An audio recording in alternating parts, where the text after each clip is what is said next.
Welcome to Storytime Haven. Tonight, we delve into the uncanny world of Algernon Blackwood with 4 weird tales. Blackwood, a master of supernatural fiction, weaves stories that blur the line between the seen and the unseen, the natural and the otherworldly. His tales evoke a deep sense of mystery, often revealing hidden forces lurking just beyond human perception.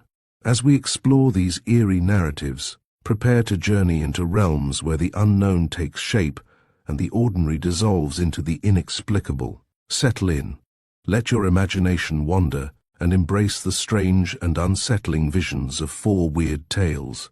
Chapter 1. The Insanity of Jones. A study in reincarnation adventures come to the adventurous, and mysterious things fall in the way of those who, with wonder and imagination, are on the watch for them. But the majority of people go past the doors that are half ajar, thinking them closed, and fail to notice the faint stirrings of the great curtain that hangs ever, in the form of appearances, between them and the world of causes behind. For only to the few whose inner senses have been quickened, perchance by some strange suffering in the depths, or by a natural temperament bequeathed from a remote past, comes the knowledge, not too welcome, that this greater world lies ever at their elbow, and that any moment a chance combination of moods and forces may invite them to cross the shifting frontier. Some, however, are born with this awful certainty in their hearts, and are called to no apprenticeship, and to this select company Jones undoubtedly belonged.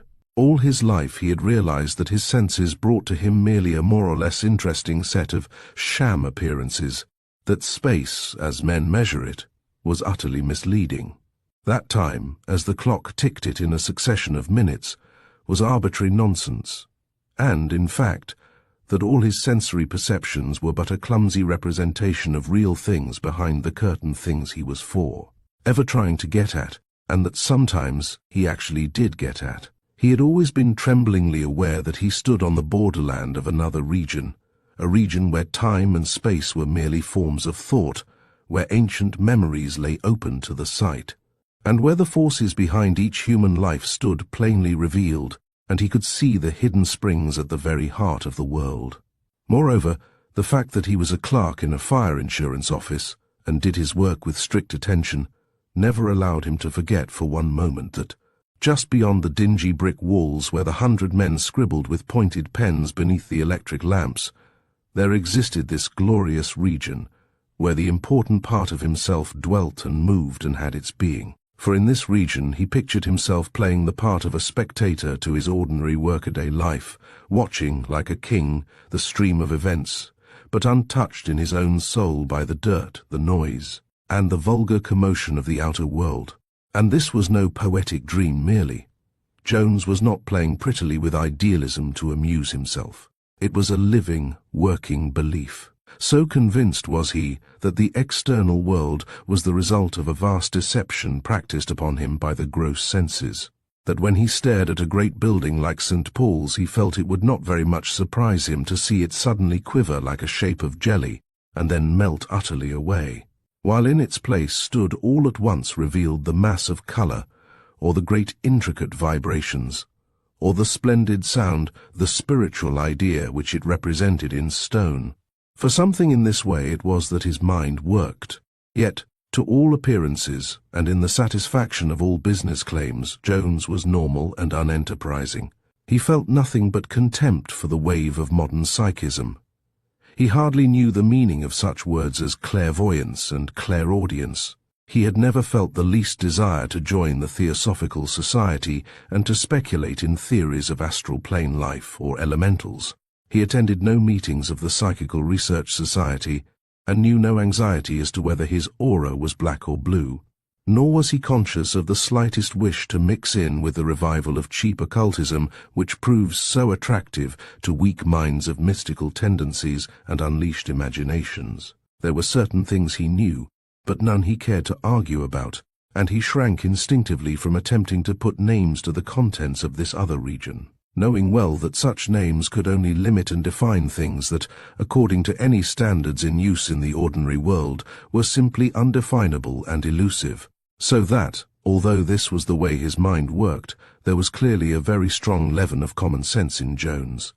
In a word, the man the world and the office knew as Jones was Jones. The name summed him up and labelled him correctly, John Enderby Jones. Among the things that he knew, and therefore never cared to speak or speculate about, one was that he plainly saw himself as the inheritor of a long series of past lives, the net result of painful evolution. Always as himself, of course, but in numerous different bodies, each determined by the behavior of the preceding one. The present John Jones was the last result to date of all the previous thinking, feeling and doing of John Jones in earlier bodies and in other centuries. He pretended to no details, nor claimed distinguished ancestry, for he realized his past must have been utterly commonplace and insignificant to have produced his present. But he was just as sure he had been at this weary game for ages as that he breathed, and it never occurred to him to argue, to doubt, or to ask questions. And one result of this belief was that his thoughts dwelt upon the past rather than upon the future, that he read much history, and felt specially drawn to certain periods whose spirit he understood instinctively as though he had lived in them, and that he found all religions uninteresting because, almost without exception, they start from the present and speculate ahead as to what men shall become, instead of looking back and speculating why men have got here as they are. In the insurance office he did his work exceedingly well, but without much personal ambition. Men and women he regarded as the impersonal instruments for inflicting upon him the pain or pleasure he had earned by his past. Workings for chance had no place in his scheme of things at all, and while he recognized that the practical world could not get along unless every man did his work thoroughly and conscientiously, he took no interest in the accumulation of fame or money for himself, and simply therefore did his plain duty, with indifference as to results. In common with others who lead a strictly impersonal life, he possessed the quality of utter bravery, and was always ready to face any combination of circumstances, no matter how terrible. Because he saw in them the just working out of past causes, he had himself set in motion, which could not be dodged or modified, and whereas the majority of people had little meaning for him, either by way of attraction or repulsion, the moment he met someone with whom he felt his past had been vitally interwoven, his whole inner being leapt up instantly and shouted the fact in his face, and he regulated his life with the utmost skill and caution, like a sentry on watch for an enemy whose feet could already be heard approaching. Thus, while the great majority of men and women left him uninfluenced, since he regarded them as so many souls merely passing with him along the great stream of evolution, there were, here and there, individuals with whom he recognized that his smallest intercourse was of the gravest importance. These were persons with whom he knew in every fibre of his being he had accounts to settle, pleasant or otherwise, arising out of dealings in past lives. And into his relations with these few, therefore, he concentrated, as it were, the efforts that most people spread over their intercourse with a far greater number. By what means he picked out these few individuals, only those conversant with the startling processes of the subconscious memory may say, but the point was that Jones believed the main purpose, if not quite the entire purpose, of his present incarnation lay in his faithful and thorough settling of these accounts, and that if he sought to evade the least detail of such settling, no matter how unpleasant, he would have lived in vain, and would return to his next incarnation with this added duty to perform. For according to his beliefs, there was no chance, and could be no ultimate shirking, and to avoid a problem was merely to waste time and lose opportunities for development. And there was one individual with whom Jones had long understood clearly he had a very large account to settle, and towards the accomplishment of which all the main currents of his being seemed to bear him with unswerving purpose. For, when he first entered the insurance office as a junior clerk 10 years before, and through a glass door had caught sight of this man seated in an inner room, one of his sudden overwhelming flashes of intuitive memory had burst up into him from the depths, and he had seen, as in a flame of blinding light, a symbolical picture of the future rising out of a dreadful past, and he had, without any act of definite volition, marked down this man for a real account to be settled. "With that man I shall have much to do," he said to himself, as he noted the big face look up and meet his eye through the glass. "There is something I cannot shirk, a vital relation out of the past of both of us." And he went to his desk, trembling a little and with shaking knees, as though the memory of some terrible pain had suddenly laid its icy hand upon his heart and touched the scar of a great horror. It was a moment of genuine terror when their eyes had met through the glass door, and he was conscious of an inward shrinking and loathing that seized upon him with great violence and convinced him in a single second that the settling of this account would be almost, perhaps, more than he could manage.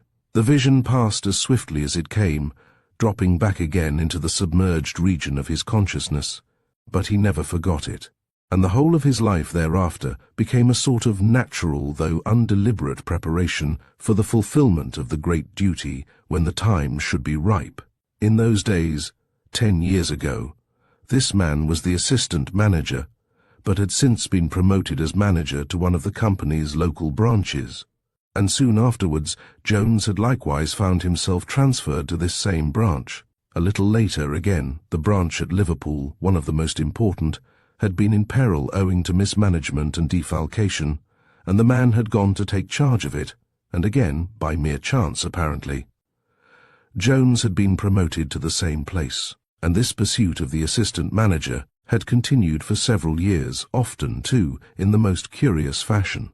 And though Jones had never exchanged a single word with him, or been so much as noticed indeed by the great man, the clerk understood perfectly well that these moves in the game were all part of a definite purpose. Never for one moment did he doubt that the invisibles behind the veil were slowly and surely arranging the details of it all, so as to lead up suitably to the climax demanded by justice. A climax in which himself and the manager would play the leading roles. "It is inevitable," he said to himself, "and I feel it may be terrible, but when the moment comes I shall be ready, and I pray God that I may face it properly and act like a man." Moreover, as the years passed and nothing happened, he felt the horror closing in upon him with steady increase. For the fact was, Jones hated and loathed the manager with an intensity of feeling he had never before experienced towards any human being. He shrank from his presence and from the glance of his eyes, as though he remembered to have suffered nameless cruelties at his hands. And he slowly began to realize, moreover, that the matter to be settled between them was one of very ancient standing, and that the nature of the settlement was a discharge of accumulated punishment, which would probably be very dreadful in the manner of its fulfillment. When, therefore, the chief cashier one day informed him that the man was to be in London again, this time as general manager of the head office, and said that he was charged to find a private secretary for him from among the best clerks, and further intimated that the selection had fallen upon himself, Jones accepted the promotion quietly, fatalistically, yet with a degree of inward loathing hardly to be described. For he saw in this merely another move in the evolution of the inevitable nemesis, which he simply dared not seek to frustrate by any personal consideration. And at the same time he was conscious of a certain feeling of relief that the suspense of waiting might soon be mitigated. A secret sense of satisfaction, therefore, accompanied the unpleasant change, and Jones was able to hold himself perfectly well in hand when it was carried into effect, and he was formally introduced as private secretary to the general manager. Now the manager was a large, fat man, with a very red face and bags beneath his eyes. Being short-sighted, he wore glasses that seemed to magnify his eyes, which were always a little bloodshot. In hot weather, a sort of thin slime covered his cheeks, for he perspired easily. His head was almost entirely bald, and over his turned-down collar his great neck folded in two distinct reddish collops of flesh. His hands were big, and his fingers almost massive in thickness. He was an excellent businessman, of sane judgment and firm will, without enough imagination to confuse his course of action by showing him possible alternatives, and his integrity and ability caused him to be held in universal respect by the world of business and finance. In the important regions of a man's character, however, and at heart, he was coarse, brutal almost to savagery, without consideration for others, and as a result often cruelly unjust to his helpless subordinates. In moments of temper, which were not infrequent, His face turned a dull purple, while the top of his bald head shone by contrast like white marble, and the bags under his eyes swelled till it seemed they would presently explode with a pop. And at these times he presented a distinctly repulsive appearance. But to a private secretary like Jones, who did his duty regardless of whether his employer was beast or angel, and whose mainspring was principle and not emotion, this made little difference. Within the narrow limits in which anyone could satisfy such a man, he pleased the general manager, and more than once his piercing intuitive faculty, amounting almost to clairvoyance, assisted the chief in a fashion that served to bring the two closer together than might otherwise have been the case, and caused the man to respect in his assistant a power of which he possessed not even the germ himself. It was a curious relationship that grew up between the two, and the cashier, who enjoyed the credit of having made the selection, profited by it indirectly as much as anyone else. So for some time the work of the office continued normally and very prosperously. John Enderby Jones received a good salary, and in the outward appearance of the two chief characters in this history, there was little change noticeable, except that the manager grew fatter and redder, and the secretary observed that his own hair was beginning to show rather greyish at the temples. There were, however, two changes in progress, and they both had to do with Jones, and are important to mention. One was that he began to dream evilly. In the region of deep sleep, where the possibility of significant dreaming first develops itself, he was tormented more and more with vivid scenes and pictures in which a tall, thin man, dark and sinister of countenance, and with bad eyes, was closely associated with himself. Only the setting was that of a past age, with costumes of centuries gone by, and the scenes had to do with dreadful cruelties that could not belong to modern life as he knew it.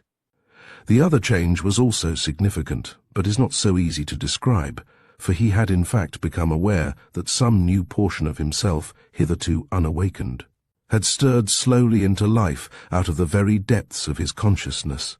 This new part of himself amounted almost to another personality, and he never observed its least manifestation without a strange thrill at his heart, for he understood that it had begun to watch the manager. Chapter 2. It was the habit of Jones, since he was compelled to work among conditions that were utterly distasteful, to withdraw his mind wholly from business once the day was over. During office hours he kept the strictest possible watch upon himself, and turned the key on all inner dreams, lest any sudden uprush from the deeps should interfere with his duty. But, once the working day was over, the gates flew open, and he began to enjoy himself. He read no modern books on the subjects that interested him, and, as already said, he followed no course of training, nor belonged to any society that dabbled with half-told mysteries. But, once released from the office desk in the manager's room, he simply and naturally entered the other region because he was an old inhabitant, a rightful denizen, and because he belonged there. It was, in fact, really a case of dual personality, and a carefully drawn agreement existed between Jones of the Fire Insurance Office and Jones of the Mysteries, by the terms of which, under heavy penalties, neither region claimed him out of hours. For the moment he reached his rooms under the roof in Bloomsbury, and had changed his city coat to another, the iron doors of the office clanged far behind him, and in front, before his very eyes, rolled up the beautiful gates of ivory, and he entered into the places of flowers and singing and wonderful veiled forms. Sometimes he quite lost touch with the outer world, forgetting to eat his dinner or go to bed, and lay in a state of trance, his consciousness working far out of the body.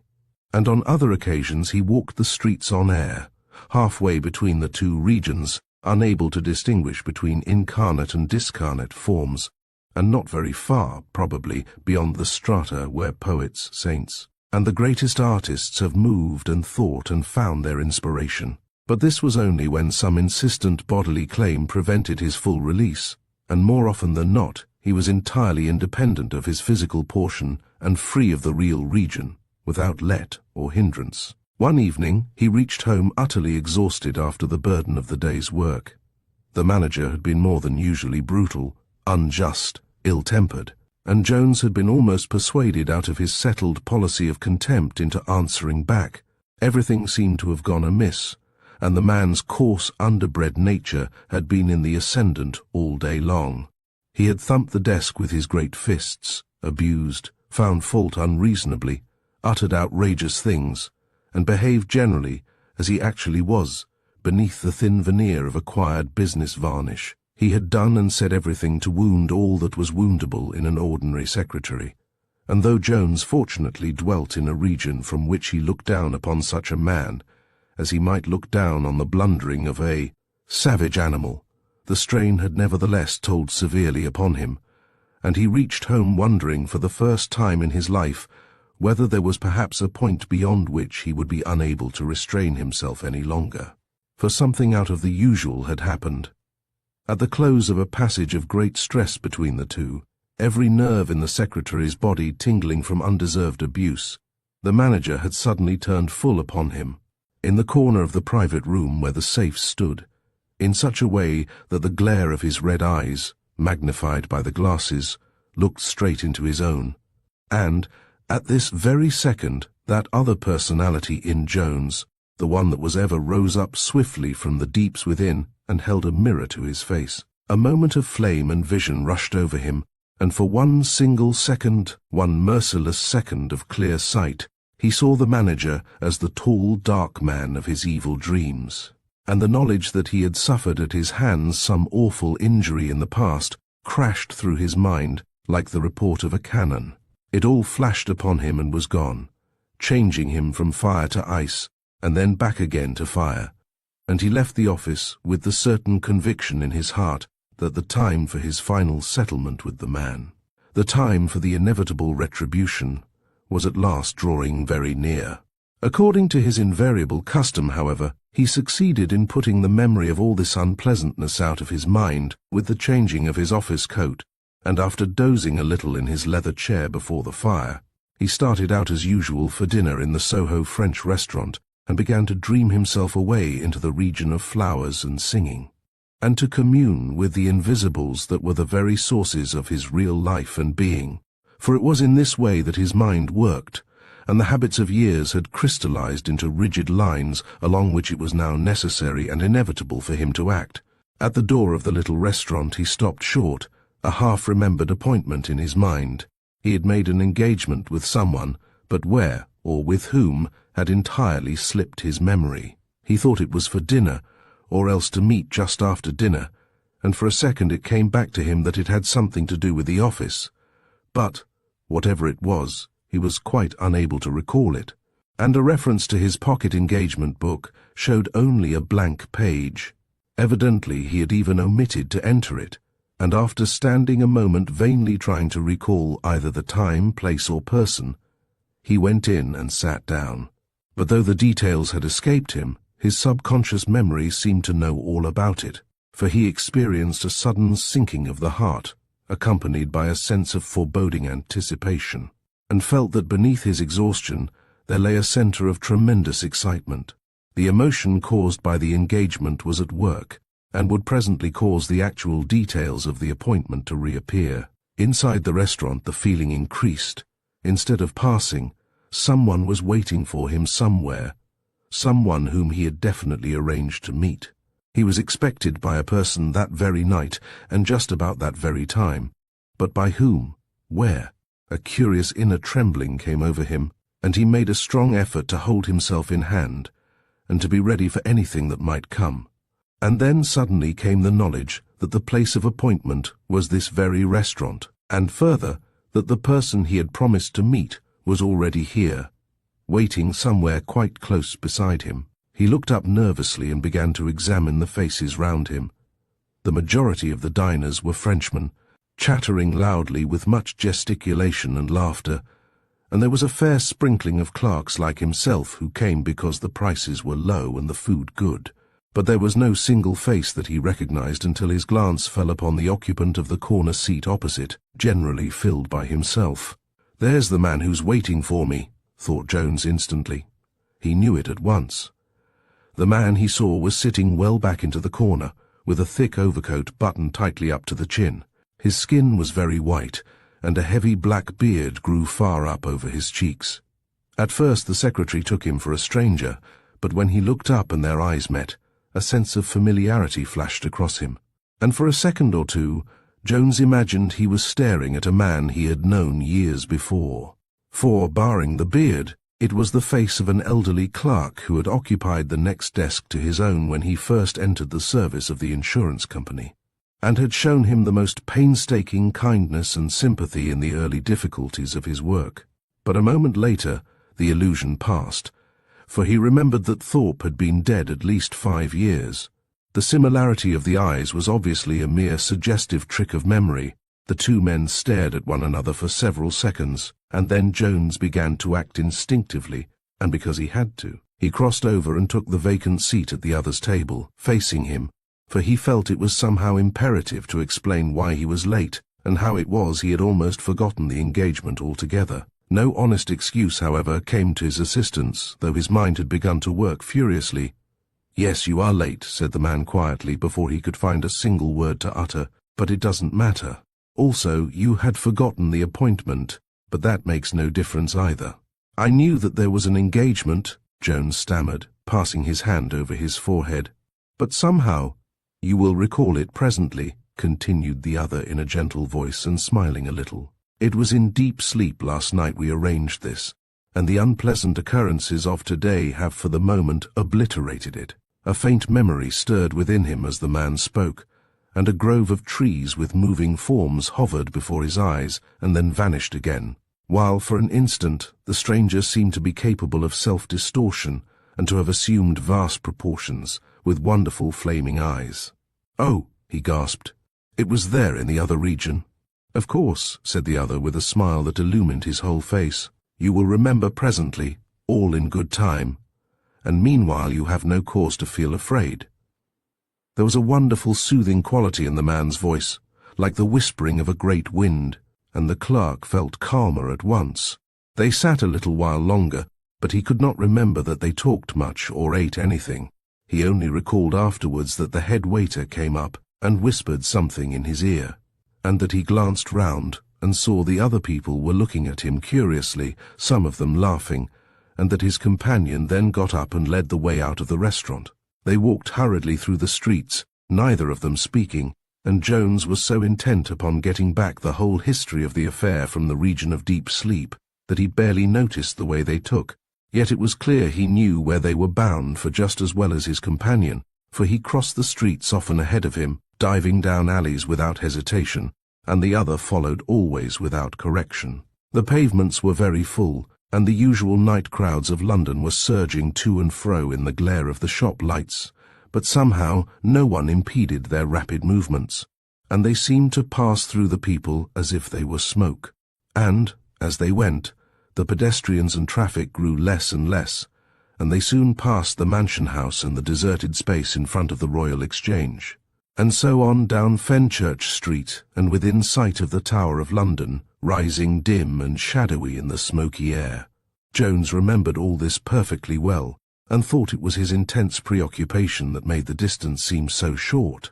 But it was when the tower was left behind, and they turned northwards, that he began to notice how altered everything was, and saw that they were in a neighbourhood where houses were suddenly scarce, and lanes and fields beginning, and that their only light was the stars overhead. And, as the deeper consciousness more and more asserted itself to the exclusion of the surface happenings of his mere body during the day, the sense of exhaustion vanished, and he realized that he was moving somewhere in the region of causes behind the veil, beyond the gross deceptions of the senses, and released from the clumsy spell of space and time. Without great surprise, therefore, he turned and saw that his companion had altered, had shed his overcoat and black hat, and was moving beside him absolutely without sound. For a brief second he saw him, tall as a tree, extending through space like a great shadow, misty and wavering of outline, followed by a sound like wings in the darkness. But, when he stopped, fear clutching at his heart, the other resumed his former proportions, and Jones could plainly see his normal outline against the green field behind. Then the secretary saw him fumbling at his neck, and at the same moment the black beard came away from the face in his hand. "Then you are Thorpe," he gasped. yet somehow without overwhelming surprise. They stood facing one another in the lonely lane, trees meeting overhead and hiding the stars, and a sound of mournful sighing among the branches. "I am Thorpe," was the answer in a voice that almost seemed part of the wind, "and I have come out of our far past to help you, for my debt to you is large, and in this life I had but small opportunity to repay." Jones thought quickly of the man's kindness to him in the office, and a great wave of feeling surged through him as he began to remember dimly the friend by whose side he had already climbed, perhaps through vast ages of his soul's evolution. "To help me," he whispered. "You will understand me when you enter into your real memory and recall how great a debt I have to pay for old faithful kindnesses of long ago," sighed the other in a voice like falling wind. "Between us, though, there can be no question of," Jones heard himself saying, and remembered the reply that floated to him on the air, and the smile that lightened for a moment the stern eyes facing him. Not of debt, indeed, but of privilege. Jones felt his heart leap out towards this man, this old friend, tried by centuries and still faithful. He made a movement to seize his hand, but the other shifted like a thing of mist, and for a moment the clerk's head swam and his eyes seemed to fail. "Then you are," he said under his breath with a slight shiver. "5 years ago I left the body you knew," replied Thorpe. "I tried to help you then instinctively, not fully recognizing you, but now I can accomplish far more." With an awful sense of foreboding and dread in his heart, the secretary was beginning to understand. "It has to do with your past dealings with the manager," came the answer, as the wind rose louder among the branches overhead and carried off the remainder of the sentence into the air. Jones's memory, which was just beginning to stir among the deepest layers of all, shut down suddenly with a snap, and he followed his companion over fields and down sweet-smelling lanes where the air was fragrant and cool, till they came to a large house, standing gaunt and lonely in the shadows at the edge of a wood. It was wrapped in utter stillness, with windows heavily draped in black, and the clerk, as he looked, felt such an overpowering wave of sadness invade him that his eyes began to burn and smart, and he was conscious of a desire to shed tears. The key made a harsh noise as it turned in the lock, and when the door swung open into a lofty hall, they heard a confused sound of rustling and whispering, as of a great throng of people pressing forward to meet them. The air seemed full of swaying movement, and Jones was certain he saw hands held aloft and dim faces claiming recognition, while in his heart, already oppressed by the approaching burden of vast accumulated memories, he was aware of the uncoiling of something that had been asleep for ages. As they advanced, he heard the doors close with a muffled thunder behind them, and saw that the shadows seemed to retreat and shrink away towards the interior of the house, carrying the hands and faces with them. He heard the wind singing round the walls and over the roof, and its wailing voice mingled with the sound of deep, collective breathing that filled the house like the murmur of a sea, and as they walked up the broad staircase and through the vaulted rooms, where pillars rose like the stems of trees, he knew that the building was crowded, row upon row, with the thronging memories of his own long past. "This is the house of the past," whispered Thorpe beside him, as they moved silently from room to room. "The house of your past.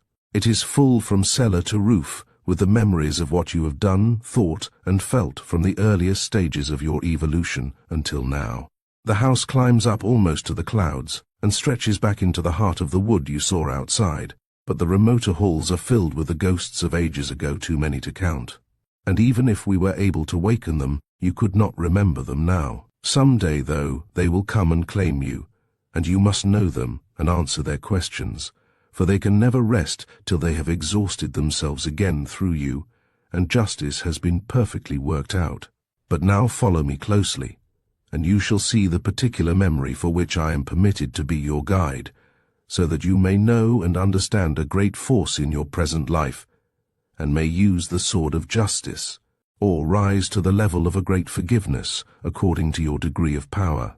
Icy thrills ran through the trembling clerk, and as he walked slowly beside his companion, he heard from the vaults below, as well as from more distant regions of the vast building, the stirring and sighing of the serried ranks of sleepers, sounding in the still air like a cord swept from unseen strings stretched somewhere among the very foundations of the house.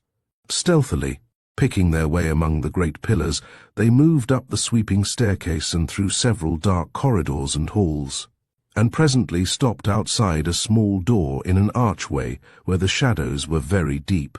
"Remain close by my side, and remember to utter no cry," whispered the voice of his guide, and as the clerk turned to reply, he saw his face was stern to whiteness, and even shone a little in the darkness. The room they entered seemed at first to be pitchy black, but gradually the secretary perceived a faint reddish glow against the farther end, and thought he saw figures moving silently to and fro.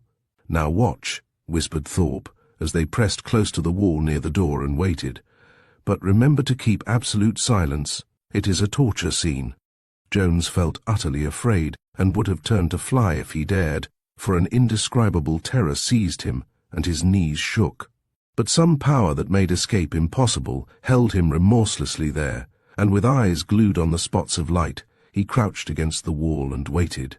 The figures began to move more swiftly, each in its own dim light that shed no radiance beyond itself, and he heard a soft clanking of chains and the voice of a man groaning in pain.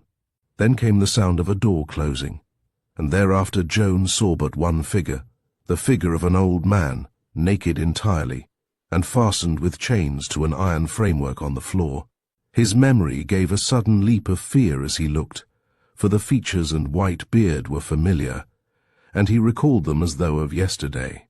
The other figures had disappeared, and the old man became the center of the terrible picture, slowly with ghastly groans. As the heat below him increased into a steady glow, the aged body rose in a curve of agony, resting on the iron frame only where the chains held wrists and ankles fast. Cries and gasps filled the air, and Jones felt exactly as though they came from his own throat, and as if the chains were burning into his own wrists and ankles, and the heat scorching the skin and flesh upon his own back. He began to writhe and twist himself. "Spain," whispered the voice at his side, "and 400 years ago." "And the purpose?" gasped the perspiring clerk, though he knew quite well what the answer must be.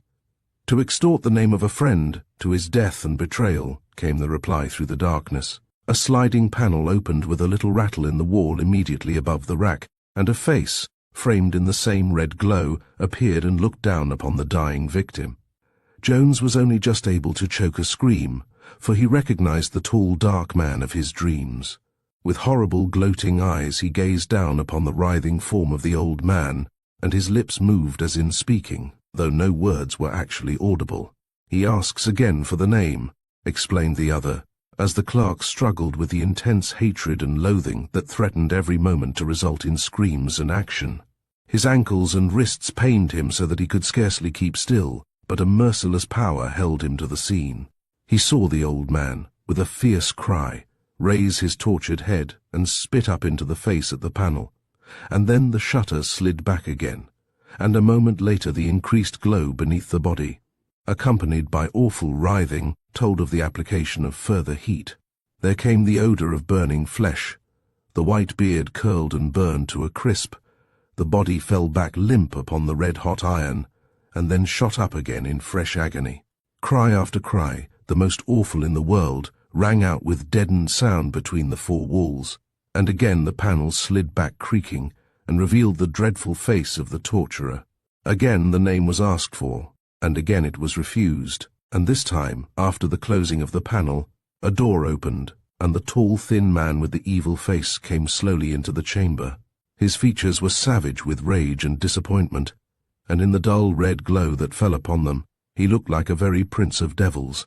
In his hand he held a pointed iron at white heat. "Now the murder," came from Thorpe in a whisper that sounded as if it was outside the building and far away. Jones knew quite well what was coming, but was unable even to close his eyes. He felt all the fearful pains himself, just as though he were actually the sufferer, but now, as he stared, he felt something more besides, and when the tall man deliberately approached the rack and plunged the heated iron first into one eye and then into the other, he heard the faint fizzing of it, and felt his own eyes burst in frightful pain from his head. At the same moment, unable longer to control himself, he uttered a wild shriek, and dashed forward to seize the torturer and tear him to 1,000 pieces. Instantly, in a flash, the entire scene vanished. Darkness rushed in to fill the room, and he felt himself lifted off his feet by some force like a great wind and borne swiftly away into space. When he recovered his senses, he was standing just outside the house, and the figure of Thorpe was beside him in the gloom. The great doors were in the act of closing behind him, but before they shut he fancied he caught a glimpse of an immense veiled figure standing upon the threshold with flaming eyes, and in his hand a bright weapon, like a shining sword of fire.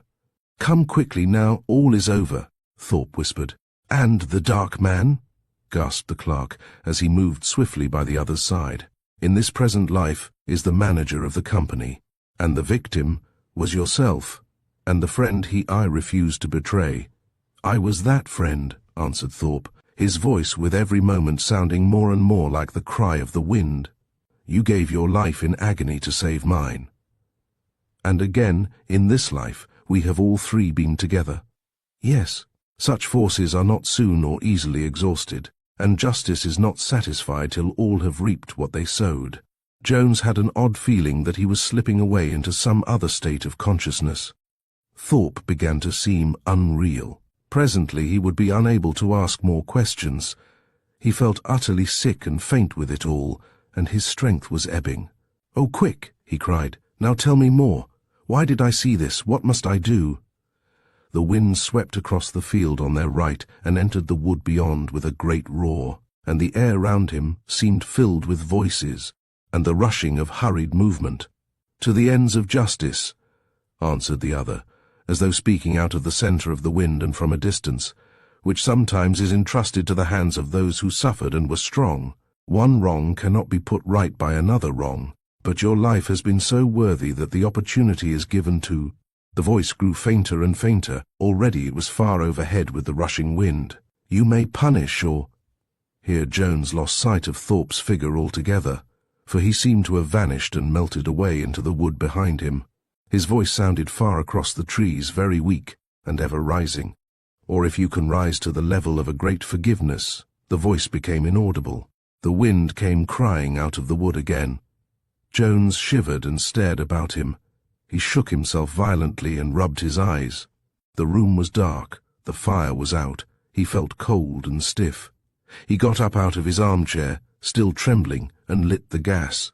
Outside the wind was howling, and when he looked at his watch, he saw that it was very late, and he must go to bed.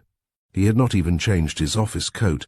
He must have fallen asleep in the chair as soon as he came in, and he had slept for several hours. Certainly he had eaten no dinner, for he felt ravenous. Chapter 3. Next day, and for several weeks thereafter, the business of the office went on as usual, and Jones did his work well, and behaved outwardly with perfect propriety. No more visions troubled him, and his relations with the manager became, if anything, somewhat smoother and easier. True, the man looked a little different, because the clerk kept seeing him with his inner and outer eye promiscuously, so that one moment he was broad and red-faced, and the next he was tall, thin, dark, enveloped, as it were, in a sort of black atmosphere tinged with red, while at times a confusion of the two sights took place, and Jones saw the two faces mingled in a composite countenance that was very horrible indeed to contemplate. But, beyond this occasional change in the outward appearance of the manager, there was nothing that the secretary noticed as the result of his vision, and business went on more or less as before, and perhaps even with a little less friction. But in the rooms under the roof in Bloomsbury it was different, for there it was perfectly clear to Jones that Thorpe had come to take up his abode with him. He never saw him, but he knew all the time he was there. Every night on returning from his work, he was greeted by the well-known whisper, "Be ready when I give the sign." And often in the night he woke up suddenly out of deep sleep and was aware that Thorpe had that minute moved away from his bed and was standing waiting and watching somewhere in the darkness of the room. Often he followed him down the stairs, though the dim gas jet on the landings never revealed his outline. And sometimes he did not come into the room at all, but hovered outside the window, peering through the dirty panes, or sending his whisper into the chamber in the whistling of the wind. For Thorpe had come to stay, and Jones knew that he would not get rid of him until he had fulfilled the ends of justice and accomplished the purpose for which he was waiting. Meanwhile, as the days passed, he went through a tremendous struggle with himself and came to the perfectly honest decision that the level of a great forgiveness was impossible for him, and that he must therefore accept the alternative and use the secret knowledge placed in his hands and execute justice. And once this decision was arrived at, he noticed that Thorpe no longer left him alone during the day as before, but now accompanied him to the office and stayed more or less at his side all through business hours as well. His whisper made itself heard in the streets and in the train, and even in the manager's room where he worked, sometimes warning, sometimes urging, but never for a moment suggesting the abandonment of the main purpose, and more than once so plainly audible that the clerk felt certain others must have heard it as well as himself. The obsession was complete. He felt he was always under Thorpe's eye day and night, and he knew he must acquit himself like a man when the moment came, or prove a failure in his own sight as well in the sight of the other, and now that his mind was made up, nothing could prevent the carrying out of the sentence. He bought a pistol, and spent his Saturday afternoons practicing at a target in lonely places along the Essex shore, marking out in the sand the exact measurements of the manager's room. Sundays he occupied in like fashion, putting up at an inn overnight for the purpose, spending the money that usually went into the savings bank on travelling expenses and cartridges. Everything was done very thoroughly, for there must be no possibility of failure, and at the end of several weeks he had become so expert with his 6-shooter that at a distance of 25 feet, which was the greatest length of the manager's room, he could pick the inside out of a halfpenny 9 times out of a dozen, and leave a clean, unbroken rim. There was not the slightest desire to delay. He had thought the matter over from every point of view his mind could reach, and his purpose was inflexible. Indeed, he felt proud to think that he had been chosen as the instrument of justice in the infliction of so well-deserved and so terrible a punishment. Vengeance may have had some part in his decision, but he could not help that, for he still felt at times the hot chains burning his wrists and ankles with fierce agony through to the bone. He remembered the hideous pain of his slowly roasting back, and the point when he thought death must intervene to end his suffering, but instead new powers of endurance had surged up in him, and awful further stretches of pain had opened up, and unconsciousness seemed farther off than ever. Then at last the hot irons in his eyes, it all came back to him and caused him to break out in icy perspiration at the mere thought of it. The vile face at the panel, the expression of the dark face. His fingers worked, his blood boiled. It was utterly impossible to keep the idea of vengeance altogether out of his mind. Several times he was temporarily balked of his prey. Odd things happened to stop him when he was on the point of action. The first day, for instance, the manager fainted from the heat. Another time, when he had decided to do the deed, the manager did not come down to the office at all. And a third time, when his hand was actually in his hip pocket, he suddenly heard Thorpe's horrid whisper telling him to wait, and turning, he saw that the head cashier had entered the room noiselessly without his noticing it. Thorpe evidently knew what he was about, and did not intend to let the clerk bungle the matter. He fancied, moreover, that the head cashier was watching him. He was always meeting him in unexpected corners and places, and the cashier never seemed to have an adequate excuse for being there. His movements seemed suddenly of particular interest to others in the office as well, for clerks were always being sent to ask him unnecessary questions, and there was apparently a general design to keep him under a sort of surveillance, so that he was never much alone with the manager in the private room where they worked, and once the cashier had even gone so far as to suggest that he could take his holiday earlier than usual if he liked, as the work had been very arduous of late, and the heat exceedingly trying. He noticed, too, that he was sometimes followed by a certain individual in the streets, a careless-looking sort of man, who never came face to face with him, or actually ran into him, but who was always in his train or omnibus, and whose eye he often caught observing him over the top of his newspaper, and who on one occasion was even waiting at the door of his lodgings when he came out to dine. There were other indications, too, of various sorts, that led him to think something was at work to defeat his purpose, and that he must act at once before these hostile forces could prevent. And so the end came very swiftly, and was thoroughly approved by Thorpe.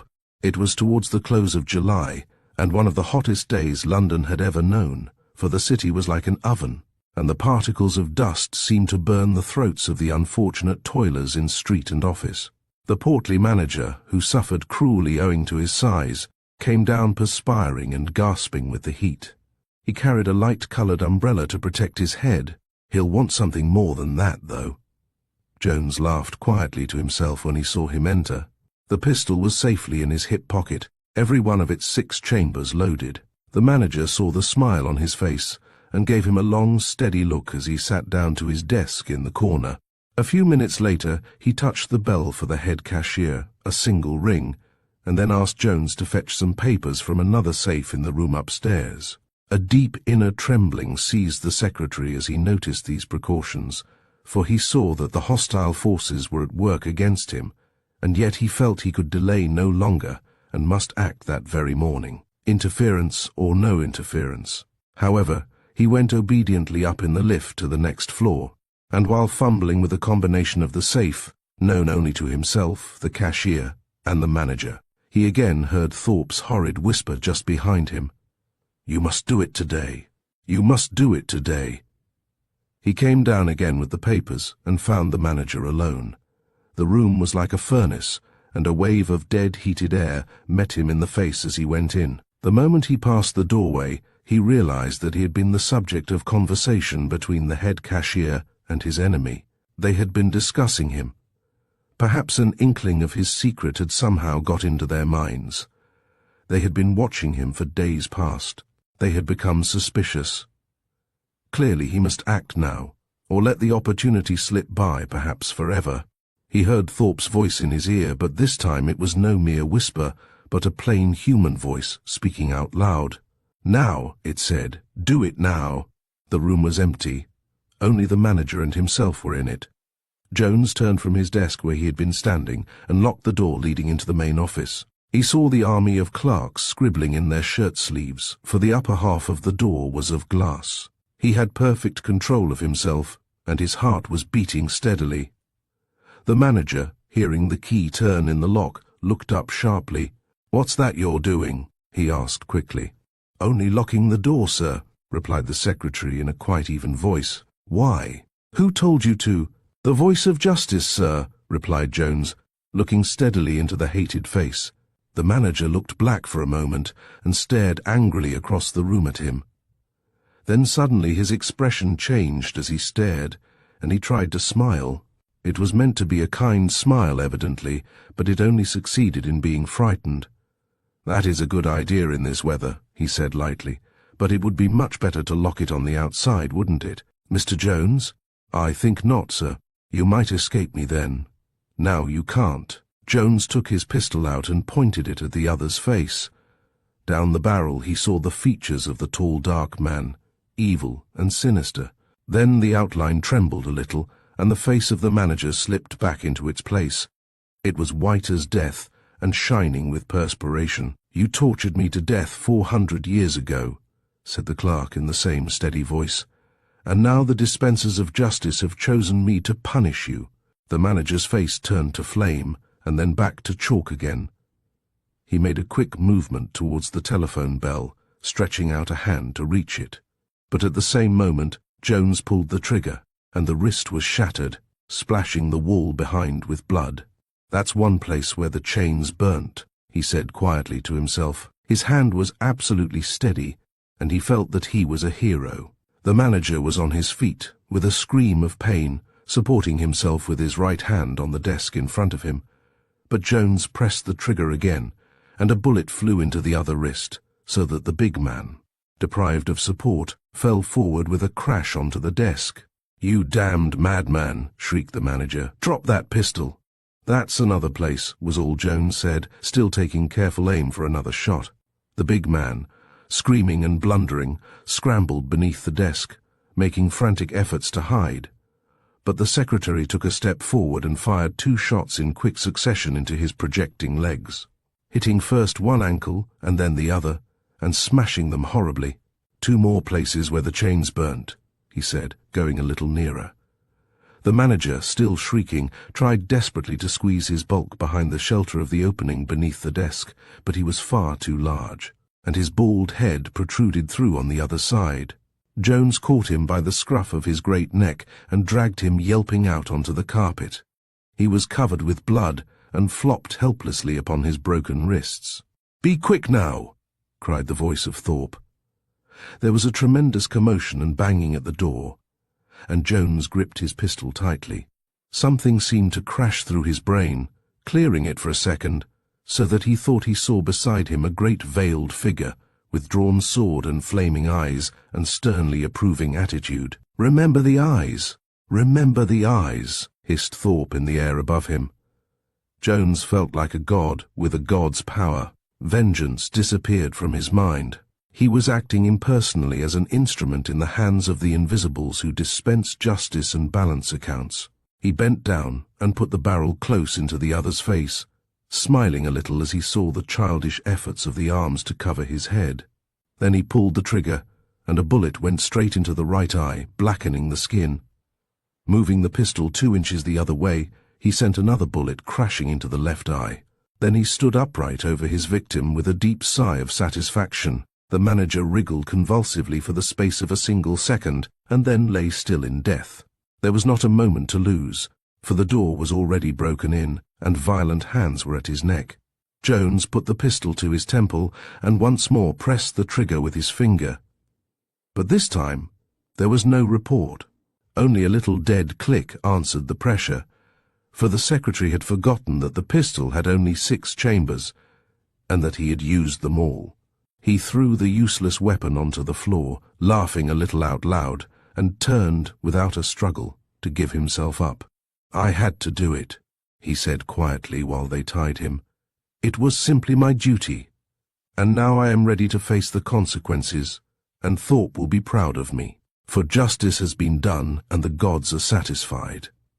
He made not the slightest resistance, and when the 2 policemen marched him off through the crowd of shuddering little clerks in the office, he again saw the veiled figure moving majestically in front of him, making slow sweeping circles with the flaming sword, to keep back the host of faces that were thronging in upon him from the other region. The Man Who Found Out a Nightmare, Chapter 4.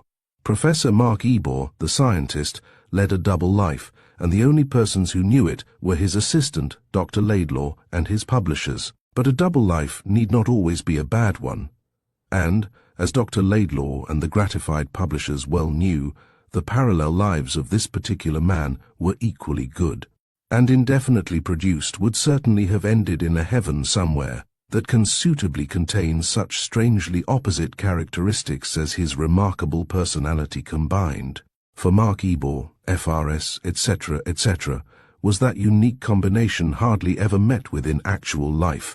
A man of science and a mystic.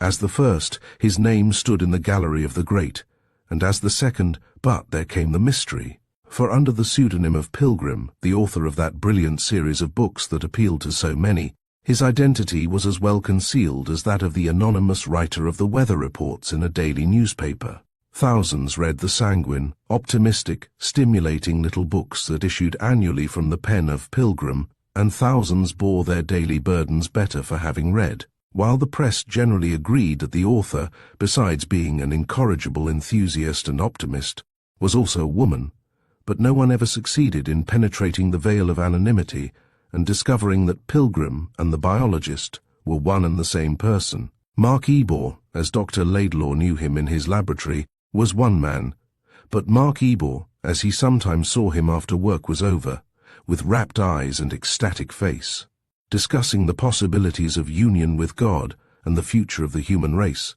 was quite another. "I have always held, as you know," he was saying one evening as he sat in the little study beyond the laboratory with his assistant and intimate, "that vision should play a large part in the life of the awakened man, not to be regarded as infallible, of course, but to be observed and made use of as a guidepost to possibilities." "I am aware of your peculiar views, sir," the young doctor put in deferentially, yet with a certain impatience. "For visions come from a region of the consciousness where observation and experiment are out of the question," pursued the other with enthusiasm, not noticing the interruption, "and, While they should be checked by reason afterwards, they should not be laughed at or ignored. All inspiration, I hold, is of the nature of interior vision, and all our best knowledge has come, such is my confirmed belief, as a sudden revelation to the brain prepared to receive it. Prepared by hard work first, by concentration, by the closest possible study of ordinary phenomena. Dr. Laidlaw allowed himself to observe. Perhaps, sighed the other, but by a process none the less of spiritual illumination. The best match in the world will not light a candle unless the wick be first suitably prepared. It was Laidlaw's turn to sigh. He knew so well the impossibility of arguing with his chief when he was in the regions of the mystic, but at the same time the respect he felt for his tremendous attainments was so sincere that he always listened with attention and deference, wondering how far the great man would go, and to what end this curious combination of logic and illumination would eventually lead him. Only last night, continued the elder man, a sort of light coming into his rugged features, the vision came to me again, the one that has haunted me at intervals ever since my youth, and that will not be denied. Dr. Laidlaw fidgeted in his chair. About the tablets of the gods, you mean, and that they lie somewhere hidden in the sands, he said patiently. A sudden gleam of interest came into his face as he turned to catch the professor's reply. And that I am to be the one to find them, to decipher them, and to give the great knowledge to the world who will not believe, laughed Laidlaw shortly, yet interested in spite of his thinly veiled contempt. Because even the keenest minds, in the right sense of the word, are hopelessly unscientific, replied the other gently, his face positively aglow with the memory of his vision. Yet what is more likely, he continued, after a moment's pause, peering into space with rapt eyes that saw things too wonderful for exact language to describe, than that there should have been given to man in the first ages of the world some record of the purpose and problem that had been set him to solve. In a word, he cried, fixing his shining eyes upon the face of his perplexed assistant, that God's messengers in the far-off ages should have given to his creatures some full statement of the secret of the world, of the secret of the soul, of the meaning of life and death, the explanation of our being here, and to what great end we are destined in the ultimate fullness of things. Dr. Laidlaw sat speechless. These outbursts of mystical enthusiasm he had witnessed before. With any other man he would not have listened to a single sentence, but to Professor Ebor, man of knowledge and profound investigator, he listened with respect, because he regarded this condition as temporary and pathological, and in some sense a reaction from the intense strain of the prolonged mental concentration of many days. He smiled, with something between sympathy and resignation, as he met the other's rapt gaze. But you have said, sir, at other times, that you consider the ultimate secrets to be screened from all possible. The ultimate secrets, yes, came the unperturbed reply, but that there lies buried somewhere an indestructible record of the secret meaning of life, originally known to men in the days of their pristine innocence, I am convinced, and, by this strange vision so often vouchsafed to me, I am equally sure that one day it shall be given to me to announce to a weary world this glorious and terrific message. And he continued at great length, and in glowing language, to describe the species of vivid dream that had come to him at intervals since earliest childhood, showing in detail how he discovered these very tablets of the gods, and proclaimed their splendid contents, whose precise nature was always, however, withheld from him in the vision, to a patient and suffering humanity. The scrutator, sir, well described Pilgrim as the apostle of hope, said the young doctor gently when he had finished. And now, if that reviewer could hear you speak and realize from what strange depths comes your simple faith. The professor held up his hand, and the smile of a little child broke over his face like sunshine in the morning. Half the good my books do would be instantly destroyed, he said sadly. They would say that I wrote with my tongue in my cheek. But wait, he added significantly, wait till I find these tablets of the gods. Wait till I hold the solutions of the old world problems in my hands. Wait till the light of this new revelation breaks upon confused humanity, and it wakes to find its bravest hopes justified. Ah, then, my dear Laidlaw. He broke off suddenly, but the doctor, cleverly guessing the thought in his mind, caught him up immediately.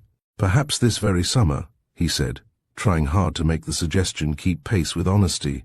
"In your explorations in Assyria, you're digging in the remote civilization of what was once Chaldea. You may find what you dream of." The professor held up his hand, and the smile of a fine old face. "Perhaps," he murmured softly, "perhaps." And the young doctor, thanking the gods of science that his leader's aberrations were of so harmless a character, went home strong in the certitude of his knowledge of externals, proud that he was able to refer his visions to self-suggestion, and wondering complacently whether in his old age he might not, after all, suffer himself from visitations of the very kind that afflicted his respected chief. And as he got into bed, and thought again of his master's rugged face and finely shaped head, and the deep lines traced by years of work and self-discipline, he turned over on his pillow and fell asleep with a sigh that was half of wonder, half of regret. Chapter 5. It was in February, 9 months later, when Dr. Laidlaw made his way to Charing Cross to meet his chief after his long absence of travel and exploration. The vision about the so-called tablets of the gods had meanwhile passed almost entirely from his memory. There were few people in the train, for the stream of traffic was now running the other way, and he had no difficulty in finding the man he had come to meet. The shock of white hair beneath the low-crowned felt hat was alone enough to distinguish him by easily. "Here I am at last," exclaimed the professor, somewhat wearily, clasping his friend's hand as he listened to the young doctor's warm greetings and questions. "Here I am, a little older, and much dirtier than when you last saw me." He glanced down laughingly at his travel-stained garments. "And much wiser," said Laidlaw with a smile, as he bustled about the platform for porters and gave his chief the latest scientific news. At last they came down to practical considerations. "And your luggage, where is that? You must have tons of it, I suppose," said Laidlaw. "Hardly anything," Professor Ebor answered. "Nothing, in fact, but what you see." "Nothing but this handbag," laughed the other, thinking he was joking, "and a small portmanteau in the van," was the quiet reply. "I have no other luggage." "You have no other luggage?" repeated Laidlaw, turning sharply to see if he were in earnest. "Why should I need more?" the professor added simply. Something in the man's face or voice or manner, the doctor hardly knew which, suddenly struck him as strange. There was a change in him, a change so profound, so little on the surface, that at first he had not become aware of it. For a moment, it was as though an utterly alien personality stood before him in that noisy, bustling throng. Here, in all the homely, friendly turmoil of a Charing Cross crowd, a curious feeling of cold passed over his heart, touching his life with icy finger, so that he actually trembled and felt afraid. He looked up quickly at his friend, his mind working with startled and unwelcome thoughts. "Only this," he repeated, indicating the bag. "But where's all the stuff you went away with, and have you brought nothing home, no treasures?"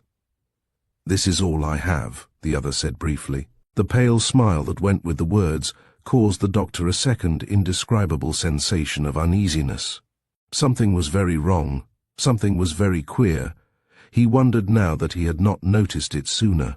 "The rest follows, of course, by slow freight," he added tactfully and as naturally as possible. "But come, sir, you must be tired and in want of food after your long journey. I'll get a taxi at once, and we can see about the other luggage afterwards." It seemed to him he hardly knew quite what he was saying. The change in his friend had come upon him so suddenly, and now grew upon him more and more distressingly. Yet he could not make out exactly in what it consisted. A terrible suspicion began to take shape in his mind, troubling him dreadfully. "I am neither very tired nor in need of food, thank you," the professor said quietly. "And this is all I have. There is no luggage to follow. I have brought home nothing but what you see." His words conveyed finality. They got into a taxi, tipped the porter, who had been staring in amazement at the venerable figure of the scientist, and were conveyed slowly and noisily to the house in the north of London where the laboratory was, the scene of their labours of years. And the whole way Professor Ebor uttered no word, nor did Dr. Laidlaw find the courage to ask a single question. It was only late that night, before he took his departure, as the two men were standing before the fire in the study, that study where they had discussed so many problems of vital and absorbing interest. That Dr. Laidlaw at last found strength to come to the point with direct questions. The professor had been giving him a superficial and desultory account of his travels, of his journeys by camel, of his encampments among the mountains and in the desert, and of his explorations among the buried temples, and, deeper, into the waste of the prehistoric sands, when suddenly the doctor came to the desired point with a kind of nervous rush, almost like a frightened boy. "And you found—" he began stammering, looking hard at the other's dreadfully altered face, from which every line of hope and cheerfulness seemed to have been obliterated as a sponge wipes markings from a slate you found. "I found," replied the other in a solemn voice, and it was the voice of the mystic rather than the man of science. "I found what I went to seek. The vision never once failed me. It led me straight to the place like a star in the heavens. I found the tablets of the gods." Dr. Laidlaw caught his breath and steadied himself on the back of a chair. The words fell like particles of ice upon his heart. For the first time, the professor had uttered the well-known phrase without the glow of light and wonder in his face that always accompanied it. "You have brought them?" he faltered. "I have brought them home," said the other, in a voice with a ring like iron, "and I have deciphered them." Profound despair, the bloom of outer darkness, the dead sound of a hopeless soul freezing in the utter cold of space seemed to fill in the pauses between the brief sentences.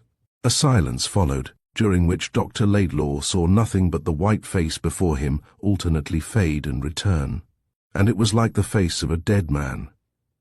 "They are, alas, indestructible," he heard the voice continue, with its even metallic ring. "Indestructible," Laidlaw repeated mechanically, hardly knowing what he was saying. Again a silence of several minutes passed, during which, with a creeping cold about his heart, he stood and stared into the eyes of the man he had known and loved so long, and worshipped too, the man who had first opened his own eyes when they were blind, and had led him to the gates of knowledge, and no little distance along the difficult path beyond, the man who, in another direction, had passed on the strength of his faith into the hearts of thousands by his books. "I may see them?" he asked at last in a low voice he hardly recognized as his own. "You will let me know their message?" Professor Ebor kept his eyes fixedly upon his assistant's face as he answered, with a smile that was more like the grin of death than a living human smile. "When I am gone," he whispered, "when I have passed away, then you shall find them and read the translation I have made. And then, too, in your turn, you must try, with the latest resources of science at your disposal to aid you, to compass their utter destruction." He paused a moment, and his face grew pale as the face of a corpse. "Until that time," he added presently without looking up, "I must ask you not to refer to the subject again, and to keep my confidence meanwhile absolutely." Chapter 6. A year passed slowly by, and at the end of it Dr. Laidlaw had found it necessary to sever his working connection with his friend and one-time leader. Professor Ebor was no longer the same man. The light had gone out of his life, the laboratory was closed, he no longer put pen to paper or applied his mind to a single problem. In the short space of a few months he had passed from a hale and hearty man of late middle life to the condition of old age, a man collapsed and on the edge of dissolution. Death, it was plain, lay waiting for him in the shadows of any day, and he knew it. To describe faithfully the nature of this profound alteration in his character and temperament is not easy, but Dr. Laidlaw summed it up to himself in 3 words: loss of hope. The splendid mental powers remained indeed undimmed, but the incentive to use them for the help of others had gone. The character still held to its fine and unselfish habits of years, but the far goal to which they had been the leading strings had faded away. The desire for knowledge for its own sake, had died, and the passionate hope which hitherto had animated with tireless energy the heart and brain of this splendidly equipped intellect had suffered total eclipse. The central fires had gone out. Nothing was worth doing, thinking, working for. There was nothing to work for any longer. The professor's first step was to recall as many of his books as possible, his second to close his laboratory and stop all research. He gave no explanation, he invited no questions, His whole personality crumbled away, so to speak, till his daily life became a mere mechanical process of clothing the body, feeding the body, keeping it in good health so as to avoid physical discomfort, and above all, doing nothing that could interfere with sleep. The professor did everything he could to lengthen the hours of sleep, and therefore of forgetfulness. It was all clear enough to Dr. Laidlaw. A weaker man, he knew, would have sought to lose himself in one form or another of sensual indulgent sleeping draughts, drink, the first pleasures that came to hand. Self-destruction would have been the method of a little bolder type, and deliberate evil-doing, poisoning with his awful knowledge all he could, the means of still another kind of man. Mark Ebor was none of these. He held himself under fine control, facing silently and without complaint the terrible facts he honestly believed himself to have been unfortunate enough to discover. Even to his intimate friend and assistant, Dr. Laidlaw, he vouchsafed no word of true explanation or lament. He went straight forward to the end, knowing well that the end was not very far away, and death came very quietly one day to him, as he was sitting in the armchair of the study, directly facing the doors of the laboratory, the doors that no longer opened. Dr. Laidlaw, by happy chance, was with him at the time, and just able to reach his side in response to the sudden painful efforts for breath. Just in time, too, to catch the murmured words that fell from the pallid lips, like a message from the other side of the grave. Read them, if you must, and, if you can, destroy. But his voice sank so low that Dr. Laidlaw only just caught the dying syllables, but never, never give them to the world. And like a grey bundle of dust loosely gathered up in an old garment, the professor sank back into his chair and expired. But this was only the death of the body. His spirit had died 2 years before. Chapter 7. The estate of the dead man was small and uncomplicated, and Dr. Laidlaw, as sole executor and residuary legatee, had no difficulty in settling it up. A month after the funeral he was sitting alone in his upstairs library, the last sad duties completed, and his mind full of poignant memories and regrets for the loss of a friend he had revered and loved, and to whom his debt was so incalculably great. The last 2 years indeed had been for him terrible. To watch the swift decay of the greatest combination of heart and brain he had ever known, and to realize he was powerless to help, was a source of profound grief to him that would remain to the end of his days. At the same time, an insatiable curiosity possessed him. The study of dementia was, of course, outside his special province as a specialist, but he knew enough of it to understand how small a matter might be the actual cause of how great an illusion. And he had been devoured from the very beginning by a ceaseless and increasing anxiety to know what the professor had found in the sands of Chaldea, what these precious tablets of the gods might be, and particularly, for this was the real cause that had sapped the man's sanity and hope, what the inscription was that he had believed to have deciphered thereon. The curious feature of it all to his own mind was that whereas his friend had dreamed of finding a message of glorious hope and comfort, he had apparently found, so far as he had found anything intelligible at all, and not invented the whole thing in his dementia, that the secret of the world and the meaning of life and death was of so terrible a nature that it robbed the heart of courage and the soul of hope. What, then, could be the contents of the little brown parcel the professor had bequeathed to him with his pregnant dying sentences? Actually, his hand was trembling as he turned to the writing table and began slowly to unfasten a small, old-fashioned desk on which the small gilt initials "Me" stood forth as a melancholy memento. He put the key into the lock and half-turned it. Then, suddenly, he stopped and looked about him. Was that a sound at the back of the room? It was just as though someone had laughed, and then tried to smother the laugh with a cough. A slight shiver ran over him as he stood listening. "This is absurd," he said aloud. "Too absurd for belief that I should be so nervous. It's the effect of curiosity unduly prolonged." He smiled a little sadly, and his eyes wandered to the blue summer sky and the plane trees swaying in the wind below his window. "It's the reaction," he continued. "The curiosity of 2 years to be quenched in a single moment. The nervous tension, of course, must be considerable." He turned back to the brown desk and opened it without further delay. His hand was firm now, and he took out the paper parcel that lay inside without a tremor. It was heavy, A moment later, there lay on the table before him a couple of weather-worn plaques of grey stone. They looked like stone, although they felt like metal on which he saw markings of a curious character that might have been the mere tracings of natural forces through the ages, or, equally well, the half-obliterated hieroglyphics cut upon their surface in past centuries by the more or less untutored hand of a common scribe. He lifted each stone in turn and examined it carefully. It seemed to him that a faint glow of heat passed from the substance into his skin, and he put them down again suddenly, as with a gesture of uneasiness. A very clever or a very imaginative man, he said to himself, who could squeeze the secrets of life and death from such broken lines as those? Then he turned to a yellow envelope lying beside them in the desk, with the single word on the outside, in the writing of the professor, the word translation. Now, he thought, taking it up with a sudden violence to conceal his nervousness. Now, for the great solution.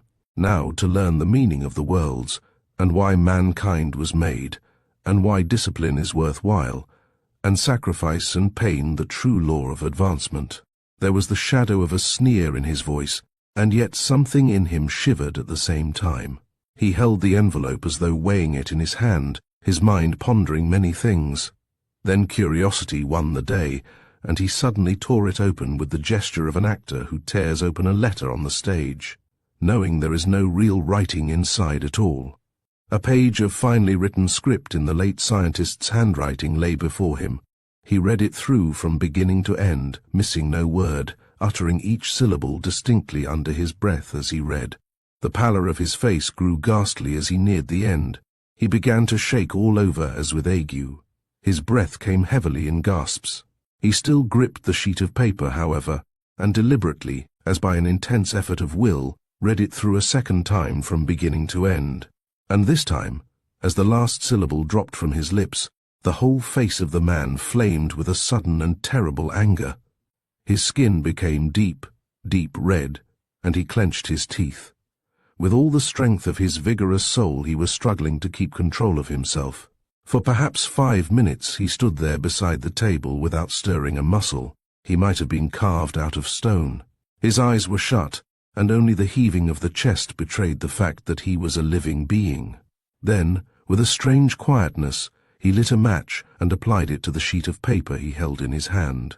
The ashes fell slowly about him, piece by piece, and he blew them from the window-sill into the air, his eyes following them as they floated away on the summer wind that breathed so warmly over the world. He turned back slowly into the room.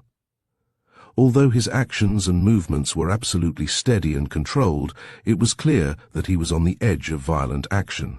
A hurricane might burst upon the still room any moment. His muscles were tense and rigid. Then, suddenly, he whitened, collapsed, and sank backwards into a chair, like a tumbled bundle of inert matter. He had fainted. In less than half an hour he recovered consciousness and sat up. As before, he made no sound. Not a syllable passed his lips. He rose quietly and looked about the room. Then he did a curious thing. Taking a heavy stick from the rack in the corner, he approached the mantelpiece, and with a heavy shattering blow, he smashed the clock to pieces. The glass fell in shivering atoms. "Cease your lying voice forever," he said, in a curiously still, even tone. There is no such thing as he took the watch from his pocket, swung it round several times by the long gold chain, smashed it into smithereens against the wall with a single blow, and then walked into his laboratory next door and hung its broken body on the bones of the skeleton in the corner of the room. "Let one damned mockery hang upon another," he said, smiling oddly. "Delusions, both of you, and cruel as false."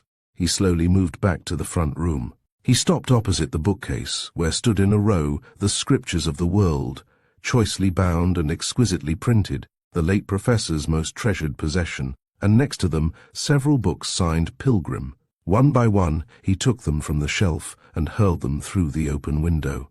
"A devil's dreams, a devil's foolish dreams," he cried with a vicious laugh. Presently he stopped from sheer exhaustion. He turned his eyes slowly to the wall opposite, where hung a weird array of Eastern swords and daggers, scimitars and spears, the collections of many journeys. He crossed the room and ran his finger along the edge. His mind seemed to waver. "No," he muttered presently, "not that way." There are easier and better ways than that. He took his hat and passed downstairs into the street. Chapter 8. It was 5 o'clock, and the June sun lay hot upon the pavement. He felt the metal doorknob burn the palm of his hand. "Ah, Laidlaw, this is well met," cried a voice at his elbow. "I was in the act of coming to see you. I've a case that will interest you, and besides, I remembered that you flavoured your tea with orange leaves, and I admit it was Alexis Stephen, the great hypnotic doctor." "I've had no tea today," Laidlaw said, in a dazed manner, after staring for a moment as though the other had struck him in the face. A new idea had entered his mind. "What's the matter?" asked Dr. Stephen quickly. "Something's wrong with you. It's this sudden heat or overwork. Come, man, let's go inside." A sudden light broke upon the face of the younger man, the light of a heaven-sent inspiration. He looked into his friend's face and told a direct lie. "Odd," he said. "I myself was just coming to see you. I have something of great importance to test your confidence with. But in your house, please," as Stephen urged him towards his own door. "In your house. It's only round the corner, and I cannot go back there to my rooms till I have told you. I'm your patient for the moment," he added stammeringly as soon as they were seated in the privacy of the hypnotist's sanctum. "And I want to—" "My dear Laidlaw," interrupted the other, in that soothing voice of command which had suggested to many a suffering soul that the cure for its pain lay in the powers of its own reawakened will, "I am always at your service, as you know. You have only to tell me what I can do for you, and I will do it." He showed every desire to help him out. His manner was indescribably tactful and direct. Dr. Laidlaw looked up into his face. "I surrender my will to you," he said, already calmed by the other's healing presence. "And I want you to treat me hypnotically, and at once. I want you to suggest to me," his voice became very tense, "that I shall forget till I die, everything that has occurred to me during the last 2 hours. Till I die, mind," he added with solemn emphasis. "Till I die." He floundered and stammered like a frightened boy. Alexis Stephen looked at him fixedly without speaking. "And further," Laidlaw continued, "I want you to ask me no questions. I wish to forget forever something I have recently discovered, something so terrible and yet so obvious that I can hardly understand why it is not patent to every mind in the world, for I have had a moment of absolute clear vision of merciless clairvoyance, but I want no one else in the whole world to know what it is, least of all, old friend, yourself." He talked in utter confusion, and hardly knew what he was saying. But the pain on his face and the anguish in his voice were an instant passport to the other's heart. "Nothing is easier," replied Dr. Stephen, after a hesitation so slight that the other probably did not even notice it. "Come into my other room, where we shall not be disturbed. I can heal you. Your memory of the last 2 hours shall be wiped out, as though it had never been. You can trust me absolutely." "I know I can," Laidlaw said simply as he followed him in. Chapter 9. An hour later, they passed back into the front room again. The sun was already behind the houses opposite, and the shadows began to gather. "I went off easily?" Laidlaw asked. "You were a little obstinate at first. But though you came in like a lion, you went out like a lamb. I let you sleep a bit afterwards." Dr. Stephen kept his eyes rather steadily upon his friend's face. "What were you doing by the fire before you came here?" he asked, pausing in a casual tone as he lit a cigarette and handed the case to his patient. Let me see. Oh, I know. I was worrying my way through poor old Ebor's papers and things. I'm his executor, you know. Then I got weary and came out for a whiff of air." He spoke lightly and with perfect naturalness. Obviously he was telling the truth. "I prefer specimens to papers," he laughed cheerily. I know," said Dr. Stephen, holding a lighted match for the cigarette. His face wore an expression of content. The experiment had been a complete success. The memory of the last 2 hours was wiped out utterly. Laidlaw was already chatting gaily and easily about a dozen other things that interested him. Together they went out into the street, and at his door Dr. Stephen left him with a joke and a wry face that made his friend laugh heartily. "Don't dine on the professor's old papers by mistake," he cried, as he vanished down the street. Dr. Laidlaw went up to his study at the top of the house. Halfway down he met his housekeeper, Mrs. Fewings. She was flustered and excited, and her face was very red and perspiring. "There've been burglars here," she cried excitedly, "or something funny."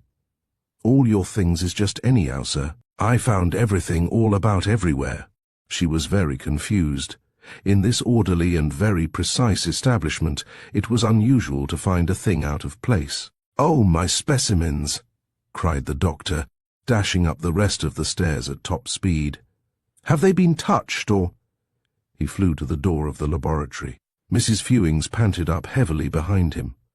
"The laboratory ain't been touched," she explained breathlessly, "but they smashed the library clock, and they've hung your gold watch, sir, on the skeleton's hands. And the books that weren't no value, they flung out the window, just like so much rubbish. They must have been wild drunk, Dr. Laidlaw, sir." The young scientist made a hurried examination of the rooms. Nothing of value was missing.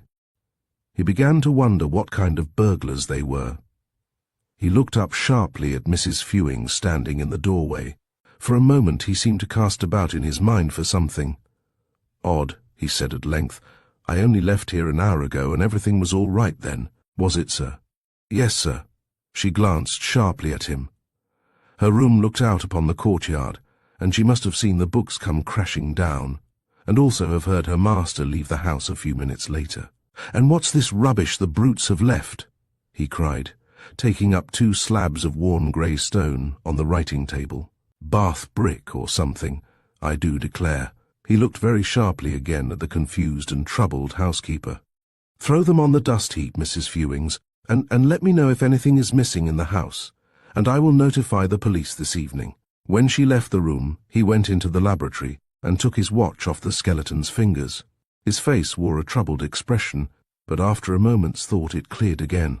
His memory was a complete blank. "I suppose I left it on the writing table when I went out to take the air," he said, and there was no one present to contradict him. He crossed to the window and blew carelessly some ashes of burned paper from the sill, and stood watching them as they floated away lazily over the tops of the trees. The glamour of the snow. Chapter 10. Hibbert, always conscious of 2 worlds, was in this mountain village conscious of 3. It lay on the slopes of the Valais Alps, and he had taken a room in the little post office, where he could be at peace to write his book, yet at the same time enjoy the winter sports and find companionship in the hotels when he wanted it. The 3 worlds that met and mingled here seemed to his imaginative temperament very obvious, though it is doubtful if another mind less intuitively equipped would have seen them so well defined. There was the world of tourist English, civilized, quasi-educated, to which he belonged by birth, at any rate. There was the world of peasants to which he felt himself drawn by sympathy, for he loved and admired their toiling, simple life, and there was this other, which he could only call the world of nature. To this last, however, in virtue of a vehement poetic imagination and a tumultuous pagan instinct fed by his very blood, he felt that most of him belonged. The others borrowed from it, as it were, for visits. Here, with the soul of nature, hid his central life. Between all 3 was potential conflict. On the skating rink each Sunday the tourists regarded the natives as intruders. In the church the peasants plainly questioned, "Why do you come? We are here to worship, you to stare and whisper." For neither of these 2 worlds accepted the other, and neither did nature accept the tourists, for it took advantage of their least mistakes, and indeed, even of the peasant world accepted only those who were strong and bold enough to invade her savage domain with sufficient skill to protect themselves from several forms of death. Now Hibbert was keenly aware of this potential conflict and want of harmony he felt outside, yet caught by it torn in the 3 directions, because he was partly of each world, but wholly in only one. There grew in him a constant, subtle effort or, at least, desire to unify them and decide positively to which he should belong and live in. The attempt, of course, was largely subconscious. It was the natural instinct of a richly imaginative nature seeking the point of equilibrium, so that the mind could feel at peace and his brain be free to do good work. Among the guests, no one especially claimed his interest, The men were nice but undistinguished athletic schoolmasters, doctors snatching a holiday, good fellows all. The women, equally various, the clever, the would-be fast, the dare-to-be-dull, the women who understood, and the usual pack of jolly dancing girls and flappers, and Hibbert, with his 40-odd years of thick experience behind him, got on well with the lot. He understood them all. They belonged to definite, predigested types that are the same the world over, and that he had met the world over long ago. But to none of them did he belong. His nature was too multiple to subscribe to the set of shibboleths of any one class, and, since all liked him, and felt that somehow he seemed outside of them spectator, looker-on all sought to claim him. In a sense, therefore, the three worlds fought for him, natives, tourists, nature. It was thus began the singular conflict for the soul of Hibbert. In his own soul, however, it took place. Neither the peasants nor the tourists were conscious that they fought for anything, and nature, they say, is merely blind and automatic. The assault upon him of the peasants may be left out of account, for it is obvious that they stood no chance of success. The tourist world, however, made a gallant effort to subdue him to themselves.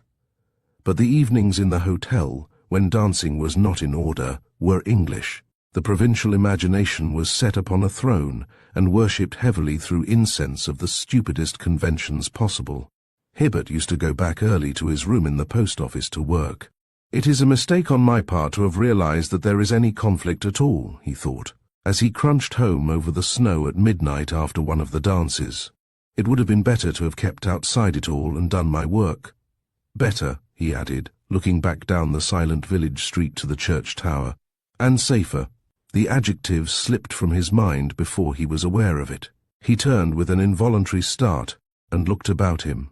He knew perfectly well what it meant. This thought that had thrust its head up from the instinctive region. He understood, without being able to express it fully, the meaning that betrayed itself in the choice of the adjective. For if he had ignored the existence of this conflict, he would at the same time have remained outside the arena, whereas now he had entered the lists. Now this battle for his soul must have issue, and he knew that the spell of nature was greater for him than all other spells in the world combined, greater than love, revelry, pleasure, greater even than study. He had always been afraid to let himself go. His pagan soul dreaded her terrific powers of witchery even while he worshipped. The little village already slept. The world lay smothered in snow. The chalet roofs shone white beneath the moon, and pitch-black shadows gathered against the walls of the church. His eye rested a moment on the square stone tower with its frosted cross that pointed to the sky, then travelled with a leap of many thousand feet to the enormous mountains that brushed the brilliant stars.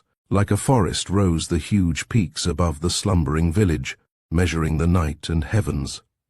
They beckoned him, and something born of the snowy desolation, born of the midnight and the silent grandeur, born of the great listening hollows of the night, something that lay twixt terror and wonder, dropped from the vast wintry spaces down into his heart and called him. Very softly, unrecorded in any word or thought his brain could compass, it laid its spell upon him. Fingers of snow brushed the surface of his heart. The power and quiet majesty of the winter's night appalled him. Fumbling a moment with the big unwieldy key, he let himself in and went upstairs to bed. Two thoughts went with him, apparently quite ordinary and sensible ones. What fools these peasants are to sleep through such a night. And the other, those dances tire me. I'll never go again. My work only suffers in the morning. The claims of peasants and tourists upon him seemed thus in a single instant weakened. The clash of battle troubled half his dreams. Nature had sent her beauty of the night and won the first assault. The others, routed and dismayed, fled far away. Chapter 11. Don't go back to your dreary old post office. We're going to have supper in my room, something hot. Come and join us. Hurry up. There had been an ice carnival, and the last party tailing up the snow slope to the hotel called him. The Chinese lanterns smoked and sputtered on the wires. The band had long since gone. The cold was bitter, and the moon came only momentarily between high, driving clouds. From the shed where the people changed from skates to snow boots, he shouted something to the effect that he was following. But no answer came. The moving shadows of those who had called were already merged high up against the village darkness. The voices died away. Doors slammed. Hibbert found himself alone on the deserted rink, and it was then, quite suddenly, the impulse came to stay and skate alone. The thought of the stuffy hotel room and of those noisy people with their obvious jokes and laughter oppressed him. He felt a longing to be alone with the night, to taste her wonder all by himself there beneath the stars, gliding over the ice. It was not yet midnight, and he could skate for half an hour. That supper party, if they noticed his absence at all, would merely think he had changed his mind and gone to bed. It was an impulse, yes, and not an unnatural one. Yet even at the time, it struck him that something more than impulse lay concealed behind it.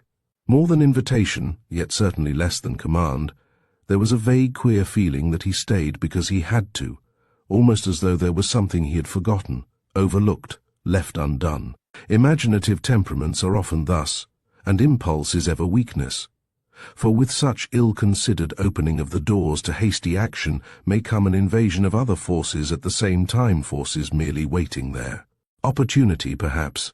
He caught the fugitive warning even while he dismissed it as absurd, and the next minute he was whirling over the smooth ice in delightful curves and loops beneath the moon. There was no fear of collision. He could take his own speed and space as he willed. The shadows of the towering mountains fell across the rink, and a wind of ice came from the forests, where the snow lay 10 feet deep. The hotel lights winked and went out. The village slept. The high wire netting could not keep out the wonder of the winter night that grew about him like a presence. He skated on, keen exhilarating pleasure in his tingling blood, and weariness all forgotten. And then, midway in the delight of rushing movement, he saw a figure gliding behind the wire netting, watching him. With a start that almost made him lose his balance, for the abruptness of the new arrival was so unlooked for, he paused and stared. Although the light was dim, he made out that it was the figure of a woman, and that she was feeling her way along the netting, trying to get in. Against the white background of the snowfield, he watched her rather stealthy efforts as she passed with a silent step over the banked-up snow. She was tall and slim and graceful. He could see that even in the dark. And then, of course, he understood. It was another adventurous skater like himself, stolen down unawares from hotel or chalet and searching for the opening. At once, making a sign and pointing with one hand, he turned swiftly and skated over to the little entrance on the other side. But, even before he got there was a sound on the ice behind him, and, with an exclamation of amazement he could not suppress, he turned to see her swerving up to his side across the width of the rink. She had somehow found another way in. Hibbert, as a rule, was punctilious, and in these free and easy places, perhaps, especially so. If only for his own protection, he did not seek to make advances unless some kind of introduction paved the way. But for these two to skate together in the semi-darkness without speech, often of necessity brushing shoulders almost, was too absurd to think of. Accordingly, he raised his cap and spoke. His actual words he seems unable to recall, nor what the girl said in reply, except that she answered him, in accented English, with some commonplace about doing figures at midnight on an empty rink. Quite natural it was, and right. She wore grey clothes of some kind, though not the customary long gloves or sweater, for indeed her hands were bare, and presently when he skated with her, he wondered with something like astonishment at their dry and icy coldness, and she was delicious to skate with, supple, sure, and light, fast as a man yet with the freedom of a child, sinuous and steady at the same time. Her flexibility made him wonder, and when he asked where she had learned, she murmured. He caught the breath against his ear, and recalled later that it was singularly cold, that she could hardly tell, for she had been accustomed to the ice ever since she could remember. But her face he never properly saw. A muffler of white fur buried her neck to the ears, and her cap came over the eyes. He only saw that she was young, nor could he gather her hotel or chalet, for she pointed vaguely when he asked her, up the slopes. "Just over there," she said, quickly taking his hand again. He did not press her. No doubt she wished to hide her escapade. and the touch of her hand thrilled him more than anything he could remember. Even through his thick glove he felt the softness of that cold and delicate softness. The clouds thickened over the mountains. It grew darker. They talked very little and did not always skate together. Often they separated, curving about in corners by themselves, but always coming together again in the center of the rink. And when she left him thus, Hibbert was conscious of missing her. He found a peculiar satisfaction, almost a fascination, in skating by her side. It was quite an adventure, these two strangers, with the ice and snow and night. Midnight had long since sounded from the old church tower before they parted.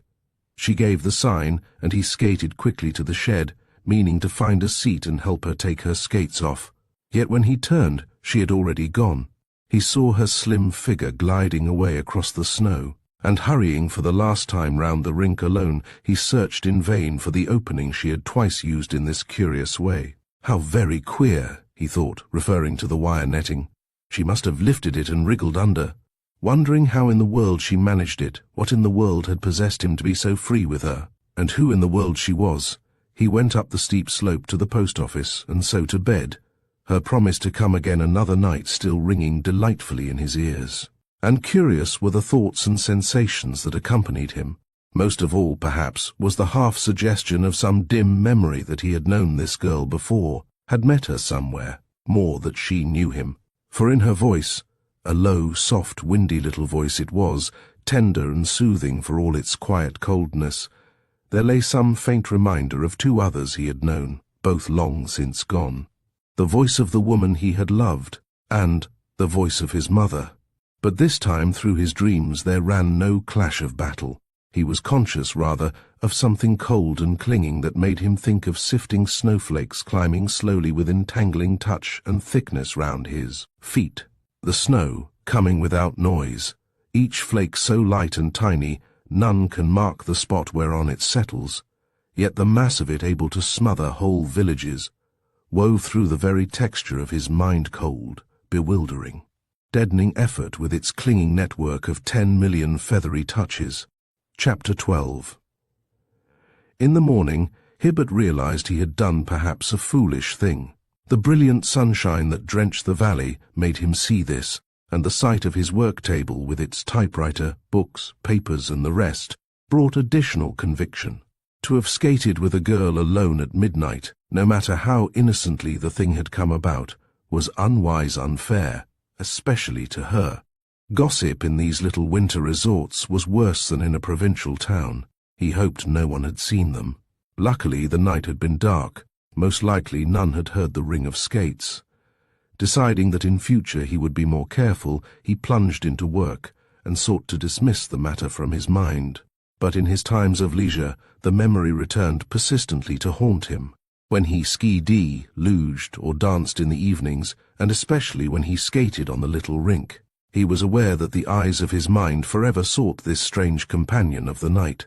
100 times he fancied that he saw her, but always sight deceived him. Her face he might not know, but he could hardly fail to recognize her figure.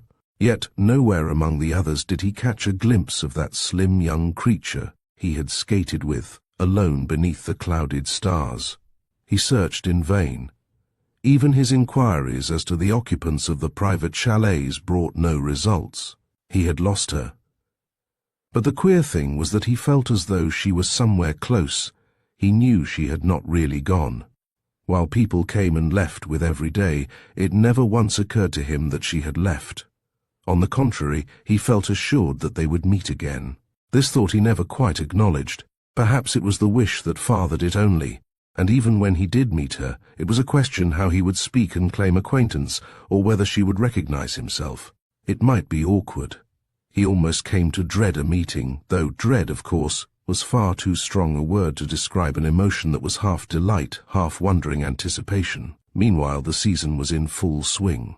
Hibbert felt in perfect health, worked hard, ski-dee, skated, luged, and at night danced fairly often, in spite of his decision. This dancing was, however, an act of subconscious surrender. It really meant he hoped to find her among the whirling couples.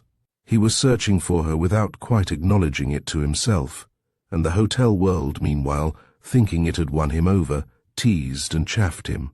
He made excuses in a similar vein, but all the time he watched and searched and waited. For several days the sky held clear and bright and frosty, bitterly cold, everything crisp and sparkling in the sun. But there was no sign of fresh snow, and the skiers began to grumble. On the mountains was an icy crust that made running dangerous. They wanted the frozen, dry and powdery snow that makes for speed, renders steering easier and falling less severe. But the keen east wind showed no signs of changing for a whole 10 days. Then, suddenly, there came a touch of softer air, and the weather-wise began to prophesy. Hibbert, who was delicately sensitive to the least change in earth or sky, was perhaps the first to feel it. Only he did not prophesy. He knew through every nerve in his body that moisture had crept into the air, was accumulating, and that presently a fall would come, for he responded to the moods of nature like a fine barometer. And the knowledge, this time, brought into his heart a strange little wayward emotion that was hard to account for, a feeling of unexplained uneasiness and disquieting joy. For behind it, woven through it rather, ran a faint exhilaration that connected remotely somewhere with that touch of delicious alarm, that tiny anticipating dread. That so puzzled him when he thought of his next meeting with his skating companion of the night. It lay beyond all words, all telling, this queer relationship between the two. But somehow the girl and snow ran in a pair across his mind. Perhaps for imaginative writing men, more than for other workers, the smallest change of mood betrays itself at once. His work, at any rate, revealed this slight shifting of emotional values in his soul. Not that his writing suffered, but that it altered, subtly as those changes of sky or sea or landscape that come with the passing of afternoon into evening imperceptibly. A subconscious excitement sought to push outwards and express itself. And, knowing the uneven effect such moods produced in his work, he laid his pen aside and took instead to reading that he had to do. Meanwhile the brilliance passed from the sunshine, the sky grew slowly overcast. By dusk the mountain tops came singularly close and sharp, the distant valley rose into absurdly near perspective. The moisture increased, rapidly approaching saturation point, when it must fall in snow. Hibbert watched and waited, and in the morning the world lay smothered beneath its fresh white carpet. It snowed heavily till noon, thickly, incessantly, chokingly, a foot or more. Then the sky cleared, the sun came out in splendor, the wind shifted back to the east, and frost came down upon the mountains with its keenest and most biting tooth. The drop in the temperature was tremendous, but the skiers were jubilant. Next day the running would be fast and perfect. Already the mass was settling, and the surface freezing into those moss-like powdery crystals that make the ski run almost of their own accord, with the faint sishing as of a bird's wings through the air. Chapter 13. That night there was excitement in the little hotel world, first because there was a bal costume, but chiefly because the new snow had come. And Hibbert felt drawn to go. He did not go in costume, but he wanted to talk about the slopes and ski-ing with the other men, and at the same time, there was the truth, the deeper necessity that called. For the singular connection between the stranger and the snow again betrayed itself, utterly beyond explanation as before, but vital and insistent. Some hidden instinct in his pagan soul, heaven knows how he phrased it even to himself, if he phrased it at all, whispered that with the snow the girl would be somewhere about, would emerge from her hiding place, would even look for him. Absolutely unwarranted it was. He laughed while he stood before the little glass and trimmed his moustache, tried to make his black tie sit straight, and shook down his dinner jacket so that it should lie upon the shoulders without a crease. His brown eyes were very bright. I look younger than I usually do, he thought. It was unusual, even significant, in a man who had no vanity about his appearance and certainly never questioned his age or tried to look younger than he was. Affairs of the heart, with one tumultuous exception that left no fuel for lesser subsequent fires, had never troubled him. The forces of his soul and mind, not called upon for work and obvious duties, all went to nature. The desolate, wild places of the earth were what he loved, night and the beauty of the stars and snow, and this evening he felt their claims upon him mightily stirring. A rising wildness caught his blood, quickened his pulse, woke longing and passion too, but chiefly snow. The snow whirred softly through his thoughts like white seductive dreams. For the snow had come, and she, it seemed, had somehow come with it into his mind, and yet he stood before that twisted mirror and pulled his tie and coat askew a dozen times, as though it mattered. What in the world is up with me, he thought. Then, laughing a little, he turned before leaving the room to put his private papers in order. The green morocco desk that held them he took down from the shelf and laid upon the table. Tied to the lid was the visiting card with his brother's London address in case of accident. On the way down to the hotel he wondered why he had done this, for though imaginative, he was not the kind of man who dealt in presentiments. Moods with him were strong, but ever held in leash. It's almost like a warning, he thought, smiling. He drew his thick coat tightly round the throat as the freezing air bit at him. Those warnings one reads of in stories sometimes. A delicious happiness was in his blood. Over the edge of the hills across the valley rose the moon. He saw her silver sheet the world of snow. Snow covered all. It smothered sound and distance. It smothered houses, streets, and human beings. It smothered life. Chapter 14. In the hall there was light and bustle. People were already arriving from the other hotels and chalets, their costumes hidden beneath many wraps. Groups of men in evening dress stood about smoking, talking snow and skiing. The band was tuning up. The claims of the hotel world clashed about him faintly as of old. At the big glass windows of the veranda, peasants stopped a moment on their way home from the cafe to peer. Hibbert thought laughingly of that conflict he used to imagine. He laughed because it suddenly seemed so unreal. He belonged so utterly to nature and the mountains, and especially to those desolate slopes where now the snow lay thick and fresh and sweet, that there was no question of a conflict at all. The power of the newly fallen snow had caught him, proving it without effort. Out there, upon those lonely reaches of the moonlit ridges, the snow lay ready masses and masses of it, cool, soft, inviting. He longed for it. It awaited him. He thought of the intoxicating delight of skiing in the moonlight. Thus, somehow, in vivid flashing vision, he thought of it while he stood there smoking with the other men and talking all the shop of skiing. And ever mysteriously blended with this power of the snow, poured also through his inner being the power of the girl. He could not disabuse his mind of the insinuating presence of the two together. He remembered that queer skating impulse of 10 days ago, the impulse that had let her in, that any mind, even an imaginative one, could pass beneath the sway of such a fancy was strange enough, and Hibbert, while fully aware of the disorder, yet found a curious joy in yielding to it. This insubordinate centre that drew him towards old pagan beliefs had assumed command. With a kind of sensuous pleasure, he let himself be conquered. And snow that night seemed in everybody's thoughts. The dancing couples talked of it. The hotel proprietors congratulated one another. It meant good sport and satisfied their guests. Every one was planning trips and expeditions, talking of slopes and telemarks, of flying speed and distance, of drifts and crust and frost. Vitality and enthusiasm pulsed in the very air. All were alert and active, positive, radiating currents of creative life, even into the stuffy atmosphere of that crowded ballroom. And the snow had caused it. The snow had brought it. All this discharge of eager, sparkling energy was due primarily to the snow. But in the mind of Hibbert, by some swift alchemy of his pagan yearnings, this energy became transmuted.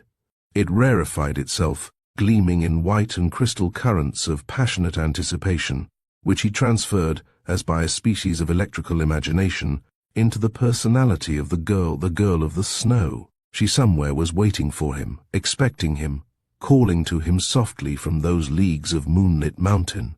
He remembered the touch of that cool, dry hand, the soft and icy breath against his cheek, the hush and softness of her presence in the way she came and the way she had gone again. Like a flurry of snow the wind sent gliding up the slopes. She, like himself, belonged out there. He fancied that he heard her little windy voice come sifting to him through the snowy branches of the trees. calling his name, that haunting little voice that dived straight to the center of his life as once, long years ago, two other voices used to do. But nowhere among the costumed dancers did he see her slender figure. He danced with one and all, distrait and absent, a stupid partner as each girl discovered, his eyes ever turning towards the door and windows, hoping to catch the luring face, the vision that did not come, and at length, hoping even against hope. For the ballroom thinned, groups left one by one, going home to their hotels and chalets, the band tired obviously. People sat drinking lemon squashes at the little tables, the men mopping their foreheads, everybody ready for bed. It was close on midnight. As Hibbert passed through the hall to get his overcoat and snow boots, he saw men in the passage by the sport room, greasing their ski against an early start. Knapsack luncheons were being ordered by the kitchen swing doors. He sighed. Lighting a cigarette a friend offered him, he returned a confused reply to some question as to whether he could join their party in the morning. It seemed he did not hear it properly. He passed through the outer vestibule between the double-glass doors and went into the night. The man who asked the question watched him go, an expression of anxiety momentarily in his eyes. "Don't think he heard you," said another, laughing. "You've got to shout to Hibbert. His mind's so full of his work." "He works too hard," suggested the first, "full of queer ideas and dreams." But Hibbert's silence was not rudeness. He had not caught the invitation, that was all. The call of the hotel world had faded. He no longer heard it. Another wilder call was sounding in his ears. For up the street he had seen a little figure moving. Close against the shadows of the baker's shop it glided, white, slim, enticing. Chapter 15. And at once into his mind passed the hush and softness of the snow, yet with it a searching, crying wildness for the heights. He knew by some incalculable, swift instinct she would not meet him in the village street. It was not there, amid crowding houses, she would speak to him. Indeed, already she had disappeared, melted from view up the white vista of the moonlit road. Yonder, he divined, she waited where the highway narrowed abruptly into the mountain path beyond the chalets. It did not even occur to him to hesitate, mad though it seemed. And was this sudden craving for the heights with her, at least for open spaces where the snow lay thick and fresh? It was too imperious to be denied. He does not remember going up to his room, putting the sweater over his evening clothes, and getting into the fur gauntlet gloves and the helmet cap of wool. Most certainly he has no recollection of fastening on his ski. He must have done it automatically. Some faculty of normal observation was in abeyance, as it were. His mind was out beyond the village, out with the snowy mountains and the moon. Henri Defargeau, putting up the shutters over his café windows, saw him pass and wondered mildly, "Un monsieur qui fait du ski is set here. Il est anglais. Done." He shrugged his shoulders, as though a man had the right to choose his own way of death. And Marthe Perotti, the hunchback wife of the shoemaker, looking by chance from her window, caught his figure moving swiftly up the road. She had other thoughts, for she knew and believed the old traditions of the witches and snow beings that steal the souls of men.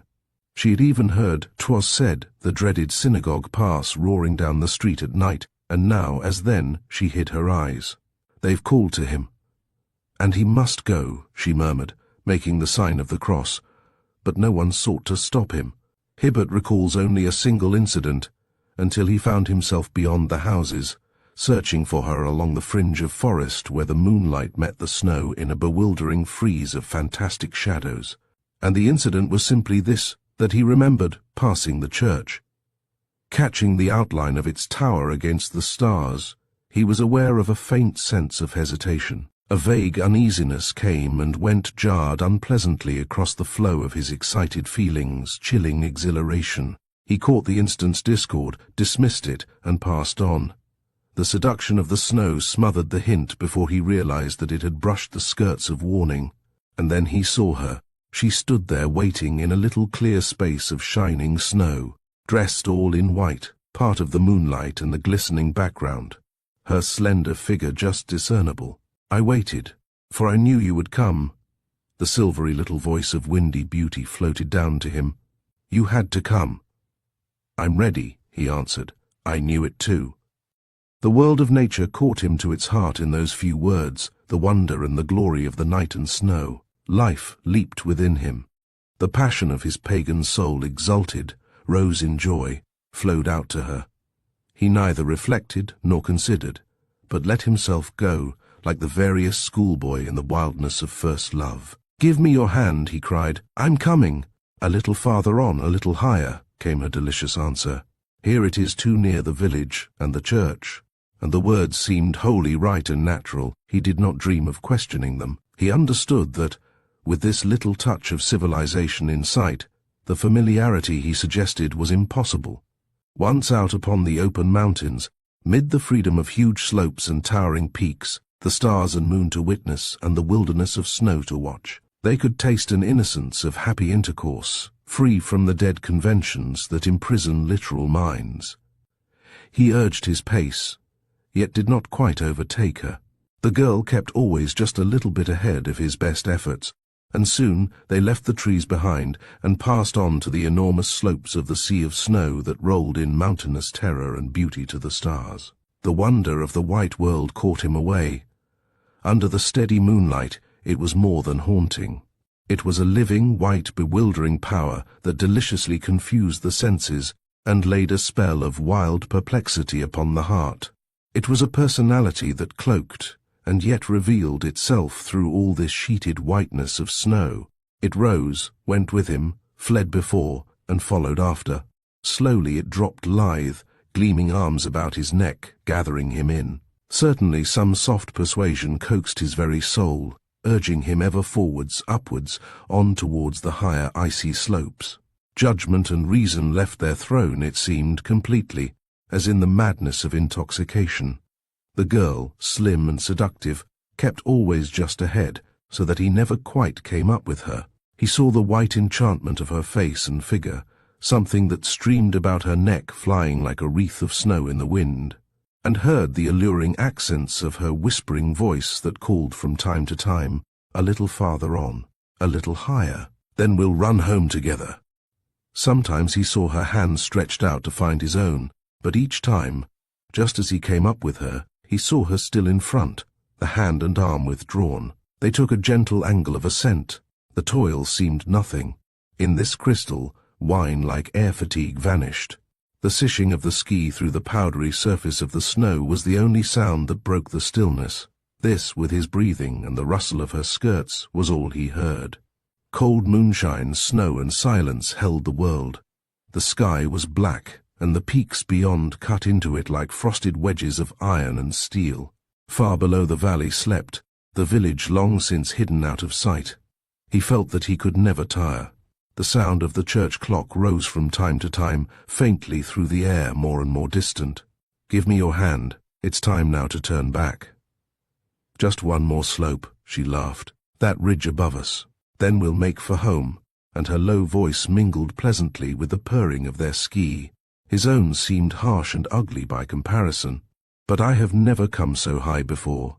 It's glorious. This world of silent snow and moonlight and you. You're a child of the snow, I swear. Let me come up closer to see your face and touch your little hand." Her laughter answered him. "Come on. A little higher. Here we're quite alone together." "It's magnificent," he cried. "But why did you hide away so long? I've looked and searched for you in vain ever since we skated." He was going to say 10 days ago, but the accurate memory of time had gone from him. He was not sure whether it was days or years or minutes. His thoughts of earth were scattered and confused. "You looked for me in the wrong places," he heard her murmur just above him. "You looked in places where I never go. Hotels and houses kill me. I avoid them."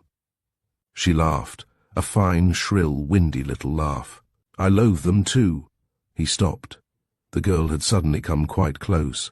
A breath of ice passed through his very soul. She had touched him. "But this awful cold," he cried out sharply. "This freezing cold that takes me. The wind is rising. It's a wind of ice. Come, let us turn." But when he plunged forward to hold her, or at least to look, the girl was gone again, and something in the way she stood there a few feet beyond, and stared down into his eyes so steadfastly in silence, made him shiver. The moonlight was behind her, but in some odd way he could not focus sight upon her face, although so close. The gleam of eyes he caught, but all the rest seemed white and snowy, as though he looked beyond her out into space. The sound of the church bell came up faintly from the valley far below, and he counted the strokes 5. A sudden, curious weakness seized him as he listened. Deep within it was, deadly yet somehow sweet, and hard to resist. He felt like sinking down upon the snow and lying there. They had been climbing for 5 hours. It was, of course, the warning of complete exhaustion. With a great effort, he fought and overcame it. It passed away as suddenly as it came. "We'll turn," he said with a decision he hardly felt. "It will be dawn before we reach the village again.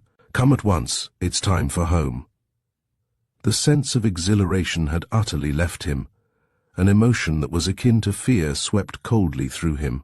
But her whispering answer turned it instantly to terror, a terror that gripped him horribly and turned him weak and unresisting. "Our home is here." A burst of wild, high laughter, loud and shrill, accompanied the words.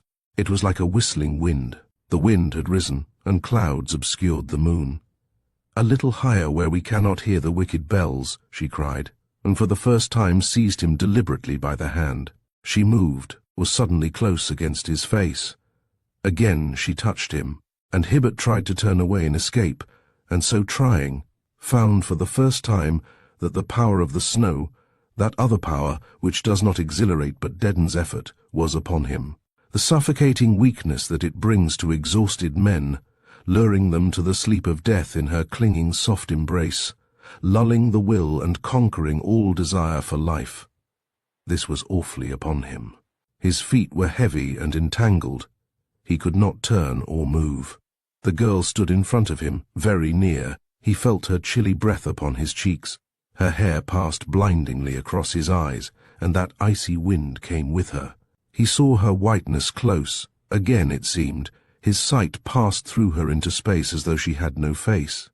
Her arms were round his neck. She drew him softly downwards to his knees. He sank. He yielded utterly. He obeyed. Her weight was upon him, smothering, delicious. The snow was to his waist. She kissed him softly on the lips, the eyes, all over his face, and then she spoke his name in that voice of love and wonder, the voice that held the accent of 2 others, both taken over long ago by death, the voice of his mother, and of the woman he had loved. He made one more feeble effort to resist. Then, realizing even while he struggled that this soft weight about his heart was sweeter than anything life could ever bring, he let his muscles relax, and sank back into the soft oblivion of the covering snow.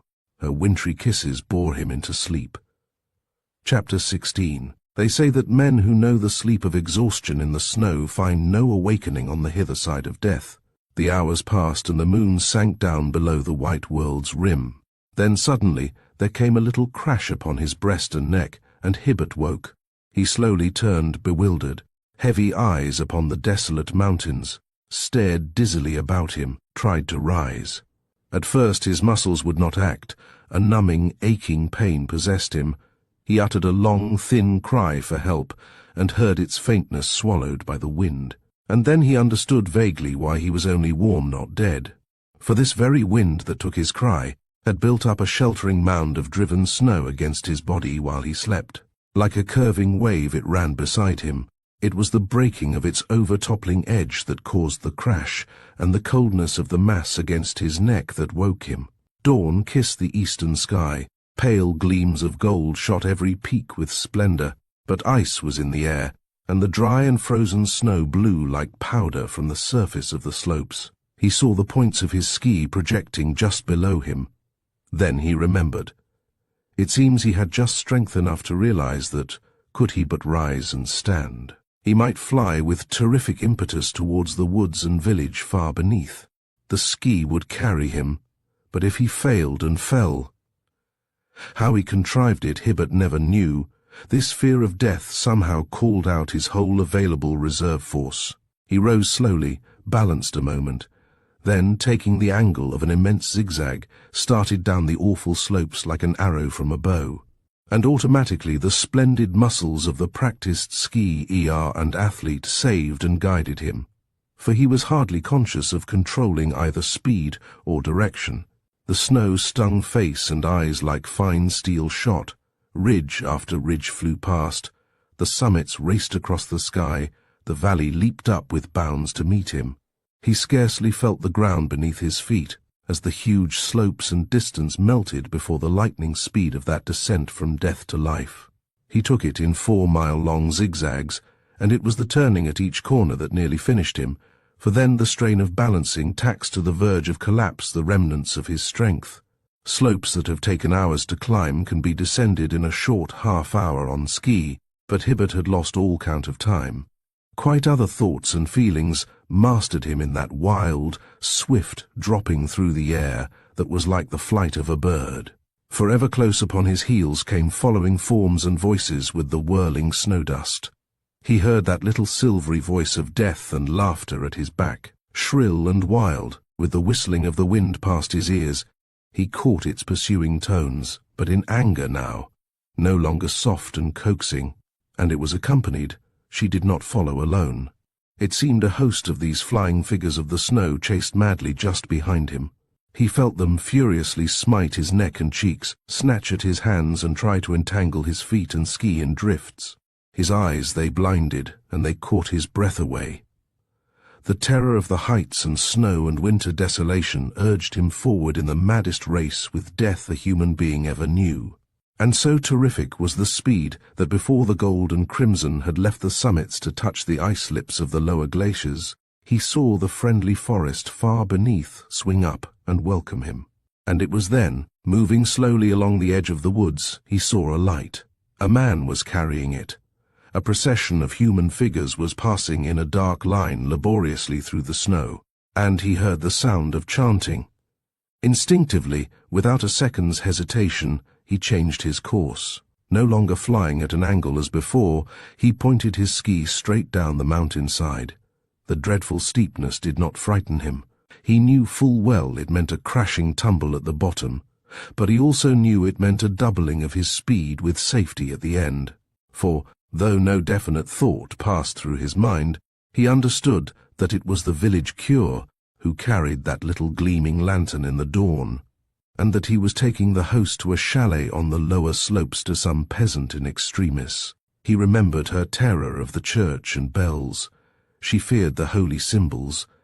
There was one last wild cry in his ears as he started, a shriek of the wind before his face, and a rush of stinging snow against closed eyelids, and then he dropped through empty space.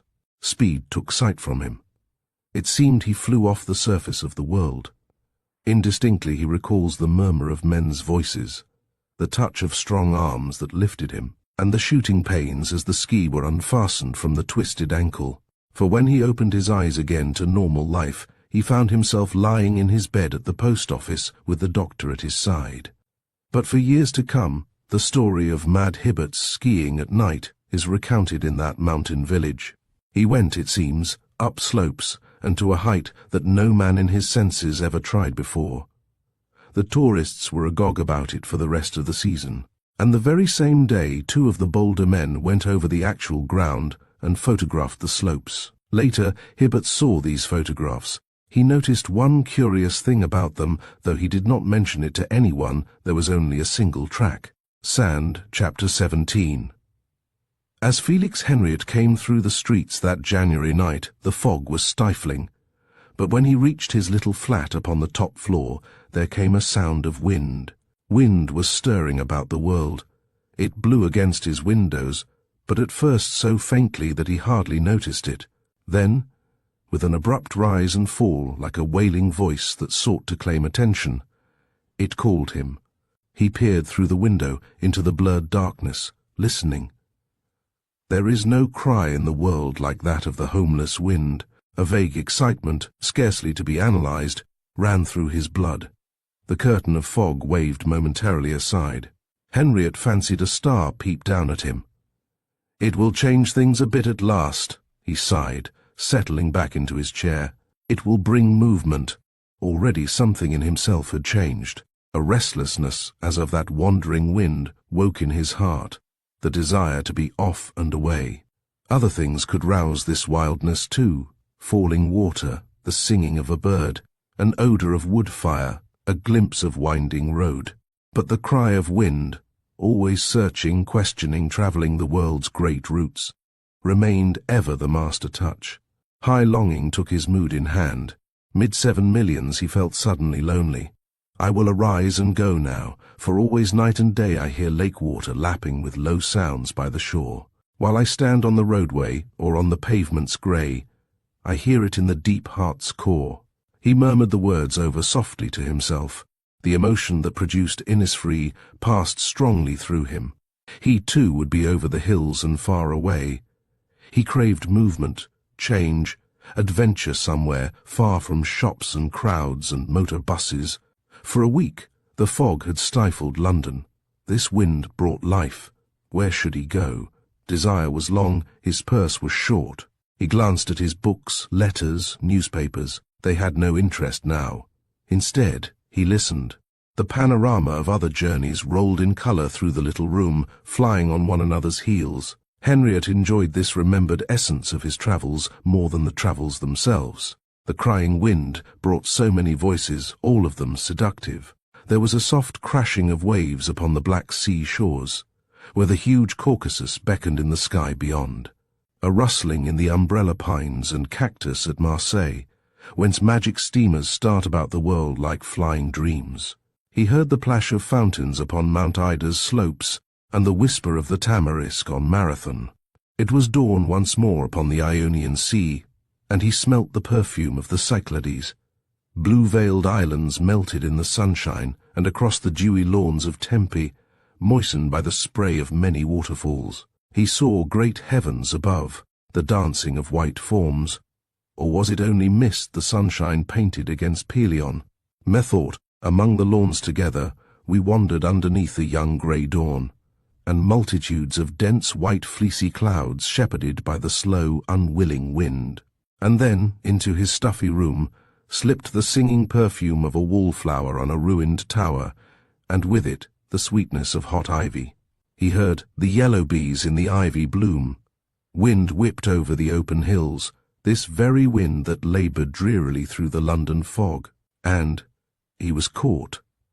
The darkness melted from the city. The fog whisked off into an azure sky. The roar of traffic turned into booming of the sea. There was a whistling among cordage, and the floor swayed to and fro. He saw a sailor touch his cap and pocket the 2-franc piece.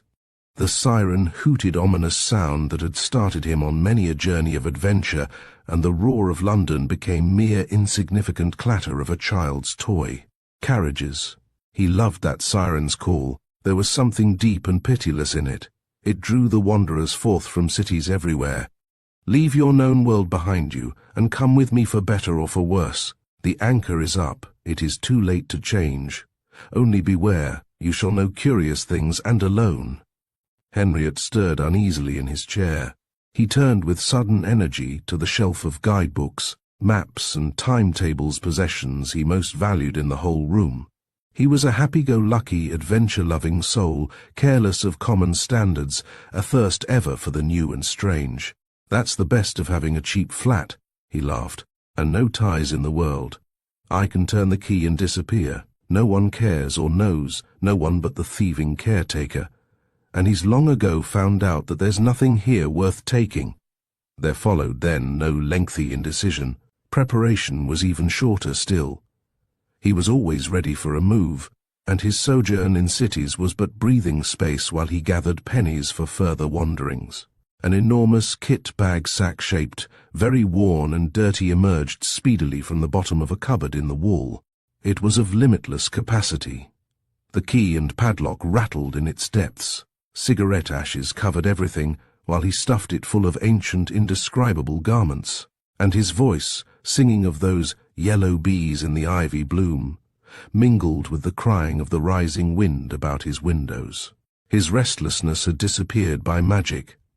This time, however, there could be no haunted Pelion, nor shady groves of Tempe, for he lived in sophisticated times when money markets regulated movement sternly. Travelling was only for the rich. Mere wanderers must pig it. He remembered instead an opportune invitation to the desert.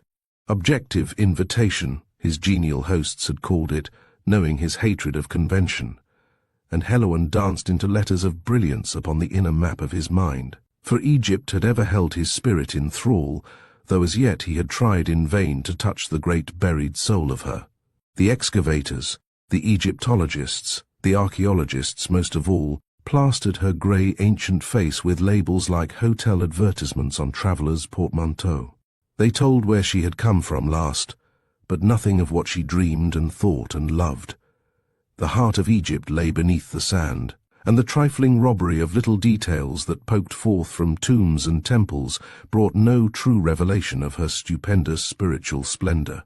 Henriot, in his youth, had searched and dived among what material he could find, believing once, or half-believing, that the ceremonial of that ancient system veiled a weight of symbol that was reflected from genuine, supersensual knowledge. The rituals, now taken literally and so pityingly explained away, had once been genuine pathways of approach. But never yet, and least of all in his previous visits to Egypt itself, had he discovered one single person, worthy of speech, who caught at his idea. Curious, they said, then turned away to go on digging in the sand. Sand smothered her world today.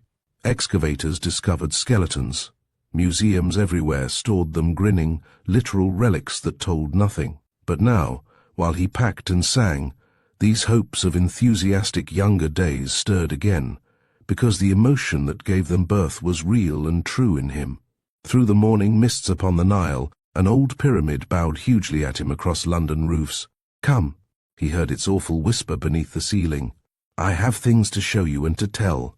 He saw the flock of them sailing the desert, like weird grey solemn ships that make no earthly port, and he imagined them as one, multiple expressions of some single unearthly portent they adumbrated in mighty form dead symbols of some spiritual conception long vanished from the world. "I mustn't dream like this," he laughed, "or I shall get absent-minded and pack fire tongs instead of boots. It looks like a jumble sale already." And he stood on a heap of things to wedge them down still tighter. But the pictures would not cease. He saw the kites circling high in the blue air. A couple of white vultures flapped lazily away over shining miles. Felucca sails, like giant wings emerging from the ground, curved towards him from the Nile. The palm trees dropped long shadows over Memphis. He felt the delicious, drenching heat, and the Kamasin, that overwind from Nubia, brushed his very cheeks. In the little gardens the mish-mish was in bloom. He smelt the desert, grey sepulchre of cancelled cycles. The stillness of her interminable reaches dropped down upon old London. The magic of the sand stole round him in its silent-footed tempest, and while he struggled with that strange capacious sack, the piles of clothing ran into shapes of gleaming Bedouin faces. London garments settled down with the mournful sound of camels' feet, half-dropping wind, half-water flowing underground sound that old time has brought over into modern life, and left a moment for our wonder, and perhaps our tears. He rose at length with the excitement of some deep enchantment in his eyes. The thought of Egypt plunged ever so deeply into him, carrying him into depths where he found it difficult to breathe. So strangely far away it seemed, yet indefinably familiar. He lost his way. A touch of fear came with it. "A sack like that is the wonder of the world," he laughed again, kicking the unwieldy, sausage-shaped monster into a corner of the room, and sitting down to write the thrilling labels, "Felix Henriot, Alexandria, via Marseille." But his pen blotted the letters. There was sand in it. He rewrote the words. Then he remembered a dozen things he had left out. Impatiently, yet with confusion somewhere, he stuffed them in. They ran away into shifting heaps. They disappeared. They emerged suddenly again. It was like packing hot, dry, flowing sand. From the pockets of a coat, he had worn it last summer, down Dorset way out trickled sand. There was sand in his mind and thoughts, and his dreams that night were full of winds, the old sad winds of Egypt, and of moving, sifting sand. Arabs and Afrits danced amazingly together across dunes he could never reach. for he could not follow fast enough. Something infinitely older than these ever caught his feet and held him back. A million tiny fingers stung and pricked him. Something flung a veil before his eyes. Once it touched him, his face and hands and neck. "Stay here with us." He heard a host of muffled voices crying, but their sound was smothered, buried, rising through the ground. A myriad throats were choked, till, at last, with a violent effort, he turned and seized it. And then the thing he grasped at slipped between his fingers and ran easily away. It had a grey and yellow face, and it moved through all its parts. It flowed as water flows, and yet was solid. It was centuries old. He cried out to it, "Who are you? What is your name? I surely know you, but I have forgotten." And it stopped, turning from far away its great uncovered countenance of nameless colouring. He caught a voice. It rolled and boomed and whispered like the wind, and then he woke, with a curious shaking in his heart, and a little touch of chilly perspiration on the skin. But the voice seemed in the room still close beside him. "I am the sand," he heard, before it died away. And next he realized that the glitter of Paris lay behind him, and a steamer was taking him with much unnecessary motion across a sparkling sea towards Alexandria. Gladly he saw the Riviera fade below the horizon, with its hard, bright sunshine, treacherous winds, and its smear of rich, conventional English. All restlessness now had left him.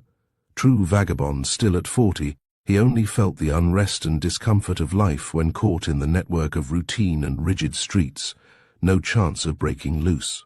He was off again at last, money scarce enough indeed, but the joy of wandering expressing itself in happy emotions of release. Every warning of calculation was stifled. He thought of the American woman who walked out of her Long Island house one summer's day to look at a passing sail, and was gone 8 years before she walked in again. 8 years of roving travel. He had always felt respect and admiration for that woman. For Felix Henriot, with his admixture of foreign blood, was philosopher as well as vagabond, a strong poetic and religious strain, sometimes breaking out through fissures in his complex nature. He had seen much life, had read many books. The passionate desire of youth to solve the world's big riddles had given place to a resignation filled to the brim with wonder. Anything might be true. Nothing surprised him. The most outlandish beliefs, for all he knew, might fringe truth somewhere. He had escaped that cheap cynicism with which disappointed men soothe their vanity when they realize that an intelligible explanation of the universe lies beyond their powers. He no longer expected final answers. For him, even the smallest journeys held the spice of some adventure. All minutes were loaded with enticing potentialities, and they shaped for themselves somehow a dramatic form. "It's like a story," his friends said when he told his travels. It always was a story. But the adventure that lay waiting for him where the silent streets of Little Helouan kissed the great desert's lips was of a different kind to any Henriot had yet encountered. Looking back, he has often asked himself, how in the world can I accept it? And perhaps he never yet has accepted it. It was sand that brought it. For the desert, the stupendous thing that Mother's Little Helouan produced it. Chapter 18. He slipped through Cairo with the same relief that he left the Riviera, resenting its social vulgarity so close to the imperial aristocracy of the desert. He settled down into the peace of soft and silent Little Helouan. The hotel in which he had a room on the top floor had been formerly a khedivial palace. It had the air of a palace still. He felt himself in a country house, with lofty ceilings, cool and airy corridors, spacious halls. Soft-footed Arabs attended to his wants. White walls let in light and air without a sign of heat. There was a feeling of a large spread tent pitched on the very sand, and the wind that stirred the oleanders in the shady gardens also crept in to rustle the palm leaves of his favorite corner seat. Through the large windows where once the Khedive held high court, the sunshine blazed upon vistaed leagues of desert, and from his bedroom windows he watched the sun dip into gold and crimson behind the swelling Libyan sands. This side of the pyramids he saw the Nile meander among palm groves and tilled fields. Across his balcony railings the Egyptian stars trooped down beside his very bed, shaping old constellations for his dreams, while to the south He looked out upon the vast, untamable body of the sands that carpeted the world for thousands of miles towards Upper Egypt, Nubia, and the dread Sahara itself. He wondered again why people thought it necessary to go so far afield to know the desert. Here, within half an hour of Cairo, it lay breathing solemnly at his very doors. For little Helouan, caught thus between the shoulders of the Libyan and Arabian deserts, is utterly sand-haunted. The desert lies all round it like a sea. Henriette felt he never could escape from it, as he moved about the island whose coasts are washed with sand. Down each broad and shining street the two-end houses framed a vista of its dim immensity, glimpses of shimmering blue or flame-touched purple. There were stretches of deep-sea green as well, far off upon its bosom. The streets were open channels of approach, and the eye ran down them as along the tube of a telescope laid to catch incredible distance out of space. Through them the desert reached in with long thin feelers towards the village, its being flooded into Helouan, and over it, past walls and houses, churches and hotels, the sea of desert pressed in silently with its myriad soft feet of sand. It poured in everywhere, through crack and slit and cranny. These were reminders of possession and ownership, and every passing wind that lifted eddies of dust at the street corners were messages from the quiet, powerful thing that permitted Helouan to lie and dream so peacefully in the sunshine. Mere artificial oasis, its existence was temporary, held on lease, just for 99 centuries or so. This sea idea became insistent, for in certain lights, and especially in the brief, bewildering dusk, the desert rose swaying towards the small white houses. The waves of it ran for 50 miles without a break.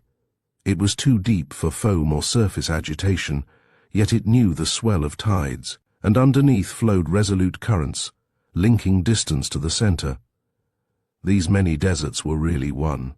A storm, just retreated, had tossed Helouan upon the shore and left it there to dry, but any morning he would wake to find it had been carried off again into the depths. Some fragment at least would disappear. The grim Makatam hills were rollers that ever threatened to topple down and submerge the sandy bar that men called Helouan. Being soundless and devoid of perfume, the desert's message reached him through two senses only, sight and touch, chiefly, of course, the former. Its invasion was concentrated through the eyes, and vision, thus uncorrected, went what pace it pleased. The desert played with him. Sand stole into his being through the eyes, and so obsessing was this majesty of its close presence, that Henriette sometimes wondered how people dared their little social activities within its very sight and hearing, how they played golf and tennis upon reclaimed edges of its face, picnicked so blithely hard upon its frontiers, and danced at night while this stern, unfathomable thing lay breathing just beyond the trumpery walls that kept it out. The challenge of their shallow admiration seemed presumptuous, almost provocative. Their pursuit of pleasure suggested insolent indifference. They ran foolhardy hazards, he felt, for there was no worship in their vulgar hearts. With a mental shudder, sometimes he watched the cheap tourist horde go laughing, chattering past within view of its ancient, half-closed eyes. It was like defying deity, for, to his stirred imagination, the sublimity of the desert dwarfed humanity. These people had been wiser to choose another place for the flaunting of their tawdry insignificance. Any minute this wilderness, huddled in grey annihilation, might awake and notice them. In his own hotel were several smart, so-called society people, who emphasized the protest in him to the point of definite contempt. Overdressed, the latest worldly novel under their arms, they strutted the narrow pavements of their tiny world, immensely pleased with themselves. Their vacuous minds expressed themselves in the slang of their exclusive circle value being the element excluded. The pettiness of their outlook hardly distressed him. He was too familiar with it at home. But their essential vulgarity, their innate ugliness, seemed more than usually offensive in the grandeur of its present setting. Into the mighty sands they took the latest London scandal, gabbling it over even among the tombs and temples. And it was to laugh, the pains they spent wondering whom they might condescend to know, never dreaming that they themselves were not worth knowing. Against the background of the noble desert, their titles seemed the cap and bells of clowns. And Henriette, knowing some of them personally, could not always escape their insipid company. Yet he was the gainer. They little guessed how their commonness heightened contrast, set mercilessly thus beside the strange eternal beauty of the sand. Occasionally the protest in his soul betrayed itself in words, which of course they did not understand. "He's so clever, isn't he?" And then, having relieved his feelings, he would comfort himself characteristically. "The desert has not noticed them. The sand is not aware of their existence. How should the sea take note of rubbish that lies above its tide line?" For Henriette drew near to its great shifting altars in an attitude of worship. The wilderness made him kneel in heart. Its shining reaches led to the oldest temple in the world, and every journey that he made was like a sacrament. For him, the desert was a consecrated place. It was sacred, and his tactful hosts, knowing his peculiarities, left their house open to him when he cared to come. They lived upon the northern edge of the oasis, and he was as free as though he were absolutely alone. He blessed them. He rejoiced that he had come. Little Helouan accepted him. The desert knew that he was there. From his corner of the big dining room, he could see the other guests, but his roving eye always returned to the figure of a solitary man who sat at an adjoining table, and whose personality stirred his interest. While affecting to look elsewhere, he studied him as closely as might be. There was something about the stranger that touched his curiosity, a certain air of expectation that he wore. But it was more than that. It was anticipation, apprehension in it somewhere. The man was nervous, uneasy. His restless way of suddenly looking about him proved it. Henriette tried everyone else in the room as well, but, though his thoughts settled on others too, he always came back to the figure of this solitary being opposite, who ate his dinner as if afraid of being seen, and glanced up sometimes as if fearful of being watched. Henriette's curiosity, before he knew it, became suspicion. There was mystery here. The table, he noticed, was laid for two. Is he an actor, a priest of some strange religion, an inquiry agent, or just a crank? Was the thought that first occurred to him. And the question suggested itself without amusement. The impression of subterfuge and caution he conveyed left his observer unsatisfied.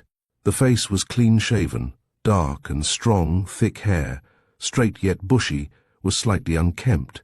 It was streaked with grey, and an unexpected mobility when he smiled ran over the features that he seemed to hold rigid by deliberate effort. The man was cut to no quite common measure. Henriette jumped to an intuitive conclusion. He's not here for pleasure or merely sightseeing. Something serious has brought him out to Egypt.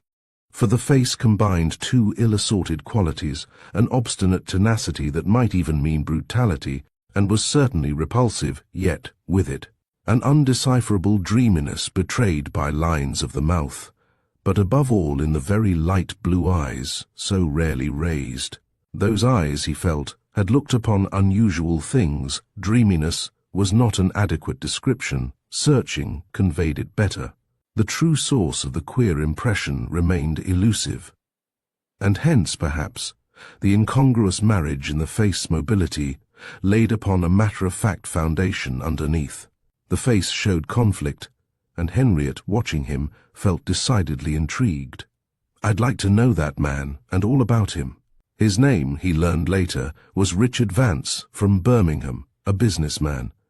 But it was not the Birmingham he wished to know, it was the other, cause of the elusive, dreamy searching. Though facing one another at so short a distance, their eyes, however, did not meet. And this, Henriette well knew, was a sure sign that he himself was also under observation. Richard Vance, from Birmingham, was equally taking careful note of Felix Henriette from London. Thus, he could wait his time. They would come together later. An opportunity would certainly present itself. The first links in a curious chain had already caught. Soon the chain would tighten, pull as though by chance, and bring their lives into one and the same circle. Wondering in particular for what kind of a companion the second cover was laid, Henriette felt certain that their eventual coming together was inevitable. He possessed this kind of divination from first impressions, and not uncommonly it proved correct. Following instinct, therefore, he took no steps towards acquaintance, and for several days, owing to the fact that he dined frequently with his hosts, he saw nothing more of Richard Vance, the businessman from Birmingham. Then, one night, coming home late from his friend's house, he had passed along the great corridor, and was actually a step or so into his bedroom, when a drawling voice sounded close behind him. It was an unpleasant sound. It was very near him too. "I beg your pardon, but have you, by any chance, such a thing as a compass you could lend me?" The voice was so close that he started. Vance stood within touching distance of his body. He had stolen up like a ghostly Arab, must have followed him too some little distance. For further down the passage, the light of an open door, he had passed it on his way, showed where he came from. "Eh? I beg your pardon? A compass, did you say?" He felt disconcerted for a moment. How short the man was, now that he saw him standing. Broad and powerful, too. Henriette looked down upon his thick head of hair. The personality and voice repelled him. Possibly his face, caught unawares, betrayed this. "Forgive my startling you," said the other apologetically, while the softer expression danced in for a moment and disorganized the rigid set of the face. "The soft carpet, you know. I'm afraid you didn't hear my tread." I wondered. He smiled again slightly at the nature of the request. "If by any chance you had a pocket compass you could lend me." "Ah, a compass, yes. Please don't apologize. I believe I have one, if you'll wait a moment. Come in, won't you? I'll have a look." The other thanked him but waited in the passage. Henriette, it so happened, had a compass, and produced it after a moment's search. "I am greatly indebted to you if I may return it in the morning. You will forgive my disturbing you at such an hour. My own is broken, and I wanted her to find the true north." Henriette stammered some reply, and the man was gone. It was all over in a minute. He locked his door and sat down in his chair to think. The little incident had upset him, though for the life of him he could not imagine why. It ought by rights to have been almost ludicrous. Yet instead it was the exact reverse, half threatening. Why should not a man want a compass? But, again, why should he? And at midnight, the voice, the eyes, the near presence. What did they bring that set his nerves thus asking unusual questions? This strange impression that something grave was happening, something unearthly. How was it born exactly? The man's proximity came like a shock. It had made him start. He brought thus, the idea came unbidden to his mind, something with him that galvanized him quite absurdly, as fear does, or delight, or great wonder. There was a music in his voice too, a certain, well, he could only call it lilt, that reminded him of plain song, intoning, chanting. Drawling was not the word at all. He tried to dismiss it as imagination, but it would not be dismissed. The disturbance in himself was caused by something not imaginary, but real. And then, for the first time, he discovered that the man had brought a faint, elusive suggestion of perfume with him, an aromatic odor. That made him think of priests and churches. The ghost of it still lingered in the air. Ah, here then was the origin of the notion that his voice had chanted. It was surely the suggestion of incense. But incense, intoning, a compass to find the true north at midnight in a desert hotel. A touch of uneasiness ran through the curiosity and excitement that he felt, and he undressed for bed. "Confound my old imagination," he thought. "What tricks it plays me, it'll keep me awake." But the questions, once started in his mind, continued. He must find explanation of one kind or another before he could lie down and sleep, and he found it at length in the stars. The man was an astronomer of sorts, possibly an astrologer into the bargain. Why not? The stars were wonderful above Helouan. Was there not an observatory on the Mokattam Hills too, where tourists could use the telescopes on privileged days? He had it at last. He even stole out onto his balcony to see if the stranger perhaps was looking through some wonderful apparatus at the heavens.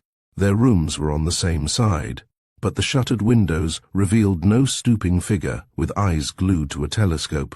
The stars blinked in their many thousands down upon the silent desert. The night held neither sound nor movement. There was a cool breeze blowing across the Nile from the Libyan sands. It nipped, and he stepped back quickly into the room again. Drawing the mosquito curtains carefully about the bed, he put the light out and turned over to sleep. And sleep came quickly, contrary to his expectations, though it was a light and surface sleep. That last glimpse of the darkened desert, lying beneath the Egyptian stars, had touched him with some hand of awful power that ousted the first, lesser excitement. It calmed and soothed him in one sense, yet in another, a sense he could not understand, it caught him in a net of deep, deep feelings whose mesh, while infinitely delicate, was utterly stupendous. His nerves, this deeper emotion left alone, it reached instead to something infinite in him that mere nerves could neither deal with nor interpret. The soul awoke and whispered in him while his body slept, and the little foolish dreams that ran to and fro across this veil of surface sleep brought oddly tangled pictures of things quite tiny, and at the same time of others, that were mighty beyond words. With these two counters nightmare played. They interwove. There was the figure of this dark-faced man with the compass, measuring the sky to find the true north, and there were hints of giant presences that hovered just outside some curious outline that he traced upon the ground, copied in some nightmare fashion from the heavens. The excitement caused by his visitor's singular request mingled with the profounder sensations his final look at the stars and desert stirred. The two were somehow interrelated. Some hours later, before this surface sleep passed into genuine slumber, Henriette woke with an appalling feeling that the desert had come creeping into his room and now stared down upon him where he lay in bed. The wind was crying audibly about the walls outside. A faint, sharp tapping came against the window panes.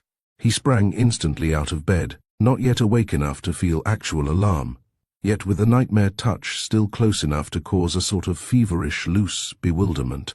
He switched the lights on. A moment later he knew the meaning of that curious tapping, for the rising wind was flinging tiny specks of sand against the glass. The idea that they had summoned him belonged, of course, to dream. He opened the window and stepped out onto the balcony. The stone was very cold under his bare feet. There was a wash of wind all over him. He saw the sheet of glimmering, pale desert near and far, and something stung his skin below the eyes. "The sand," he whispered. "Again the sand, always the sand. Waking or sleeping, the sand is everywhere. Nothing but sand, sand, sand." He rubbed his eyes. It was like talking in his sleep, talking to someone who had questioned him just before he woke. But was he really properly awake? It seemed next day that he had dreamed it. Something enormous, with rustling skirts of sand, had just retreated far into the desert. Sand went with it flowing, trailing, smothering the world. The wind died down, and Henriette went back to sleep, caught instantly away into unconsciousness, covered, blinded, swept over by this spreading thing of reddish-brown with the great grey face, whose being was colossal yet quite tiny, and whose fingers, wings, and eyes were countless as the stars. But all night long it watched and waited, rising to peer above the little balcony, and sometimes entering the room and piling up beside his very pillow. He dreamed of sand. Chapter 19. For some days Henriette saw little of the man who came from Birmingham and pushed curiosity to a climax by asking for a compass in the middle of the night. For one thing, he was a good deal with his friends upon the other side of Helouan, and for another, he slept several nights in the desert. He loved the gigantic peace the desert gave him. The world was forgotten there, and not the world merely, but all memory of it. Everything faded out. The soul turned inwards upon itself. An Arab boy and donkey took out sleeping bag, food and water to the Wadi Hof, a desolate gorge about an hour eastwards. It winds between cliffs whose summits rise some 1,000 feet above the sea. It opens suddenly, cut deep into the swaying world of level plateau and undulating hills. It moves about too. He never found it in the same place twice, like an arm of the desert that shifted with the changing lights. Here he watched dawns and sunsets, slept through the midday heat, and enjoyed the unearthly coloring that swept day and night across the huge horizons. In solitude the desert soaked down into him. At night the jackals cried in the darkness round his cautiously fed campfire small, because wood had to be carried, and in the daytime kites circled overhead to inspect him, and an occasional white vulture flapped across the blue. The weird desolation of this rocky valley, he thought, was like the scenery of the moon. He took no watch with him, and the arrival of the donkey boy an hour after sunrise came almost from another planet, bringing things of time and common life out of some distant gulf where they had lain forgotten among lost ages. The short hour of twilight brought, too, a bewitchment into the silence that was a little less than comfortable. Full light or darkness he could manage, but this time of half things made him want to shut his eyes and hide. Its effect stepped over imagination. The mind got lost. He could not understand it, for the cliffs and boulders of discolored limestone shone then, with an inward glow that signaled to the desert with veiled lanterns. The misshapen hills, carved by wind and rain into ominous outlines, stirred and nodded. In the morning light they retired into themselves, asleep, but at dusk the tide retreated. They rose from the sea, emerging naked, threatening. They ran together and joined shoulders, the entire army of them, and the glow of their sandy bodies, self-luminous, continued even beneath the stars. Only the moonlight drowned it. For the moonrise over the Mokattam hills brought a white, grand loveliness that drenched the entire desert. It drew a marvelous sweetness from the sand. It shone across a world as yet unfinished, whereon no life might show itself for ages yet to come. He was alone then upon an empty star, before the creation of things that breathed and moved. What impressed him, however, more than everything else was the enormous vitality that rose out of all this apparent death. There was no hint of the melancholy that belongs commonly to flatness. The sadness of wide, monotonous landscape was not here. The endless repetition of sweeping vale and plateau brought infinity within measurable comprehension.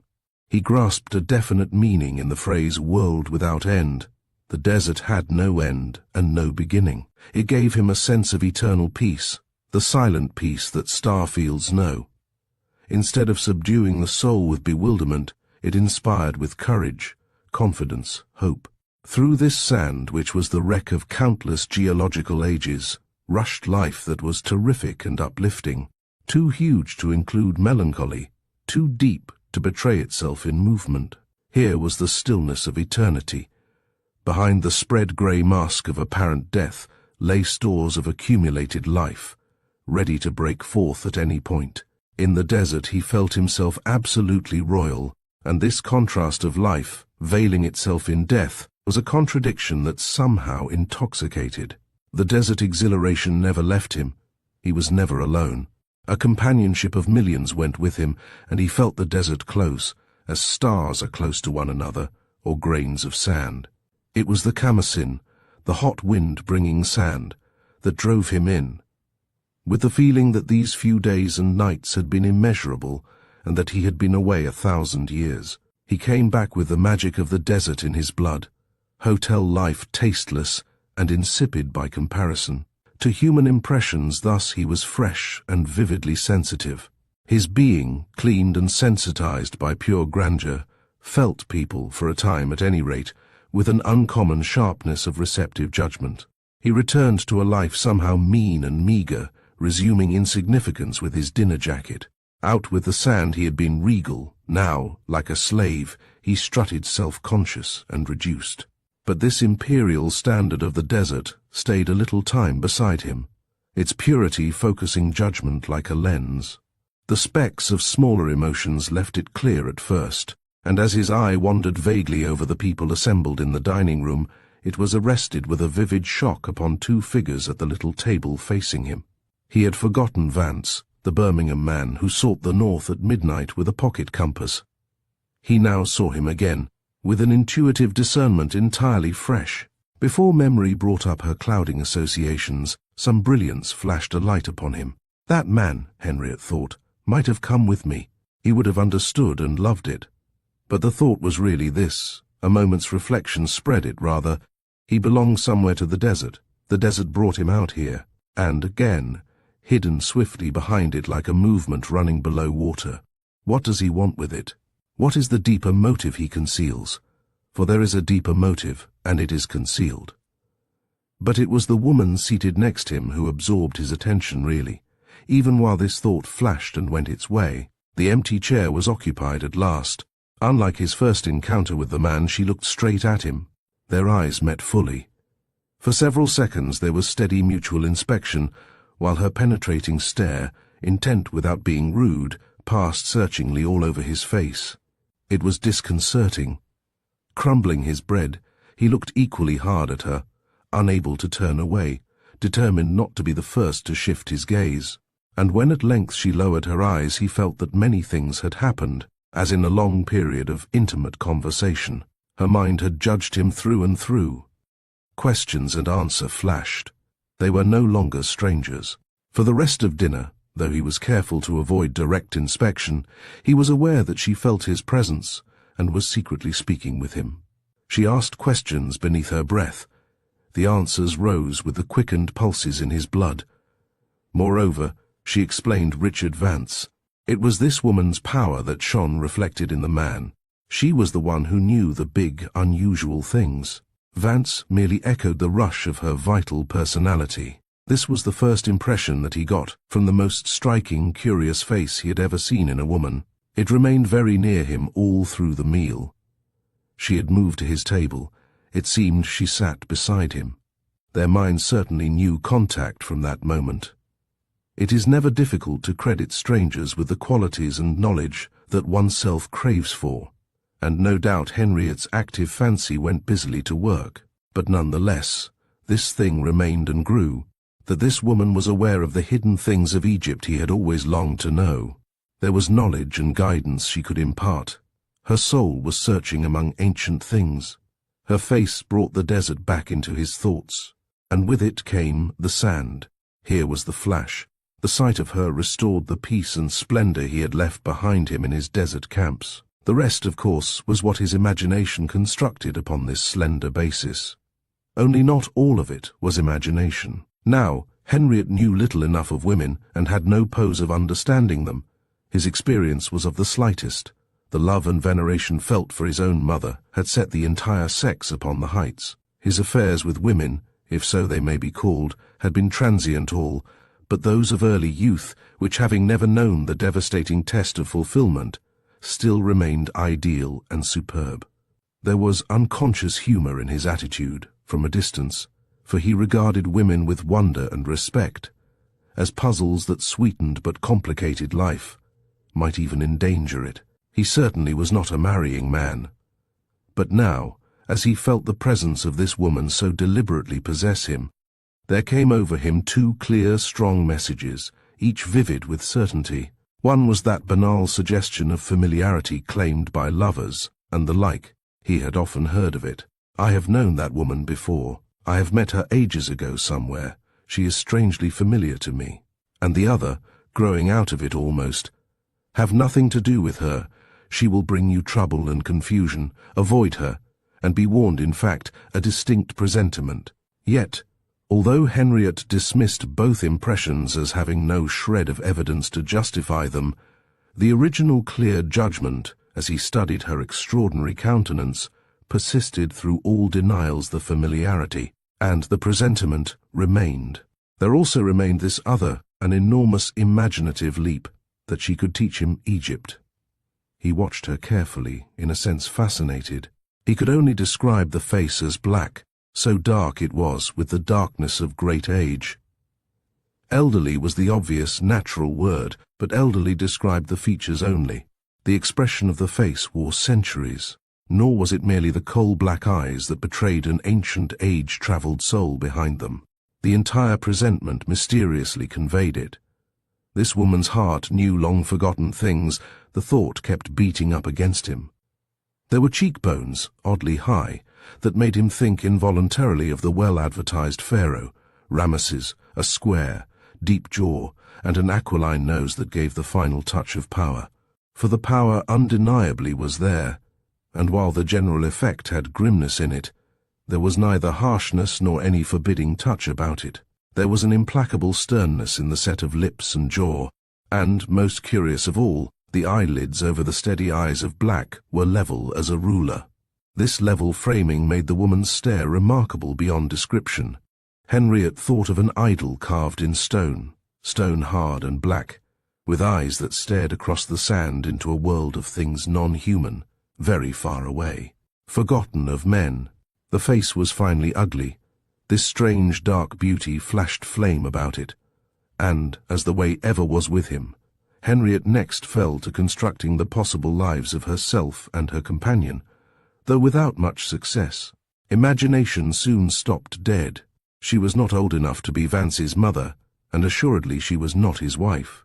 His interest was more than merely piqued, it was puzzled uncommonly. What was the contrast that made the man seem beside her vile? Whence came, too, the impression that she exercised some strong authority, though never directly exercised, that held him at her mercy? How did he guess that the man resented it, yet did not dare oppose, and that, apparently acquiescing good-humouredly, his will was deliberately held in abeyance, and that he waited sulkily, biding his time? There was furtiveness in every gesture and expression. A hidden motive lurked in him, unworthiness somewhere. He was determined yet ashamed. He watched her ceaselessly, and with such uncanny closeness. Henriette imagined he divined all this. He leaped to the guess that his expenses were being paid. A good deal more was being paid besides. She was a rich relation, from whom he had expectations. He was serving his 7 years, ashamed of his servitude, ever calculating escape, but perhaps no ordinary escape. A faint shudder ran over him. He drew in the reins of imagination. Of course, the probabilities were that he was hopelessly astray, one usually is on such occasions. But this time, it so happened, he was singularly right. Before one thing, only his ready invention stopped every time.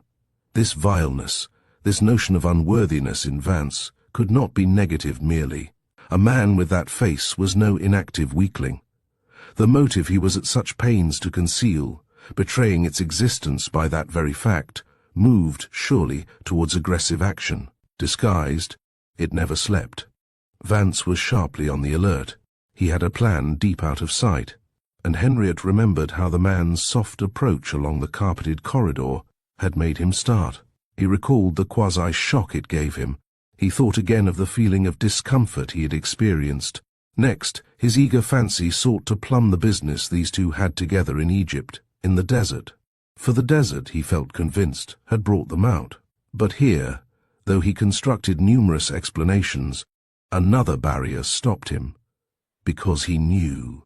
This woman was in touch with that aspect of ancient Egypt he himself had ever sought in vain, and not merely with stones the sand had buried so deep, but with the meanings they once represented, buried so utterly by the sands of later thought. And here, being ignorant, he found no clue that could lead to any satisfactory result, for he possessed no knowledge that might guide him. He floundered until fate helped him. And the instant fate helped him, the warning and presentiment he had dismissed as fanciful became real again. He hesitated. Caution acted. He would think twice before taking steps to form acquaintance. Better not, thought whispered. Better leave them alone, this queer couple. They're after things that won't do you any good. This idea of mischief, almost of danger, in their purposes was oddly insistent, for what could possibly convey it? But, while he hesitated, fate, who sent the warning, pushed him at the same time into the circle of their lives. At first, tentatively, he might still have escaped, but soon, urgently, curiosity led him inexorably towards the end. Chapter 20. It was so simple a maneuver by which fate began the innocent game. The woman left a couple of books behind her on the table one night, and Henriette, after a moment's hesitation, took them out after her.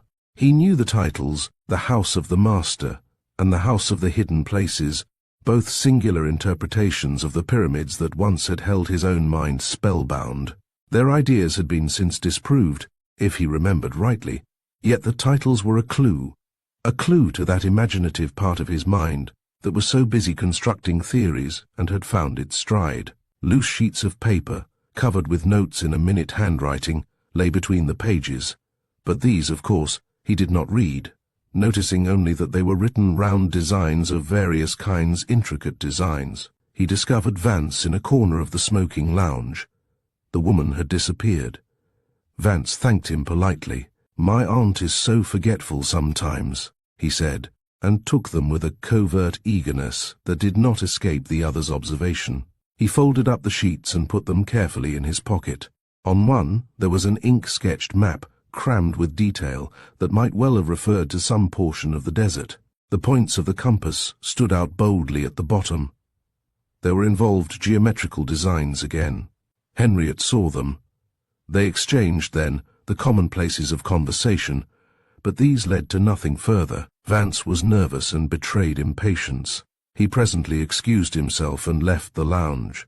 10 minutes later he passed through the outer hall, the woman beside him and the pair of them, wrapped up in cloak and ulster, went out into the night. At the door, Vance turned and threw a quick, investigating glance in his direction.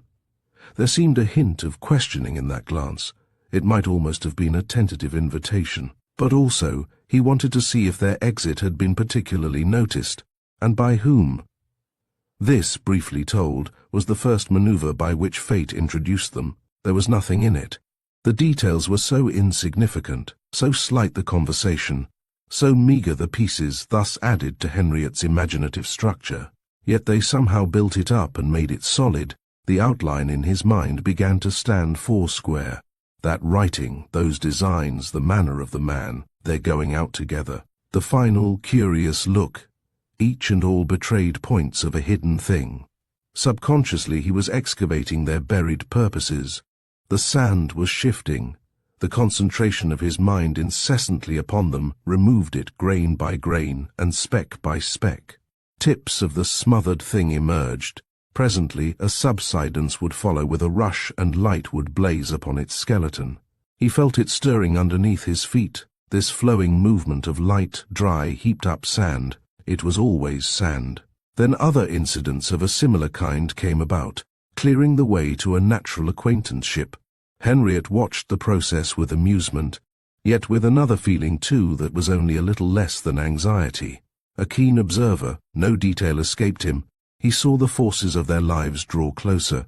It made him think of the devices of young people who desire to know one another, yet cannot get a proper introduction. Fate condescended to such little tricks. They wanted a third person, he began to feel.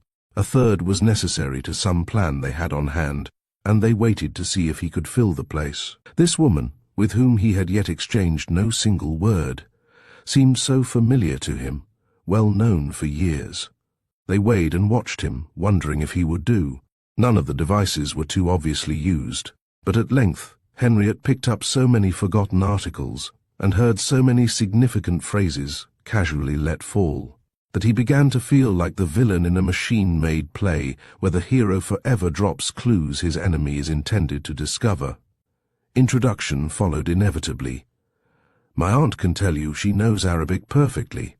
He had been discussing the meaning of some local name or other with a neighbor after dinner, and Vance had joined them. The neighbor moved away. These two were left standing alone, and he accepted a cigarette from the other's case. There was a rustle of skirts behind them. "Here she comes," said Vance. "You will let me introduce you." He did not ask for Henriette's name. He'd already taken the trouble to find it out. Another little betrayal, and another clue. It was in a secluded corner of the great hall, and Henriette turned to see the woman's stately figure coming towards them across the thick carpet that deadened her footsteps. She came sailing up, her black eyes fixed upon his face. Very erect, head upright, shoulders almost squared. She moved wonderfully well. There was dignity and power in her walk. She was dressed in black, and her face was like the night. He found it impossible to say what lent her this air of impressiveness and solemnity that was almost majestic. But there was this touch of darkness and of power in the way she came that made him think of some sphinx-like figure of stone, some idol motionless in all its parts but moving as a whole and gliding across sand. Beneath those level lids, her eyes stared hard at him, and a faint sensation of distress stirred in him deep, deep down. Where had he seen those eyes before? He bowed as she joined them, and Vance led the way to the armchairs in a corner of the lounge. The meeting, as the talk that followed, he felt, were all part of a preconceived plan. It had happened before. The woman, that is, was familiar to him. to some part of his being that had dropped stitches of old memory. Lady Statham. At first the name had disappointed him. So many folk wear titles, as syllables in certain tongues wear accents, without them being mute, unnoticed, unpronounced. Non-entities, born to names, so often claim attention for their insignificance in this way. But this woman, had she been Jemima Jones, would have made the name distinguished and select. She was a big and somber personality. Why was it, he wondered afterwards, that for a moment something in him shrank, and that his mind, metaphorically speaking, flung up an arm in self-protection? The instinct flashed and passed, but it seemed to him born of an automatic feeling that he must protect, not himself, but the woman from the man. There was confusion in it all. Links were missing. He studied her intently. She was a woman who had none of the external feminine signals in either dress or manner. No graces, no little womanly hesitations and alarms, no daintiness, yet neither anything distinctly masculine. Her charm was strong, possessing. Only he kept forgetting that he was talking to a woman. And the thing she inspired in him included, with respect and wonder, somewhere also this curious hint of dread. This instinct to protect her fled as soon as it was born, for the interest of the conversation in which she so quickly plunged him obliterated all minor emotions whatsoever. Here, for the first time, he drew close to Egypt, the Egypt he had sought so long. It was not to be explained. He felt it, beginning with commonplaces such as, "You like Egypt? You find here what you expected." She led him into better regions with, "One finds here what one brings." He knew the delightful experience of talking fluently on subjects he was at home in, and to someone who understood. The feeling at first that to this woman he could not say mere anythings slipped into its opposite, that he could say everything. Strangers 10 minutes ago, they were at once in deep and intimate talk together. He found his ideas readily followed, agreed with up to a point, the point which permits discussion to start from a basis of general accord towards speculation. In the excitement of ideas, he neglected the uncomfortable note that had stirred his caution, forgot the warning too. Her mind, moreover, seemed known to him. He was often aware of what she was going to say before he actually heard it. The current of her thoughts struck a familiar gait, and more than once he experienced vividly again the odd sensation that it all had happened before. The very sentences and phrases with which she pointed the turns of her unusual ideas were never wholly unexpected, for her ideas were decidedly unusual, in the sense that she accepted without question speculations not commonly deemed worth consideration at all, indeed not ordinarily even known. Henriette knew them, because he had read in many fields. It was the strength of her belief that fascinated him. She offered no apologies. She knew, and while he talked, she listening with folded arms and her black eyes fixed upon his own, Richard Vance watched with vigilant eyes and listened too, ceaselessly alert.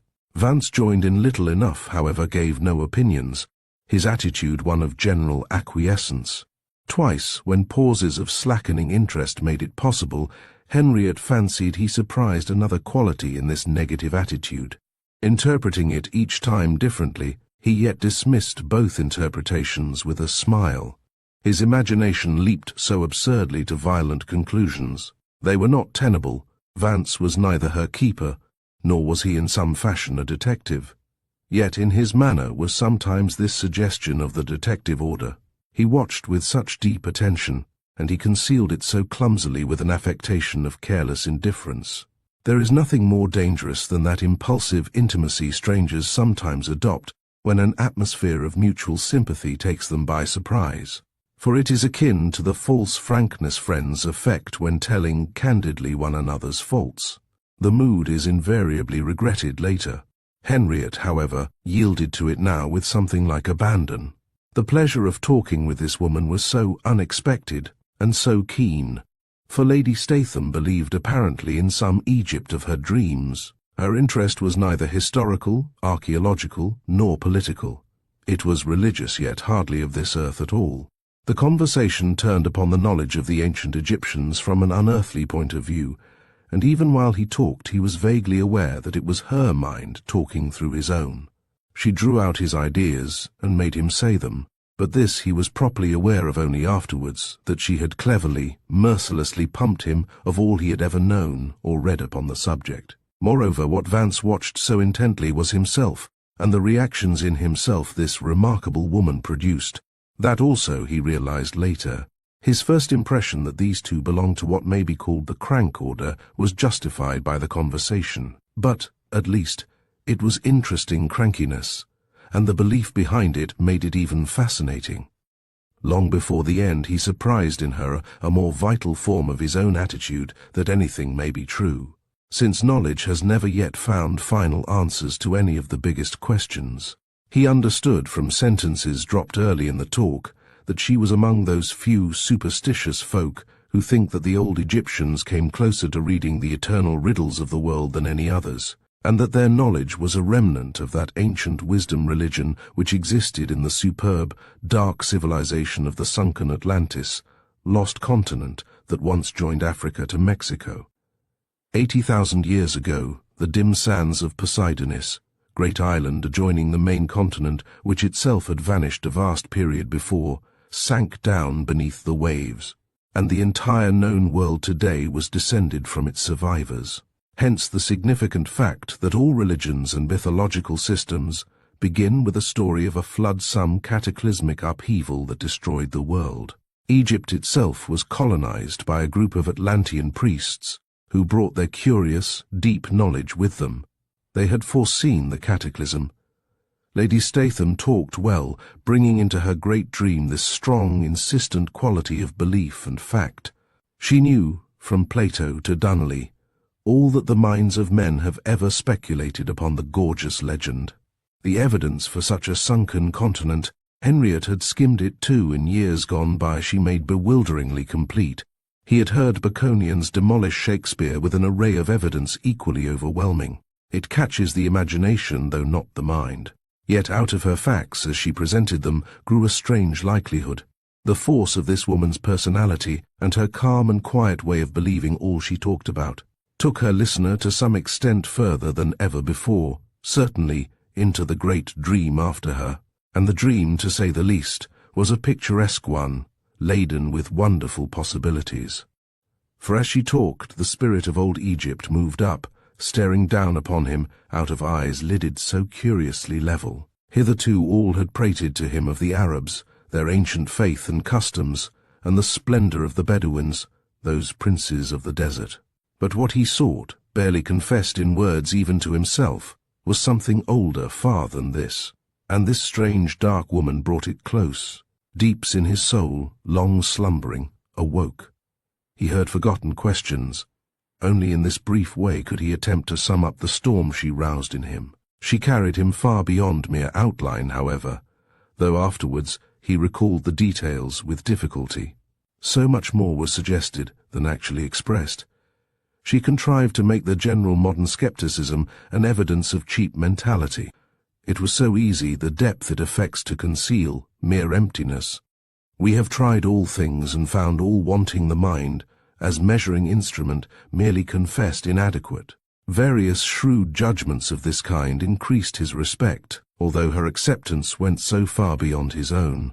And, while the label of credulity refused to stick to her, her sense of imaginative wonder enabled her to escape that dreadful compromise, a man's mind in a woman's temperament. She fascinated him.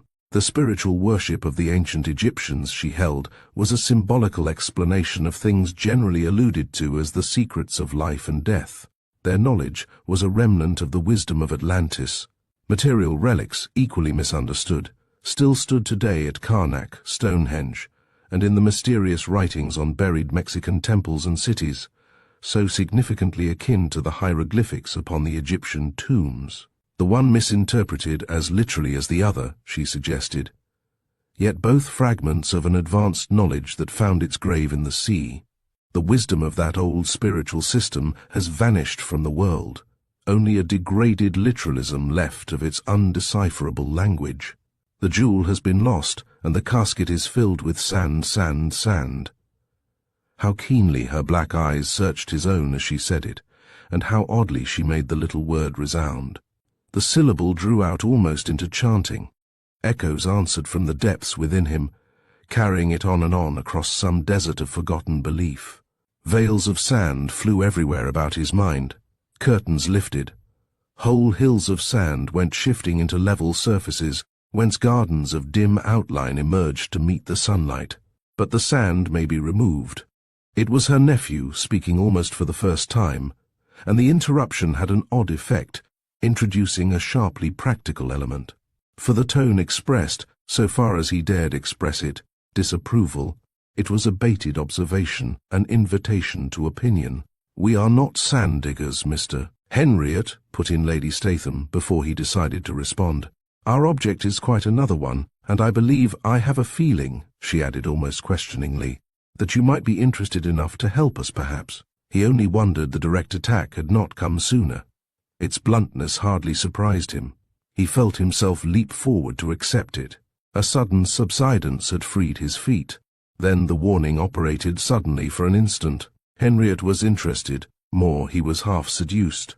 But as yet, he did not mean to be included in their purposes, whatever these might be. That shrinking dread came back a moment and was gone again before he could question it. His eyes looked full at Lady Statham. "What is it that you know?" they asked her. "Tell me the things we once knew together, you and I. These words are merely trifling. And why does another man now stand in my place? For the sands heaped upon my memory are shifting, and it is you who are moving them away." His soul whispered it. His voice said quite another thing. Although the words he used seemed oddly chosen, there is much in the ideas of ancient Egypt that has attracted me ever since I can remember, though I have never caught up with anything definite enough to follow. There was majesty somewhere in their conceptions, a large, calm majesty of spiritual dominion, one might call it perhaps. "I am interested." Her face remained expressionless as she listened, but there was grave conviction in the eyes that held him like a spell. He saw through them into dim, faint pictures whose background was always sand. He forgot that he was speaking with a woman who half an hour ago had been a stranger to him. He followed these faded mental pictures, though he never caught them up. It was like his dream in London. Lady Statham was talking. He had not noticed the means by which she effected the abrupt transition of familiar beliefs of old Egypt, of the Ka, or double, by whose existence the survival of the soul was possible, even its return into manifested physical life, of the astrology, or influence of the heavenly bodies upon all sublunar activities, of terrific forms of other life, known to the ancient worship of Atlantis, great potencies that might be invoked by ritual and ceremonial, and of their lesser influences recognized in certain lower forms, hence treated with veneration as the sacred animal branch of this dim religion. And she spoke lightly of the modern learning which so glibly imagined it was the animals themselves that were looked upon as gods: the bull, the bird, the crocodile, the cat. "It's there they all go so absurdly wrong," she said, taking the symbol for the power symbolized. Yet natural enough. The mind today wears blinkers, studies only the details seen directly before it. Had none of us experienced love, we should think the first lover mad. Few today know the powers they knew, hence deny them. If the world were deaf, it would stand with mockery before a hearing group swayed by an orchestra, pitying both listeners and performers. It would deem our admiration of a great swinging bell mere foolish worship of form and movement. Similarly, with high powers that once expressed themselves in common forms where best they could, being themselves bodiless, the learned men classify the forms with painstaking detail.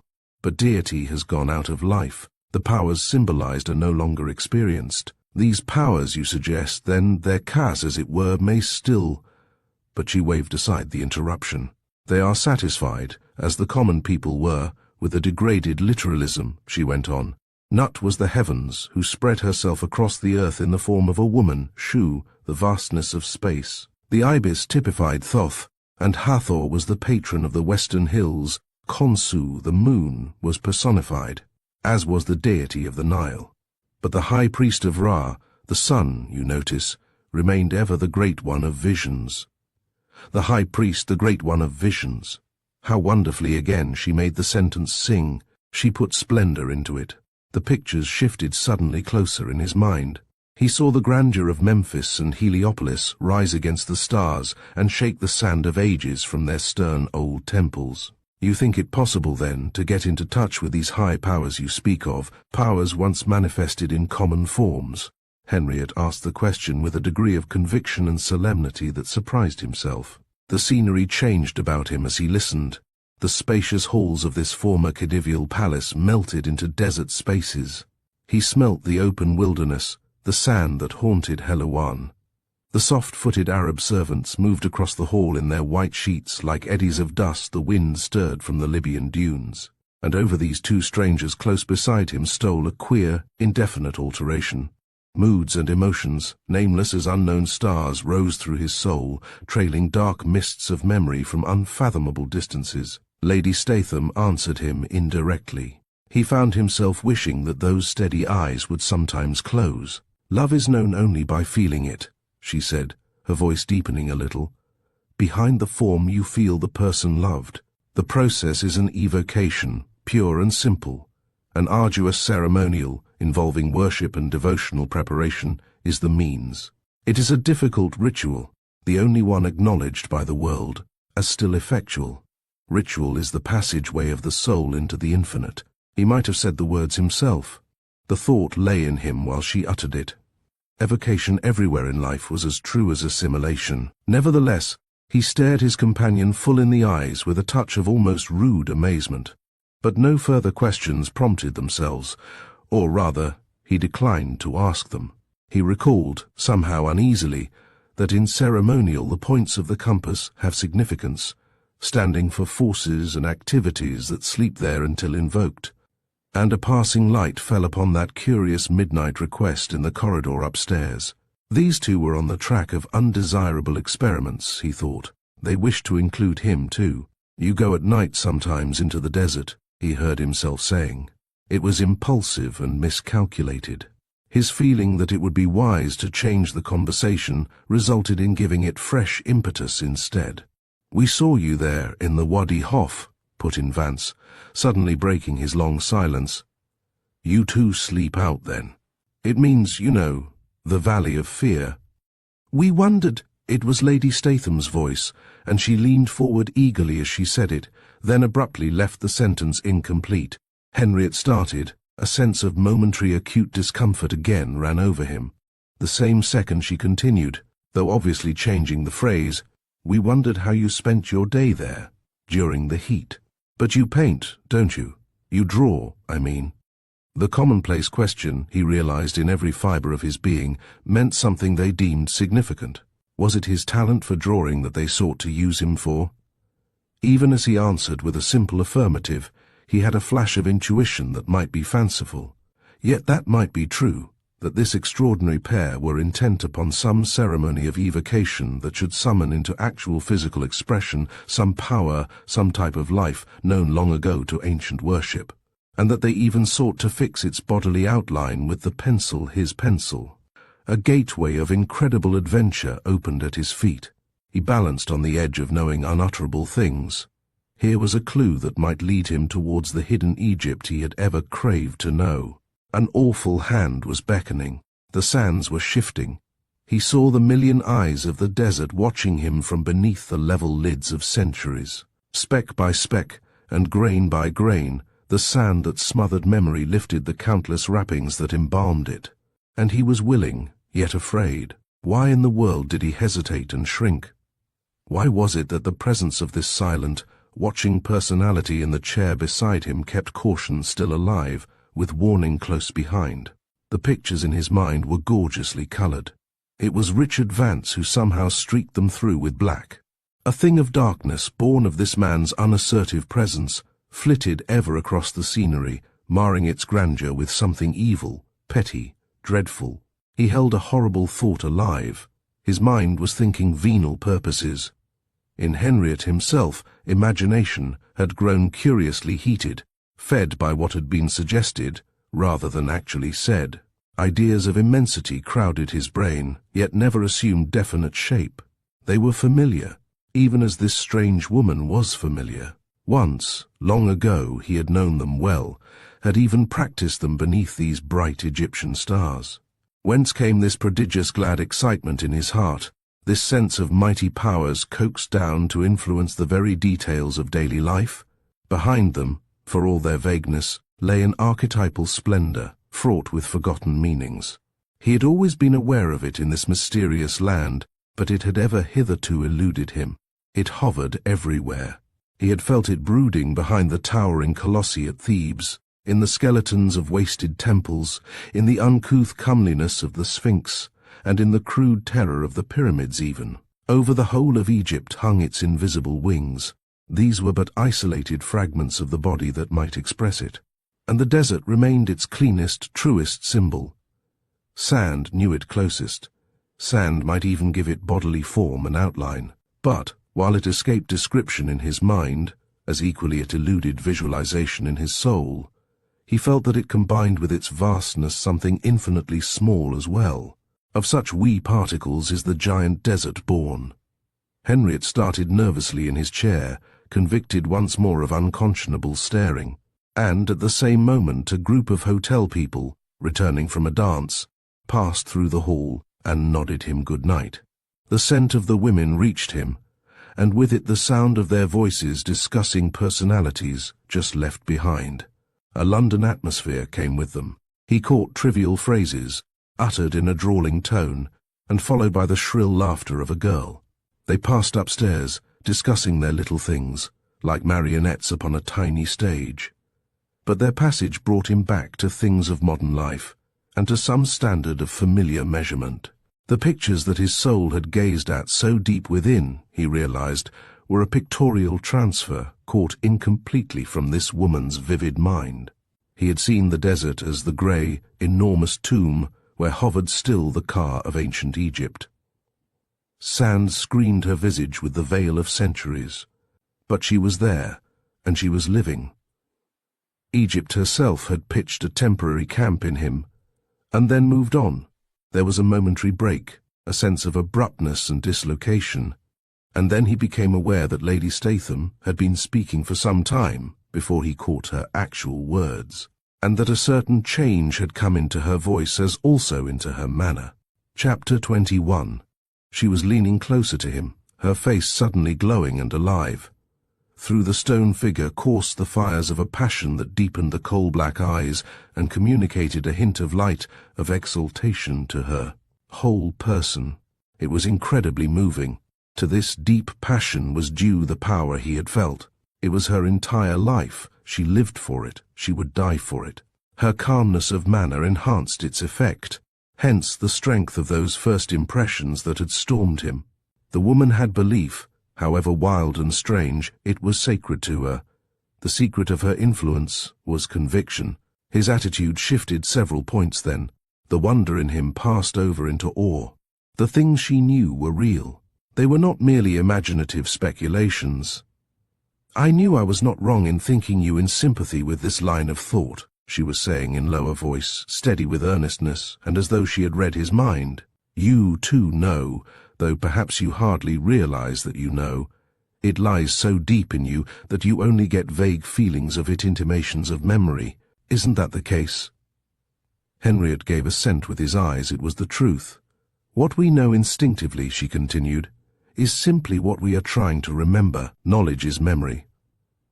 She paused a moment, watching his face closely. "At least, you are free from that cheap skepticism which labels these old beliefs as superstition." It was not even a question. "I worship real belief of any kind," he stammered.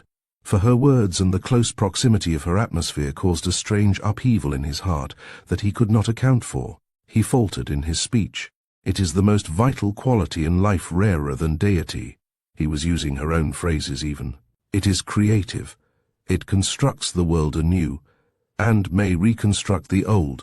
She said it, lifting her face above him a little, so that her eyes looked down into his own. It grew big and somehow masculine. It was the face of a priest, spiritual power in it. Where, oh where in the echoing past had he known this woman's soul? He saw her in another setting, a forest of columns dim about her, towering above giant aisles. Again he felt the desert had come close.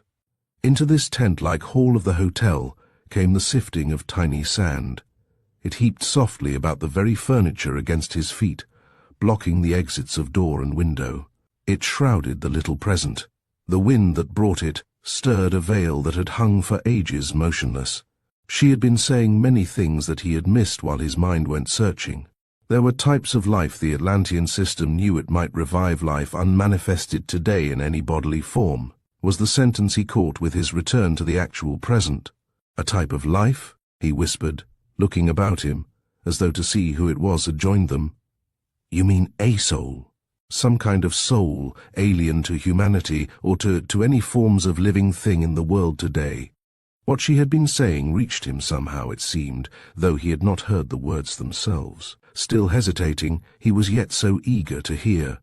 Already he felt she meant to include him in her purposes, and that in the end he must go willingly. So strong was her persuasion on his mind.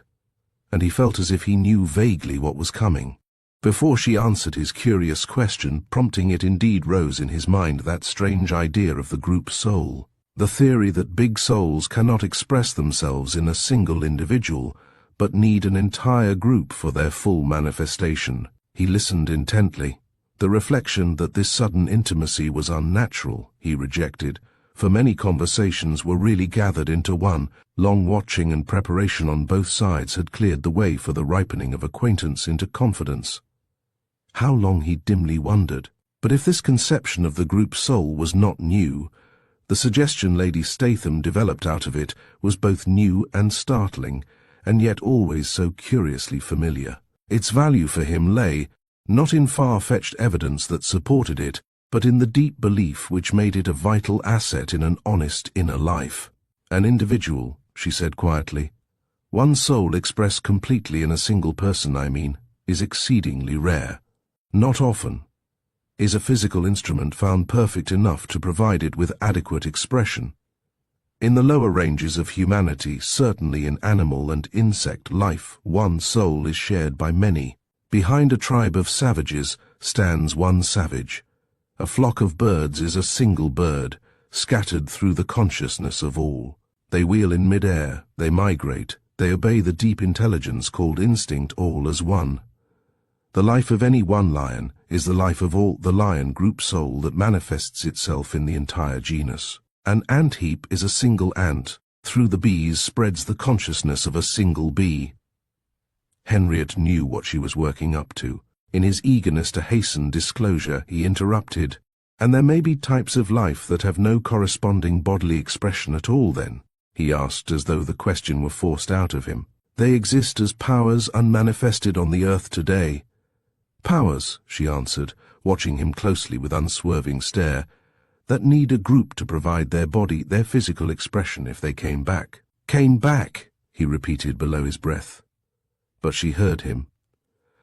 They once had expression. Egypt, Atlantis knew them, spiritual powers that never visit the world today. Bodies, he whispered softly, actual bodies. Their sphere of action, you see, would be their body. And it might be physical outline. So potent a descent of spiritual life would select materials for its body where it could find them. Our conventional notion of a body, what is it? A single outline moving all together in one direction. For little human souls, or fragments, this is sufficient. But for vaster types of soul, an entire host would be required. A church, he ventured. Some body of belief, you surely mean. She bowed her head a moment in assent. She was determined he should seize her meaning fully. A wave of spiritual awakening, a descent of spiritual life upon a nation, she answered slowly, forms itself a church, and the body of true believers are its sphere of action. They are literally its bodily expression. Each individual believer is a corpuscle in that body. The power has provided itself with a vehicle of manifestation. Otherwise, we could not know it. And the more real the belief of each individual, the more perfect the expression of the spiritual life behind them all. A group soul walks the earth. Moreover, a nation naturally devout could attract a type of soul unknown to a nation that denies all faith. Faith brings back the gods. But today belief is dead, and deity has left the world. She talked on, developing this main idea that in days of older faiths there were deific types of life upon the earth, evoked by worship and beneficial to humanity. They had long ago withdrawn because the worship which brought them down had died the death. The world had grown pettier. These vast centers of spiritual power found no body in which they now could express themselves or manifest. Her thoughts and phrases poured over him like sand. It was always sand he felt, burying the present and uncovering the past. He tried to steady his mind upon familiar objects, but wherever he looked, sand stared him in the face. Outside these trivial walls the desert lay listening. It lay waiting too. Vance himself had dropped out of recognition. He belonged to the world of things today, but this woman and himself stood thousands of years away, beneath the columns of a temple in the sands, and the sands were moving. His feet went shifting with them, running down vistas of ageless memory that woke terror by their sheer immensity of distance. Like a muffled voice that called to him through many veils and wrappings, he heard her describe the stupendous powers that evocation might coax down again among the world of men. To what useful end? He asked at length, amazed at his own temerity, and because he knew instinctively the answer in advance. It rose through these layers of coiling memory in his soul. The extension of spiritual knowledge and the widening of life, she answered. The link with the unearthly kingdom wherein this ancient system went forever searching would be re-established. Complete rehabilitation might follow. Little portions of these powers expressed themselves naturally once in certain animal types, instinctive life that did not deny or reject them. The worship of sacred animals was the relic of a once gigantic system of evocation, not of monsters, and she smiled sadly, but of powers that were willing and ready to descend when worship summoned them. Again, beneath his breath, Henriette heard himself murmur. His own voice startled him as he whispered it. Actual bodily shape and outline? Material for bodies is everywhere, she answered, equally low. Dust to which we all return, sand, if you prefer it, fine sand. Life molds it easily enough, when that life is potent. A certain confusion spread slowly through his mind as he heard her. He lit a cigarette and smoked some minutes in silence. Lady Statham and her nephew waited for him to speak. At length, after some inner battling and hesitation, he put the question that he knew they waited for. It was impossible to resist any longer. It would be interesting to know the method, he said, and to revive perhaps by experiment, before he could complete his thought. She took him up. There are some who claim to know it, she said gravely, her eyes a moment masterful. A clue thus followed might lead to the entire reconstruction I spoke of. And the method? He repeated faintly. Evoke the power by ceremonial evocation. The ritual is obtainable, and note the form it assumes. Then establish it. This shape or outline, once secured, could then be made permanent, a mold for its return at will, its natural physical expression here on earth. Idol, he exclaimed. Image, she replied at once. Life, before we can know it, must have a body. Our souls, in order to manifest here, need a material vehicle.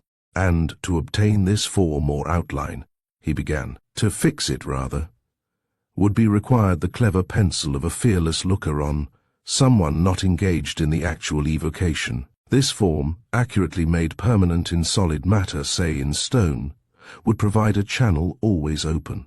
Experiment, properly speaking, might then begin.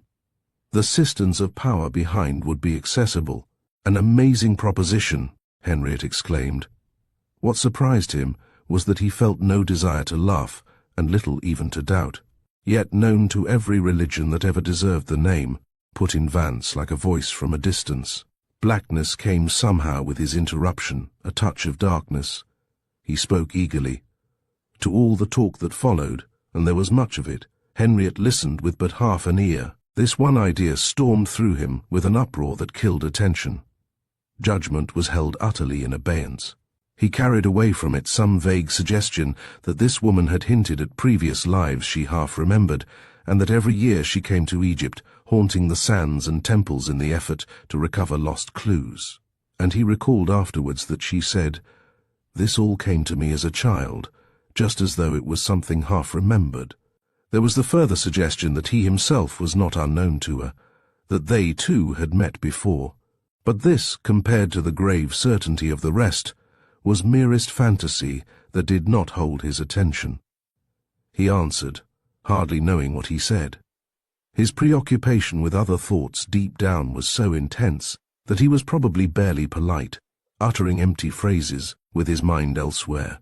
His one desire was to escape and be alone, and it was with genuine relief that he presently excused himself and went upstairs to bed. The halls, he noticed, were empty. An Arab servant waited to put the lights out. He walked up, for the lift had long ceased running, and the magic of old Egypt stalked beside him. The studies that had fascinated his mind in earlier youth returned with the power that had subdued his mind in boyhood. The cult of Osiris woke in his blood again. Horus and Nephthys stirred in their long-forgotten centers. There revived in him, too long buried, the awful glamour of those liturgical rites and vast body of observances, those spells and formulae of incantation of the oldest known recension that years ago had captured his imagination and belief. The Book of the Dead. Trumpet voices called to his heart again across the desert of some dim past. There were forms of life impulses from the creative power which is the universe, other than the soul of man. They could be known. A spiritual exaltation, roused by the words and presence of this singular woman, shouted to him as he went. Then, as he closed his bedroom door, carefully locking it, there stood beside him Vance. The forgotten figure of Vance came up close, the watching eyes, the simulated interest, the feigned belief. The detective mental attitude, these broke through the grandiose panorama, bringing darkness. Vance, strong personality that hid behind assumed nonentity for some purpose of his own, intruded with sudden violence, demanding an explanation of his presence. And, with an equal suddenness, explanation offered itself then and there. It came unsought, its horror of certainty utterly unjustified, and it came in this unexpected fashion. Behind the interest and acquiescence of the man ran fear, but behind the vivid fear ran another thing that Henriette now perceived was vile. For the first time in his life, Henriette knew it at close quarters, actual, ready to operate. Though familiar enough in daily life to be of common occurrence, Henriette had never realized it as he did now, so close and terrible. In the same way, he had never realized that he would die vanish from the busy world of men and women, forgotten as though he had never existed, an eddy of wind-blown dust. And in the man named Richard Vance, this thing was close upon blossom. Henriette could not name it to himself. Even in thought it appalled him. He undressed hurriedly, almost with the child's idea of finding safety between the sheets. His mind undressed itself as well. The business of the day laid itself automatically aside. The will sank down. Desire grew inactive. Henriette was exhausted. But, in that stage towards slumber when thinking stops, and only fugitive pictures pass across the mind in shadowy dance, his brain ceased shouting its mechanical explanations, and his soul unveiled a peering eye. Great limbs of memory, smothered by the activities of the present, stirred their stiffened lengths through the sands of long-ago sands this woman had begun to excavate from some far-off pre-existence they had surely known. Together, vagueness and certainty ran hand in hand. Details were unrecoverable, but the emotions in which they were embedded moved. He turned restlessly in his bed, striving to seize the amazing clues and follow them. But deliberate effort hid them instantly again. They retired instantly into the subconsciousness. With the brain of this body he now occupied, they had nothing to do. The brain stored memories of each life only. This ancient script was graven in his soul. Subconsciousness alone could interpret and reveal. And it was his subconscious memory that Lady Statham had been so busily excavating. Dimly it stirred and moved about the depths within him, never clearly seen, indefinite, felt as a yearning after unrecoverable knowledge. Against the darker background of Vance's fear and sinister purpose, both of this present life and recent, he saw the grandeur of this woman's impossible dream, and knew, beyond argument or reason, that it was true. Judgment and will asleep, He left the impossibility aside and took the grandeur. The belief of Lady Statham was not credulity and superstition, it was memory. Still to this day, over the sands of Egypt, hovered immense spiritual potencies, so vast that they could only know physical expression in a group in many. Their sphere of bodily manifestation must be a host, each individual unit in that host a corpuscle in the whole. The wind, rising from the Libyan wastes across the Nile, swept up against the exposed side of the hotel, and made his windows rattle, the old sad winds of Egypt. Henriette got out of bed to fasten the outside shutters. He stood a moment and watched the moon floating down behind the Saqqara pyramids. The Pleiades and Orion's belt hung brilliantly, the Great Bear was close to the horizon. In the sky above the desert swung 10,000 stars. No sounds rose from the streets of Hiluan. The tide of sand was coming slowly in, and a flock of enormous thoughts swooped past him from fields of this unbelievable lost memory. The desert, pale in the moon, was coextensive with the night, too huge for comfort or understanding, yet charged to the brim with infinite peace. Behind its majesty of silence lay whispers of a vanished language that once could call with power upon mighty spiritual agencies. Its skirts were folded now, but slowly across the leagues of sand, they began to stir and rearrange themselves. He grew suddenly aware of this enveloping shroud of sand as the raw material of bodily expression, form. The sand was in his imagination and his mind. Shaking loosely the folds of its gigantic skirts, it rose, it moved a little towards him. He saw the eternal countenance of the desert watching him, immobile and unchanging behind these shifting veils the winds laid so carefully over it. Egypt, the ancient Egypt, turned in her vast sarcophagus of desert, wakening from her sleep of ages at the belief of approaching worshippers. Only in this insignificant manner could he express a letter of the terrific language that crowded to seek expression through his soul. He closed the shutters and carefully fastened them.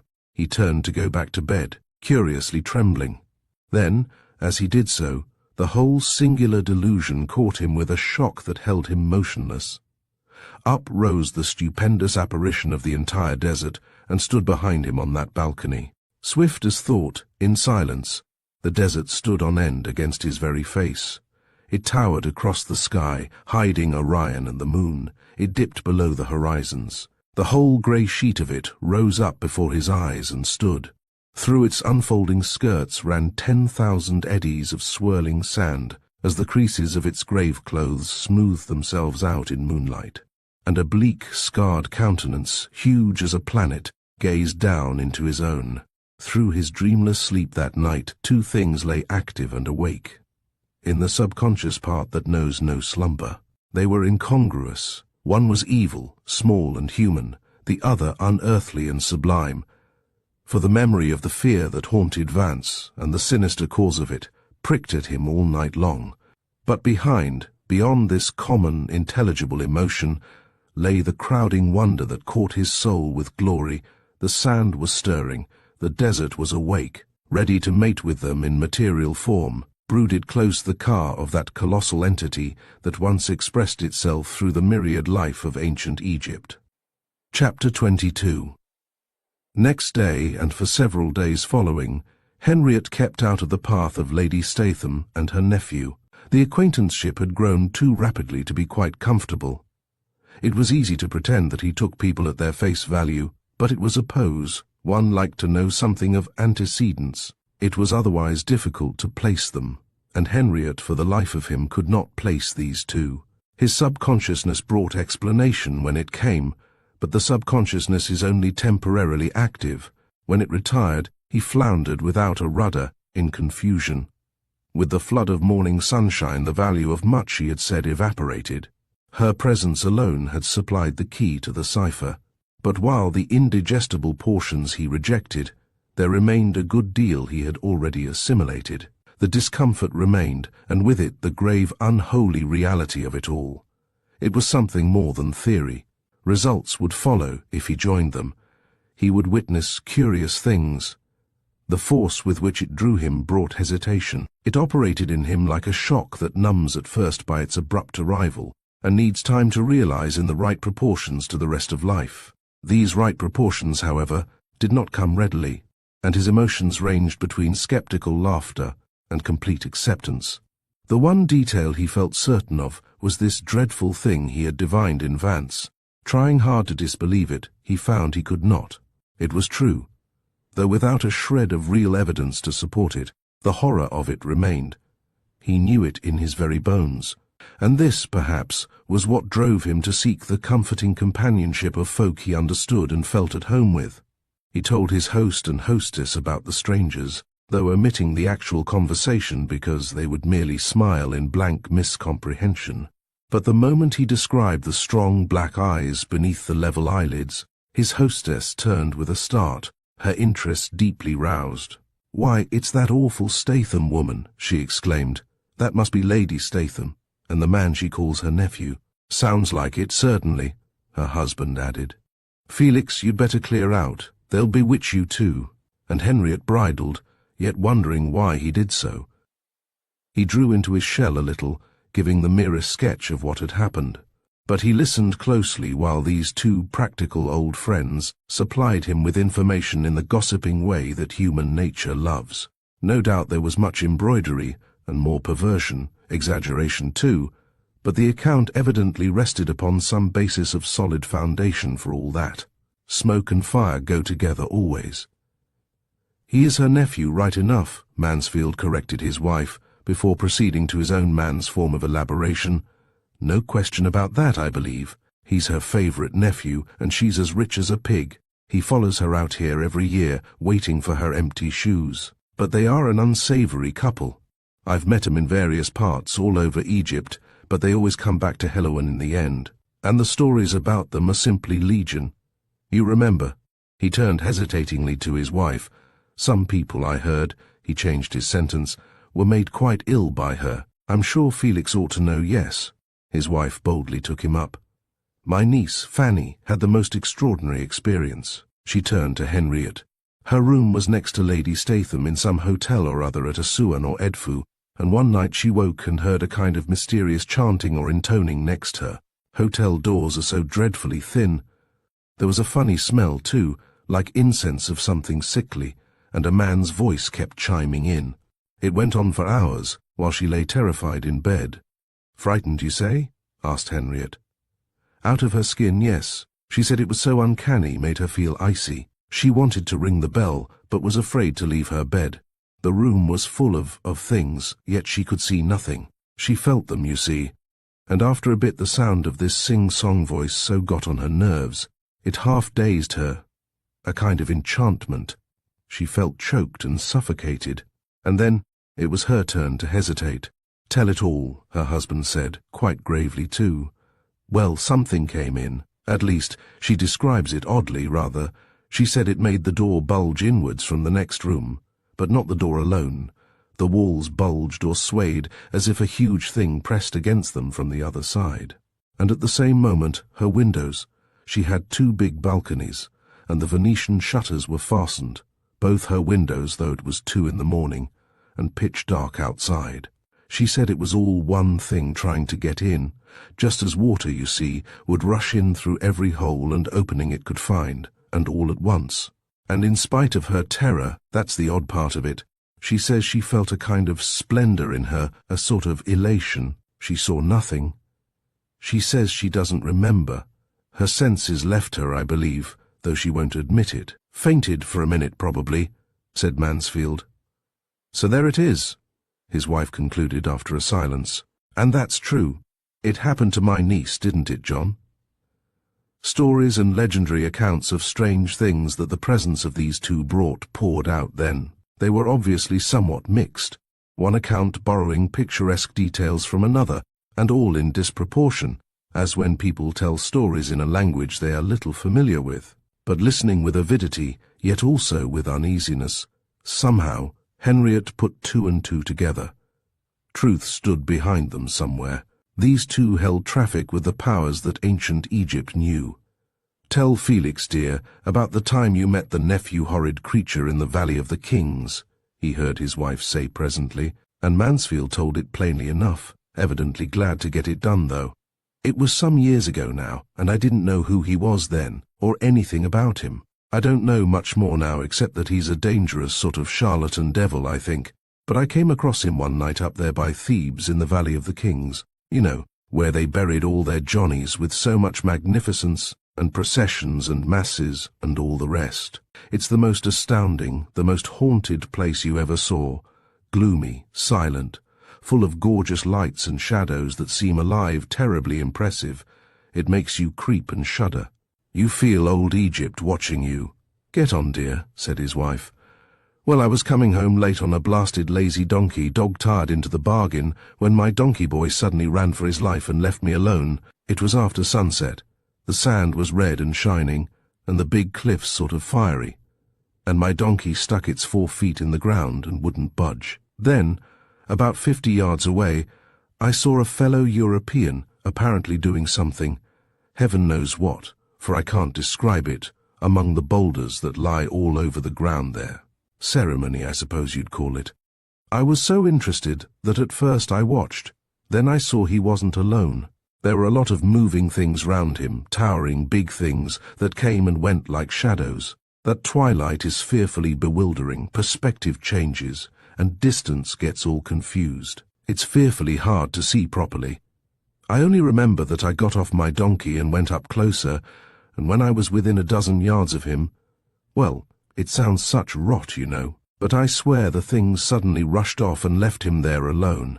They went with a roaring noise like wind. Shadowy but tremendously big they were, and they vanished up against the fiery precipices as though they slipped bang into the stone itself. The only thing I can think of to describe 'em is, well, those sandstorms the Kamasin raises, the hot winds, you know. They probably were sand, his wife suggested, burning to tell another story of her own. Possibly, only there wasn't a breath of wind, and it was hot as blazes, and I had such extraordinary sensations. Never felt anything like it before, wild and exhilarated. Drunk, I tell you, drunk. You saw them? Asked Henriette.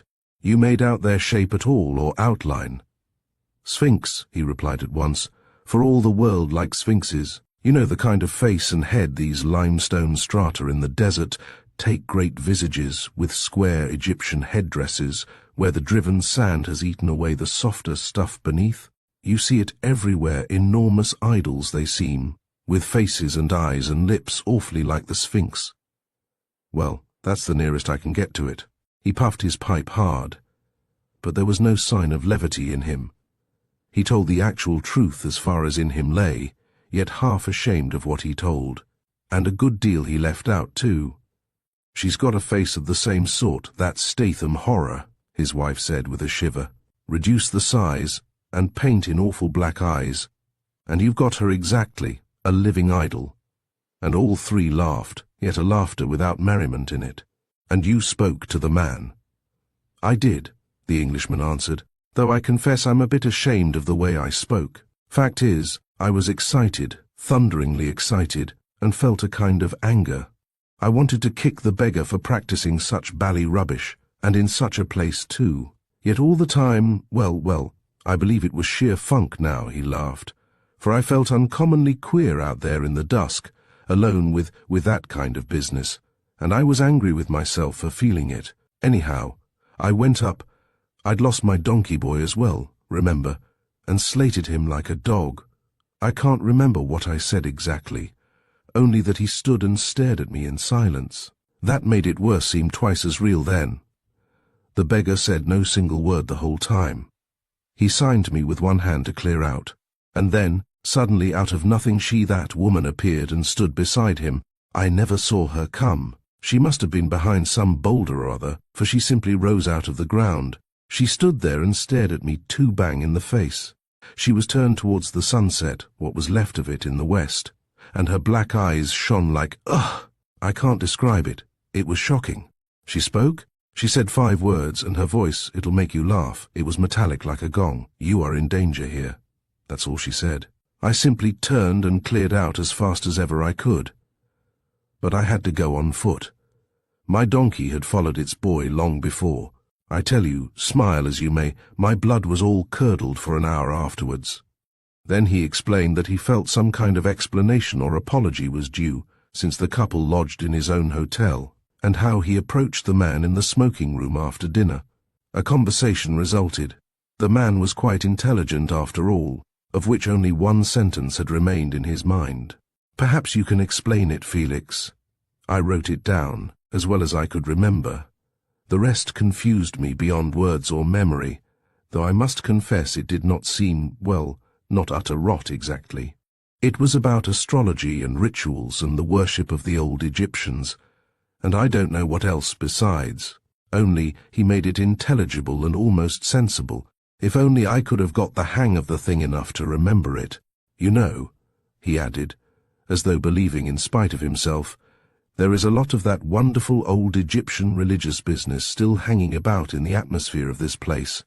Say what you like. But this sentence?" Henriette asked, and the other went off to get a notebook where he had written it down. "He was jawing, you see," he continued when he came back, Henriette and his wife having kept silence meanwhile, "about direction being of importance in religious ceremonies, west and north symbolizing certain powers, or something of the kind, why people turn to the east and all that sort of thing, and speaking of the whole universe, as if it had living forces tucked away in it, that expressed themselves somehow when roused up. That's how I remember it anyhow. And then he said this thing, in answer to some fool question probably that I put, and he read out of the notebook, 'You were in danger because you came through the gateway of the west, and the powers from the gateway of the east were at that moment rising, and therefore in direct opposition to you.' Then came the following, apparently a simile offered by way of explanation. Mansfield read it in a shamefaced tone, evidently prepared for laughter. 'Whether I strike you on the back or in the face determines what kind of answering force I rouse in you. Direction is significant.' And he said it was the period called the night of power time, when the desert encroaches and spirits are close. And tossing the book aside, he lit his pipe again and waited a moment to hear what might be said. 'Can you explain such gibberish?' he asked at length, as neither of his listeners spoke. But Henriette said he couldn't, and the wife then took up her own tale of stories that had grown about this singular couple. These were less detailed, and therefore less impressive, but all contributed something towards the atmosphere of reality that framed the entire picture. They belonged to the type one hears at every dinner party in Egypt. Stories of the vengeance mummies seemed to take on those who robbed them, desecrating their peace of centuries, of a woman wearing a necklace of scarabs taken from a princess's tomb, who felt hands about her throat to strangle her, of little K figures, pashed goddesses, amulets and the rest, that brought curious disaster to those who kept them. They are many and various, astonishingly circumstantial often, and vouched for by persons the reverse of credulous. The modern superstition that haunts the desert gullies with Afrits has nothing in common with them. They rest upon a basis of indubitable experience, and they remain inexplicable. And about the personalities of Lady Statham and her nephew, they crowded like flies attracted by a dish of fruit. The Arabs, too, were afraid of her. She had difficulty in getting guides and dragomen. "My dear chap," concluded Mansfield, "take my advice and have nothing to do with them. There is a lot of queer business knocking about in this old country, and people like that know ways of reviving it somehow. It's upset you already. You looked scared, I thought, the moment you came in." They laughed, but the Englishman was in earnest. "I tell you what," he added, "we'll go off for a bit of shooting together. The fields along the delta are packed with birds now. They're home early this year on their way to the north. What do you say, eh?" But Henriette did not care about the quail shooting. He felt more inclined to be alone and think things out by himself. He had come to his friends for comfort, and instead they had made him uneasy and excited. His interest had suddenly doubled.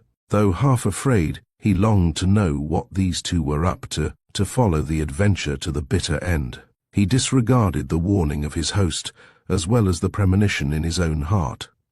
The sand had caught his feet. There were moments when he laughed in utter disbelief, but these were optimistic moods that did not last. He always returned to the feeling that truth lurked somewhere in the whole strange business, and that if he joined forces with them, as they seemed to wish, he would witness well. He hardly knew what, but it enticed him as danger does the reckless man, or death the suicide. The sand had caught his mind. He decided to offer himself to all they wanted, his pencil too. He would see, a shiver ran through him at the thought, what they saw, and know some eddy of that vanished tide of power and splendor the ancient Egyptian priesthood knew, and that perhaps was even common experience in the far-off days of dim Atlantis. The sand had caught his imagination too. He was utterly sand-haunted. Chapter 23. And so he took pains, though without making definite suggestion, to place himself in the way of this woman and her nephew, only to find that his hints were disregarded. They left him alone, if they did not actually avoid him. Moreover, he rarely came across them now. Only at night, or in the queer dusk hours, he caught glimpses of them moving hurriedly off from the hotel, and always desertwards. And their disregard, well calculated, inflamed his desire to the point when he almost decided to propose himself. Quite suddenly then, the idea flashed through him, how do they come, these odd revelations, when the mind lies receptive, like a plate sensitized by anticipation, that they were waiting for a certain date, and with the notion came Mansfield's remark about the night of power, believed in by the old Egyptian calendar, as a time when the supersensuous world moves close against the minds of men with all its troop of possibilities. And the thought, once lodged in its corner of imagination, grew strong. He looked it up. 10 days from now, he found, Layl el-Sud would be upon him, with a moon too at the full, and this strange hint of guidance he accepted. In his present mood, as he admitted, smiling to himself, he could accept anything. It was part of it. It belonged to the adventure. But even while he persuaded himself that it was play, the solemn reality of what lay ahead increased amazingly, sketched darkly in his very soul. These intervening days he spent as best he could impatiently, a prey to quite opposite emotions. In the blazing sunshine he thought of it and laughed, but at night he lay often sleepless, calculating chances of escape. He never did escape, however. The desert that watched little Helouan with great, unwinking eyes, watched also every turn and twist he made. Like this oasis, he basked in the sun of older time, and dreamed beneath forgotten moons. The sand at last had crept into his inmost heart. It sifted over him. Seeking a reaction from normal, everyday things, he made tourist trips, yet, while recognizing the comedy in his attitude, he never could lose sight of the grandeur that banked it up so hauntingly. These two contrary emotions grafted themselves on all he did and saw. He crossed the Nile at Bedrashein, and went again to the tomb world of Saqqara. But through all the chatter of veiled and helmeted tourists, the Bandar log of our modern jungle, ran this dark understream of awe their monkey methods could not turn aside. One world lay upon another, but this modern layer was a shallow crust that, like the phenomenon of the desert film, a mere angle of falling light could instantly obliterate. Beneath the sand, deep down, he passed along the street of tombs, as he had often passed before, moved then merely by historical curiosity and admiration, but now by emotions for which he found no name. He saw the enormous sarcophagi of granite in their gloomy chambers where the sacred bulls once lay, swathed and embalmed like human beings, and, in the flickering candlelight, the mood of ancient rites surged round him, menacing his doubts and laughter, the least human whisper in these subterraneans, dug out first 4,000 years ago, revived ominous powers that stalked beside him, forbidding and premonitive. He gazed at the spots where Mariette, unearthing them 40 years ago, found fresh as of yesterday the marks of fingers and naked feet of those who set the 65-ton slabs in position. And when he came up again into the sunshine, he met the eternal questions of the pyramids, overtopping all his mental horizons. Sand blocked all the avenues of younger emotion, leaving the channels of something in him incalculably older, open and clean swept. He slipped homewards, uncomfortable, and followed, glad to be with a crowd, because he was otherwise alone with more than he could dare to think about. Keeping just ahead of his companions, he crossed the desert edge where the ghost of Memphis walks under rustling palm trees that screen no stone left upon another of all its mile-long populous splendors. For here was a vista his imagination could realize. Here he could know the comfort of solid ground his feet could touch. Gigantic Ramesses, lying on his back beneath their shade and staring at the sky, similarly helped to steady his swaying thoughts. Imagination could deal with these, and daily thus he watched the busy world go to and fro to its scale of tips and bargaining, and gladly mingled with it, trying to laugh and study guidebooks, and listen to half-fledged explanations, but always seeing the comedy of his poor attempts. Not all those little donkeys, bells tinkling, beads shining, trotting beneath their comical burdens to the tune of shouting and belaboring, could stem this tide of deeper things the woman had let loose in the subconscious part of him. Everywhere he saw the mysterious camels go slouching through the sand, gurgling the water in their skinny, extended throats. Centuries passed between the enormous knee-stroke of their stride. And, every night, the sunsets restored the forbidding, graver mood with their crimson-golden splendor, their strange green shafts of light. Then sudden twilight that brought the past upon him with an awful leap. Upon the stage then stepped the figures of this pair of human beings, chanting their ancient plain-song of incantation in the moonlit desert, and working their rites of unholy evocation as the priests had worked them centuries before, in the sands that now buried Saqqara fathoms deep. Then one morning, he woke with a question in his mind, as though it had been asked of him in sleep, and he had waked just before the answer came. Why do I spend my time sightseeing instead of going alone into the desert as before? What has made me change? This latest mood now asked for explanation, and the answer, coming up automatically, startled him. It was so clear, and sure had been lying in the background all along. One word contained it: Vance. The sinister intentions of this man, forgotten in the rush of other emotions, asserted themselves again convincingly. The human horror, so easily comprehensible, had been smothered for the time by the hint of unearthly revelations. But it had operated all the time. Now it took the lead. He dreaded to be alone in the desert with this dark picture in his mind of what Vance meant to bring there to completion. This abomination of a selfish human will returned to fix its terror in him. To be alone in the desert meant to be alone with the imaginative picture of what Vance, he knew it with such strange certainty, hoped to bring about. There was absolutely no evidence to justify the grim suspicion.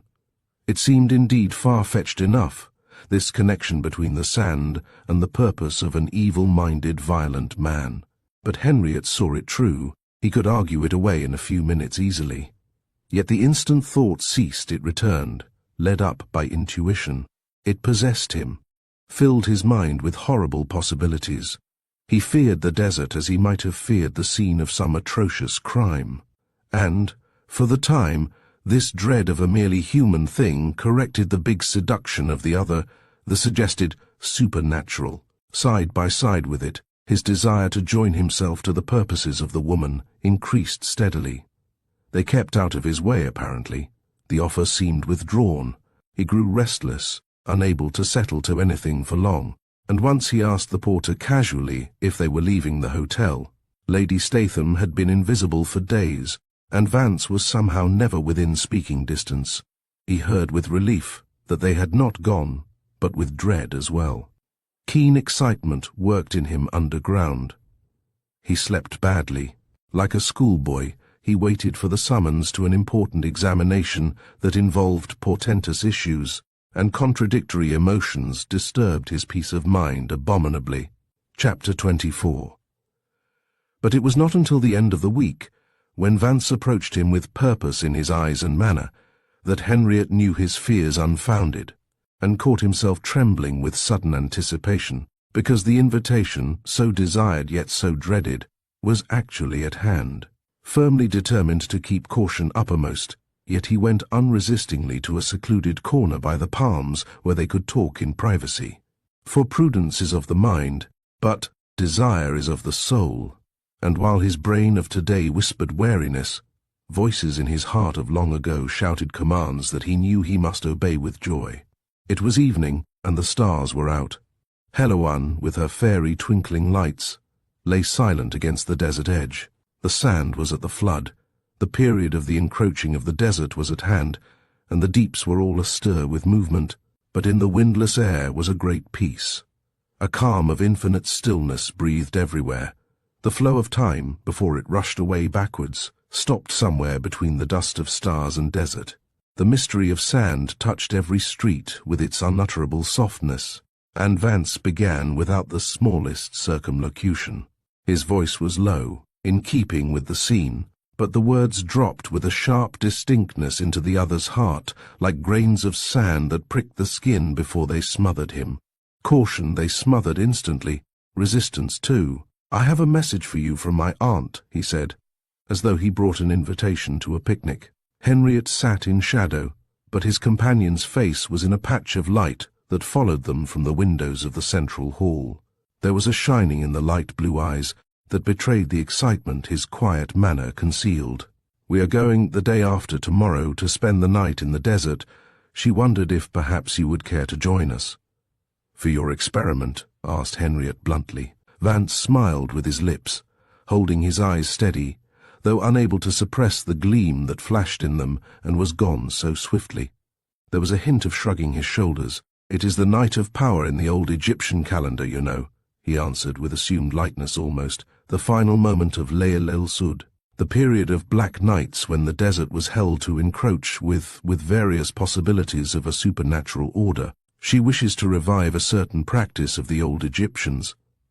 There may be curious results. At any rate, the occasion is a picturesque one better than this cheap imitation of London life," and he indicated the lights, the signs of people in the hall dressed for gaieties and dances, the hotel orchestra that played after dinner. Henriette at the moment answered nothing, so great was the rush of conflicting emotions that came he knew not whence. Vance went calmly on. He spoke with a simple frankness that was meant to be disarming. Henriette never took his eyes off him. The two men stared steadily at one another. "She wants to know if you will come and help too, in a certain way only, not in the experiment itself precisely, but by watching merely and—" He hesitated an instant, half lowering his eyes.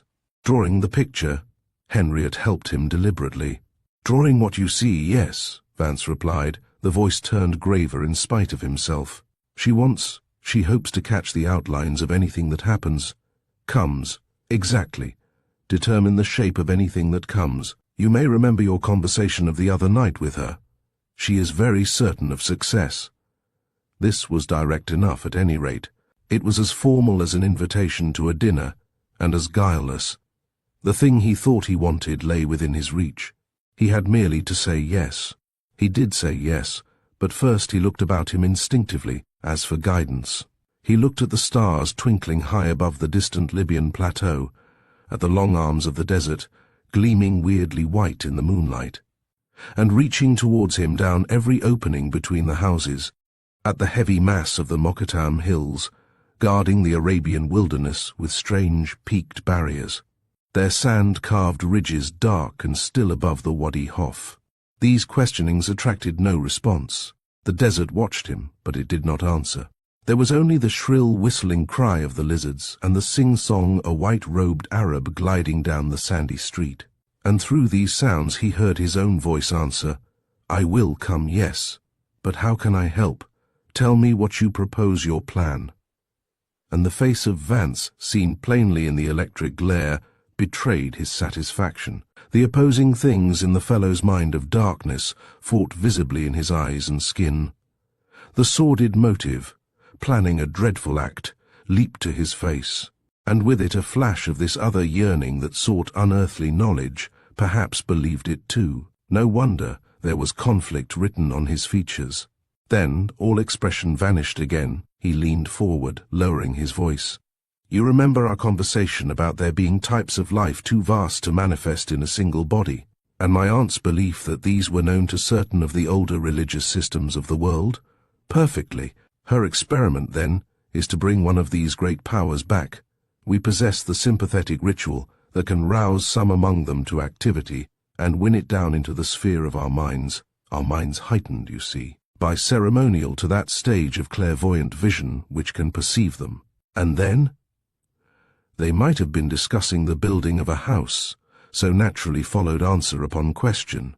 But the whole body of meaning in the old Egyptian symbolism rushed over him with a force that shook his heart. Memory came so marvelously with it. If the power floods down into our minds with sufficient strength for actual form, to note the outline of such form, and from your drawing model it later in permanent substance, then we should have means of evoking it at will, for we should have its natural body, the form it built itself, its signature, image, pattern. A starting point, you see, for more leading, she hopes, to a complete reconstruction. It might take actual shape, assume a bodily form visible to the eye, repeated Henriette, amazed as before that doubt and laughter did not break through his mind. We are on the earth, was the reply, spoken unnecessarily low since no living thing was within earshot. We are in physical conditions, are we not? Even a human soul we do not recognize unless we see it in a body. Parents provide the outline, the signature, the sigil of the returning soul. This, and he tapped himself upon the breast, is the physical signature of that type of life we call a soul. Unless there is life of a certain strength behind it, no body forms. And, without a body, we are helpless to control or manage it, deal with it in any way. We could not know it, though being possibly aware of it. To be aware, you mean, is not sufficient. For he noticed the italics Vance made use of. Too vague, of no value for future use, was the reply. But once obtain the form, and we have the natural symbol of that particular power. And a symbol is more than image. It is a direct and concentrated expression of the life it typifies, possibly terrific. It may be a body, then, this symbol you speak of. Accurate vehicle of manifestation, but body seems the simplest word. Vance answered very slowly and deliberately, as though weighing how much he would tell. His language was admirably evasive. Few perhaps would have detected the profound significance. The curious words he next used unquestionably concealed. Henriette's mind rejected them, but his heart accepted. For the ancient soul in him was listening and aware. Life, using matter to express itself in bodily shape, first traces a geometrical pattern from the lowest form in crystals, upwards to more complicated patterns in the higher organizations. There is always first this geometrical pattern as skeleton, for geometry lies at the root of all possible phenomena, and is the mind's interpretation of a living movement towards shape that shall express it. He brought his eyes closer to the other, lowering his voice again. Hence, he said softly, the signs in all the old magical systems skeleton forms into which the powers evoked descended. Outlines those powers automatically built up when using matter to express themselves. Such signs are material symbols of their bodiless existence. They attract the life they represent and interpret. Obtain the correct, true symbol, and the power corresponding to it can approach, once roused and made aware. It has, you see, a ready-made mold into which it can come down. Oh, once roused and made aware, repeated Henriette questioningly, while this man went stammering the letters of a language that he himself had used too long ago to recapture fully. Because they have left the world, they sleep, unmanifested. Their forms are no longer known to men. No forms exist on earth today that could contain them. But they may be awakened, he added darkly. They are bound to answer to the summons, if such summons be accurately made. Evocation? Whispered Henriette, more distressed than he cared to admit. Vance nodded. Leaning still closer to his companion's face, he thrust his lips forward, speaking eagerly, earnestly, yet somehow at the same time, horribly. And we want, my aunt would ask your draftsman's skill, or at any rate your memory afterwards, to establish the outline of anything that comes. He waited for the answer, still keeping his face uncomfortably close. Henriette drew back a little, but his mind was fully made up now. He had known from the beginning that he would consent, for the desire in him was stronger than all the caution in the world. The past inexorably drew him into the circle of these other lives, and the little human dread Vance woke in him seemed just then insignificant by comparison. It was merely of today. You two, he said, trying to bring judgment into it, engaged in evocation, will be in a state of clairvoyant vision.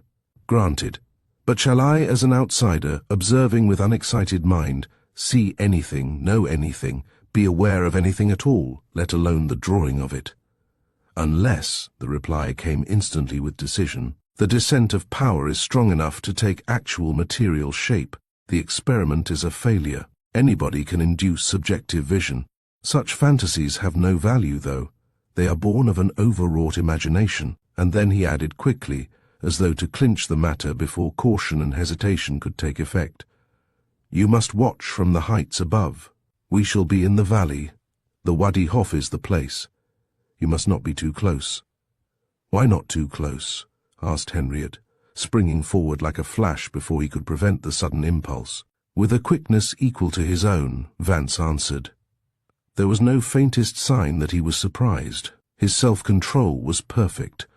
Only the glare passed darkly through his eyes and went back again into the somber soul that bore it. For your own safety, he answered low. The power, the type of life she would waken, is stupendous, and if roused enough to be attracted by the patterned symbol into which she would decoy it down, it will take actual physical expression. But how? Where is the body of worshippers through whom it can manifest? There is none. It will, therefore, press inanimate matter into the service. The terrific impulse to form itself a means of expression will force all loose matter at hand towards it, sand, stones, all it can compel to yield. Everything must rush into the sphere of action in which it operates. Alone, we at the center, and you, upon the outer fringe, will be safe. Only you must not come too close. But Henriette was no longer listening. His soul had turned to ice. For here, in this unguarded moment, the cloven hoof had plainly shown itself. In that suggestion of a particular kind of danger, Vance had lifted a corner of the curtain behind which crouched his horrible intention. Vance desired a witness of the extraordinary experiment, but he desired this witness, not merely for the purpose of sketching possible shapes that might present themselves to excited vision. He desired a witness for another reason, too. Why had Vance put that idea into his mind? This idea of so peculiar danger. It might well have lost him the very assistance he seemed so anxious to obtain. Henriette could not fathom it quite. Only one thing was clear to him. He, Henriette, was not the only one in danger. They talked for long after that, far into the night. The lights went out, and the armed patrol, pacing to and fro outside the iron railings that kept the desert back, eyed them curiously. But the only other thing he gathered of importance was the ledge upon the cliff top, where he was to stand and watch. That he was expected to reach there before sunset and wait till the moon concealed all glimmer in the western sky, and that the woman, who had been engaged for days in secret preparation of soul and body for the awful rite, would not be visible again until he saw her in the depths of the Black Valley far below, busy with this man upon audacious ancient purposes. Chapter 25. An hour before sunset, Henriette put his rugs and food upon a donkey and gave the boy directions where to meet him, a considerable distance from the appointed spot. He went himself on foot. He slipped in the heat along the sandy street, where strings of camels still go slouching, shuffling with their loads from the quarries that built the pyramids, and he felt that little friendly Helouan tried to keep him back, but desire now was far too strong for caution. The desert tide was rising. It easily swept him down the long white street towards the enormous deeps beyond. He felt the pull of 1,000 miles before him, and twice 1,000 years drove at his back. Everything still basked in the sunshine. He passed Al Hayat, the stately hotel that dominates the village like a palace built against the sky, and in its pillared colonnades and terraces he saw the throngs of people having late afternoon tea and listening to the music of a regimental band. Men in flannels were playing tennis, parties were climbing off donkeys after long excursions. There was laughter, talking, a babble of many voices. The gaiety called to him. The everyday spirit whispered to stay and join the crowd of lively human beings. Soon there would be merry dinner parties, dancing, voices of pretty women, sweet white dresses, singing, and the rest. Soft eyes would question and turn dark. He picked out several girls he knew among the palms, but it was all many, oh so many leagues away. Centuries lay between him and this modern world. An indescribable loneliness was in his heart. He went searching through the sands of forgotten ages, and wandering among the ruins of a vanished time. He hurried. Already the deeper water caught his breath. He climbed the steep rise towards the plateau where the observatory stands, and saw two of the officials whom he knew taking a siesta after their long day's work. He felt that his mind, too, had dived and searched among the heavenly bodies that live in silent, changeless peace remote from the world of men. They recognized him, these two whose eyes also knew tremendous distance close. They beckoned, waving the straws through which they sipped their drinks from tall glasses. Their voices floated down to him as from the star fields. He saw the sun gleam upon the glasses and heard the clink of the ice against the sides. The stillness was amazing. He waved an answer and passed quickly on. He could not stop this sliding current of the years. The tide moved faster, the draw of piled-up cycles urging it. He emerged upon the plateau and met the cooler desert air. His feet went crunching on the desert film that spread its curious dark shiny carpet as far as the eye could reach. It lay everywhere, unswept and smooth as when the feet of vanished civilizations trod its burning surface, then dipped behind the curtains time pins against the stars. And here the body of the tide set all one way. There was a greater strength of current, draft and suction. He felt the powerful undertow. Deeper masses drew his feet sideways, and he felt the rushing of the central body of the sand. The sands were moving from their foundation upwards. He went unresistingly with them. Turning a moment, he looked back at shining little Heloan in the blaze of evening light. The voices reached him very faintly, merged now in a general murmur. Beyond lay the strip of delta vivid green, the palms, the roofs of Bedrashine, the blue laughter of the Nile with its flocks of curved felucca sails. Further still, rising above the yellow Libyan horizon, gloomed the vast triangles of a dozen pyramids, cutting their wedge-shaped clefts out of a sky fast crimsoning through a sea of gold. Seen thus, their dignity imposed upon the entire landscape. They towered darkly, symbolic signatures of the ancient powers that now watched him taking these little steps across their damaged territory. He gazed a minute, then went on. He saw the big pale face of the moon in the east. Above the ever-silent thing these giant symbols once interpreted, she rose, grand, effortless, half terrible as themselves. And with her, she lifted up this tide of the desert that drew his feet across the sand to Wadi Hof. A moment later, he dipped below the ridge that buried Heloan and Nile and pyramids from sight. He entered the ancient waters. Time then, in an instant, flowed back behind his footsteps, obliterating every trace. And with it his mind went too. He stepped across the gulf of centuries, moving into the past. The desert lay before him, an open tomb wherein his soul should read presently of things long vanished. The strange half-lights of sunset began to play their witchery then upon the landscape. A purple glow came down upon the Mokattam hills. Perspective danced its tricks of false, incredible deception.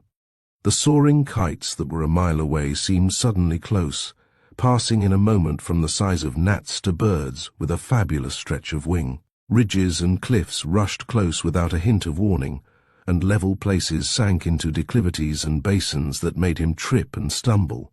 That indescribable quality of the desert, which makes timid souls avoid the hour of dusk, emerged. It spread everywhere, undisguised. And the bewilderment it brings is no vain, imagined thing, for it distorts vision utterly, and the effect upon the mind when familiar sight goes floundering is the simplest way in the world of dragging the anchor that grips reality. At the hour of sunset, this bewilderment comes upon a man with a disconcerting swiftness.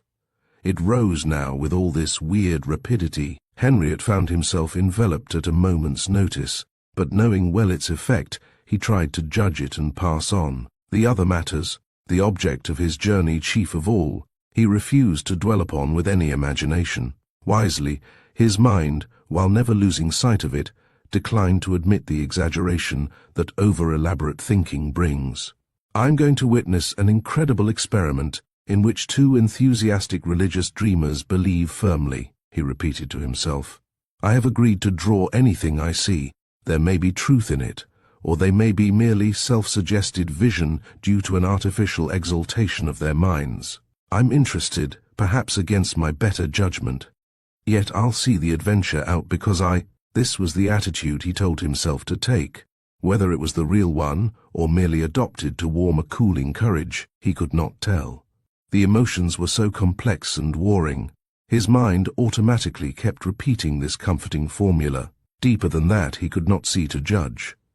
For a man who knew the full content of his thought at such a time would solve some of the oldest psychological problems in the world. Sand had already buried judgment, and with it all attempt to explain the adventure by the standards acceptable to his brain of today. He steered subconsciously through a world of dim, huge, half-remembered wonders. The sun, with that abrupt Egyptian suddenness, was below the horizon now. The pyramid field had swallowed it. Ra, in his golden boat, sailed distant seas beyond the Libyan wilderness. Henriot walked on and on, aware of utter loneliness. He was walking fields of dream, too remote from modern life to recall companionship he once had surely known. How dim it was, how deep and distant, how lost in this sea of an incalculable past. He walked into the places that are soundless. The soundlessness of ocean, miles below the surface, was about him. He was with one only this unfathomable silent thing, where nothing breathes or stirs, nothing but sunshine, shadow and the wind-borne sand. Slowly, in front, the moon climbed up the eastern sky, hanging above the silence that ran unbroken across the horizons to where Suez gleamed upon the waters of a sister sea in motion. That moon was glinting now upon the Arabian mountains by its desolate shores. Southwards stretched the wastes of Upper Egypt 1,000 miles to meet the Nubian wilderness. But over all these separate deserts stirred the soft whisper of the moving, sand-deep, murmuring message that life was on the way to unwind death. The Ka of Egypt, swathed in centuries of sand, hovered beneath the moon towards her ancient tenement. For the transformation of the desert now began in earnest. It grew apace. Before he had gone the first 2 miles of his hour's journey, the twilight caught the rocky hills and twisted them into those monstrous revelations of physiognomies they barely take the trouble to conceal even in the daytime. And, while he well understood the eroding agencies that have produced them, there yet rose in his mind a deeper interpretation, lurking just behind their literal meanings. Here, through the motionless surfaces, that nameless thing the desert ill conceals urged outwards into embryonic form and shape, akin, he almost felt, to those immense deific symbols of other life the Egyptians knew and worshipped.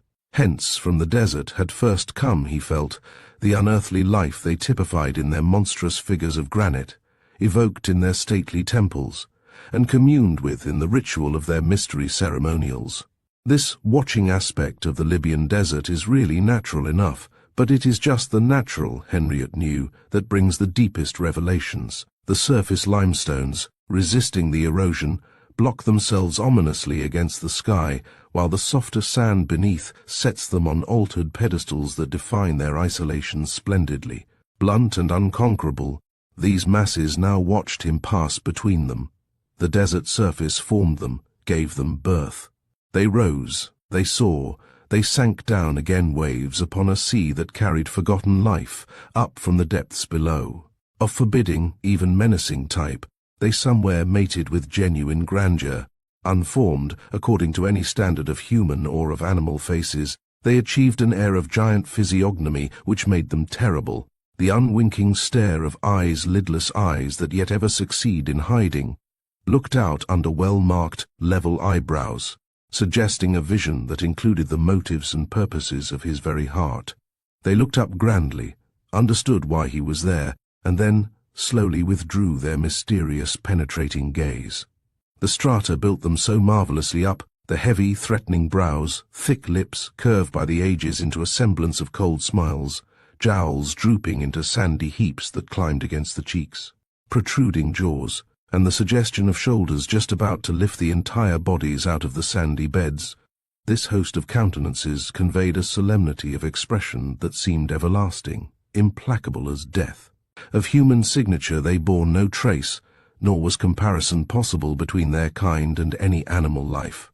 They peopled the desert here, and their smiles, concealed yet just discernible, went broadening with the darkness into a desert laughter. The silence bore it underground, but Henriette was aware of it. The troop of faces slipped into that single, enormous countenance which is the visage of the sand, and he saw it everywhere, yet nowhere. Thus with the darkness grew his imaginative interpretation of the desert, yet there was construction in it, a construction, moreover, that was not entirely his own.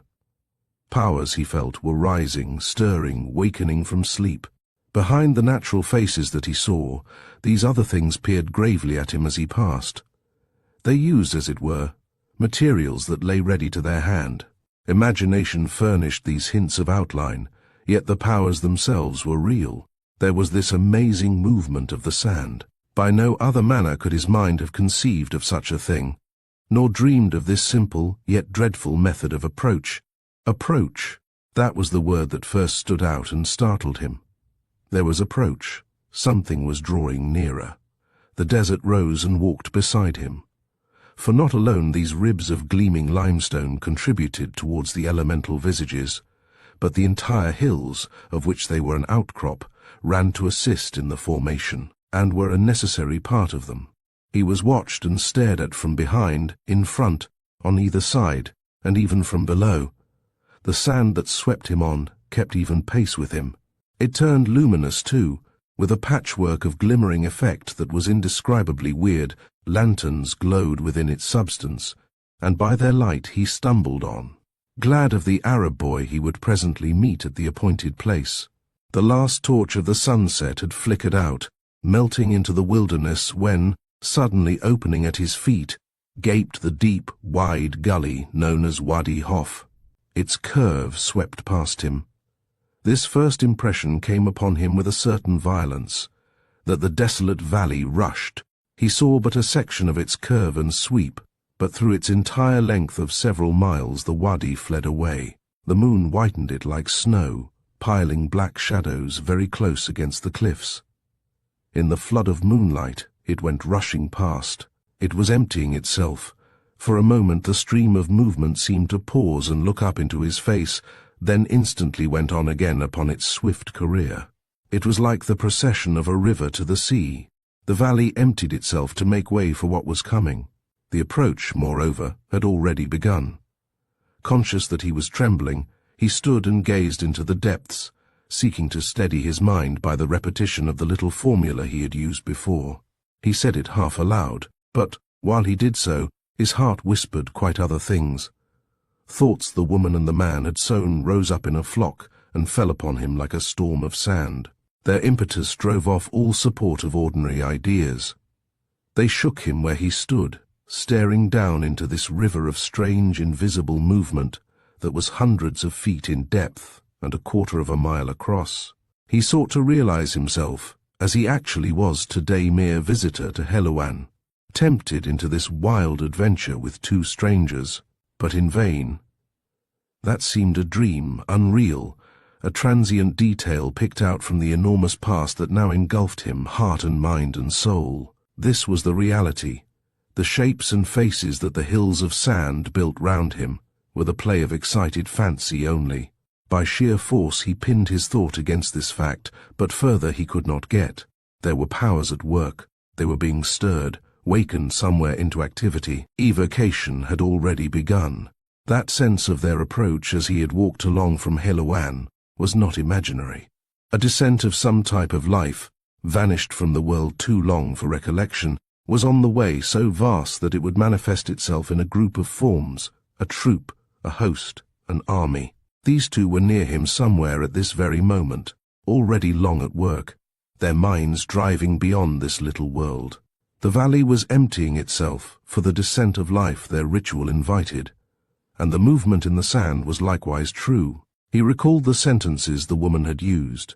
My body, he reflected, like the bodies life makes use of everywhere, is mere upright heap of earth and dust and sand. Here in the desert is the raw material, the greatest store of it in the world, and on the heels of it came sharply that other thing, that this descending life would press into its service all loose matter within its reach to form that sphere of action, which would be in a literal sense its body. In the first few seconds, as he stood there, he realized all this, and realized it with an overwhelming conviction it was futile to deny. The fast emptying valley would later brim with an unaccustomed and terrific life. Yet death hid there too, a little, ugly, insignificant death. With the name of Vance it flashed upon his mind and vanished, too tiny to be thought about in this torrent of grander messages that shook the depths within his soul. He bowed his head a moment, hardly knowing what he did. He could have waited thus 1,000 years, it seemed. He was conscious of a wild desire to run away, to hide, to efface himself utterly, his terror, his curiosity, his little wonder, and not be seen of anything. But it was all vain and foolish. The desert saw him. The gigantic knew that he was there. No escape was possible any longer. Caught by the sand, he stood amid eternal things. The river of movement swept him too. These hills, now motionless as statues, would presently glide forward into the cavalcade, sway like vessels, and go past with the procession. At present only the contents, not the frame, of the wadi moved. An immense soft brush of moonlight swept it empty for what was on the way. But presently the entire desert would stand up and also go.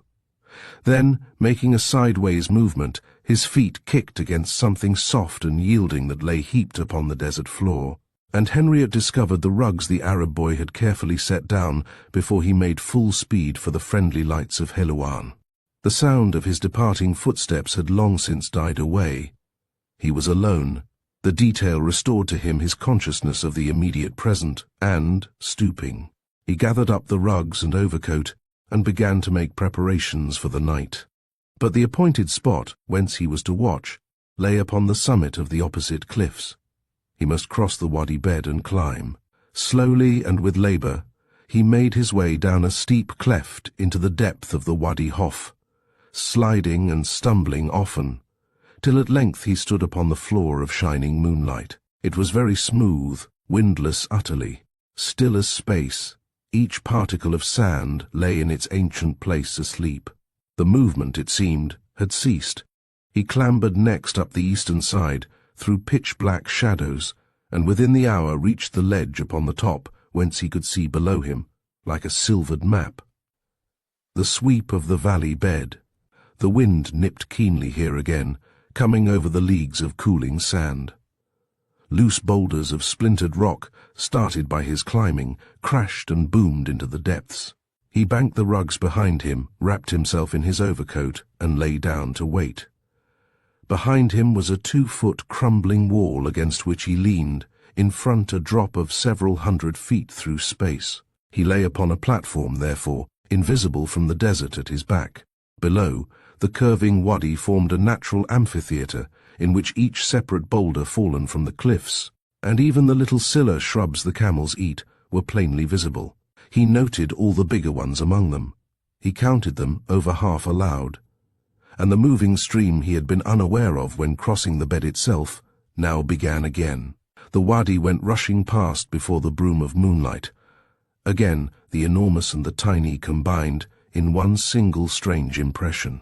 For through this conception of great movement stirred also a roving, delicate touch that his imagination felt as bird-like. Behind the solid mass of the desert's immobility flashed something swift and light and airy. Bizarre pictures interpreted it to him. Like rapid snapshots of a huge flying panorama, he thought of darting dragonflies seen at Helouan, of children's little dancing feet, of twinkling butterflies, of birds. Chiefly, yes, of a flock of birds in flight, whose separate units formed a single entity. The idea of the group's soul possessed his mind once more, but it came with a sense of more than curiosity or wonder.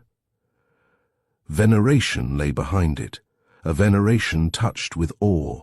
It rose in his deepest thought that here was the first hint of a symbolical representation, a symbol sacred and inviolable, belonging to some ancient worship that he half remembered in his soul, stirred towards interpretation through all his being. He lay there waiting wondering vaguely where his two companions were, yet fear all vanished because he felt attuned to a scale of things too big to mate with definite dread. There was high anticipation in him, but not anxiety. Of himself, as Felix Henriot, indeed, he hardly seemed aware. He was someone else. Or rather, he was himself at a stage he had known once far, far away in a remote pre-existence. He watched himself from dim summits of a past, of which no further details were as yet recoverable. Pencil and sketching block lay ready to his hand. The moon rose higher, tucking the shadows ever more closely against the precipices. The silver passed into a sheet of snowy whiteness that made every boulder clearly visible. Solemnity deepened everywhere into awe. The wadi fled silently down the stream of hours. It was almost empty now. And then, abruptly, he was aware of change. The motion altered somewhere. It moved more quietly, pace slackened. The end of the procession that evacuated the depth and length of it went trailing past and turned the distant bend. "It's slowing up," he whispered, as sure of it as though he had watched a regiment of soldiers filing by. The wind took off his voice like a flying feather of sound, and there was a change. It had begun. Night and the moon stood still to watch and listen. The wind dropped utterly away. The sand ceased its shifting movement. The desert everywhere stopped still and turned. Some curtain, then, that for centuries had veiled the world, drew softly up, leaving a shaded vista down which the eyes of his soul peered towards long-forgotten pictures. Still buried by the sands too deep for full recovery, he yet perceived dim portions of them, things once honored and loved passionately.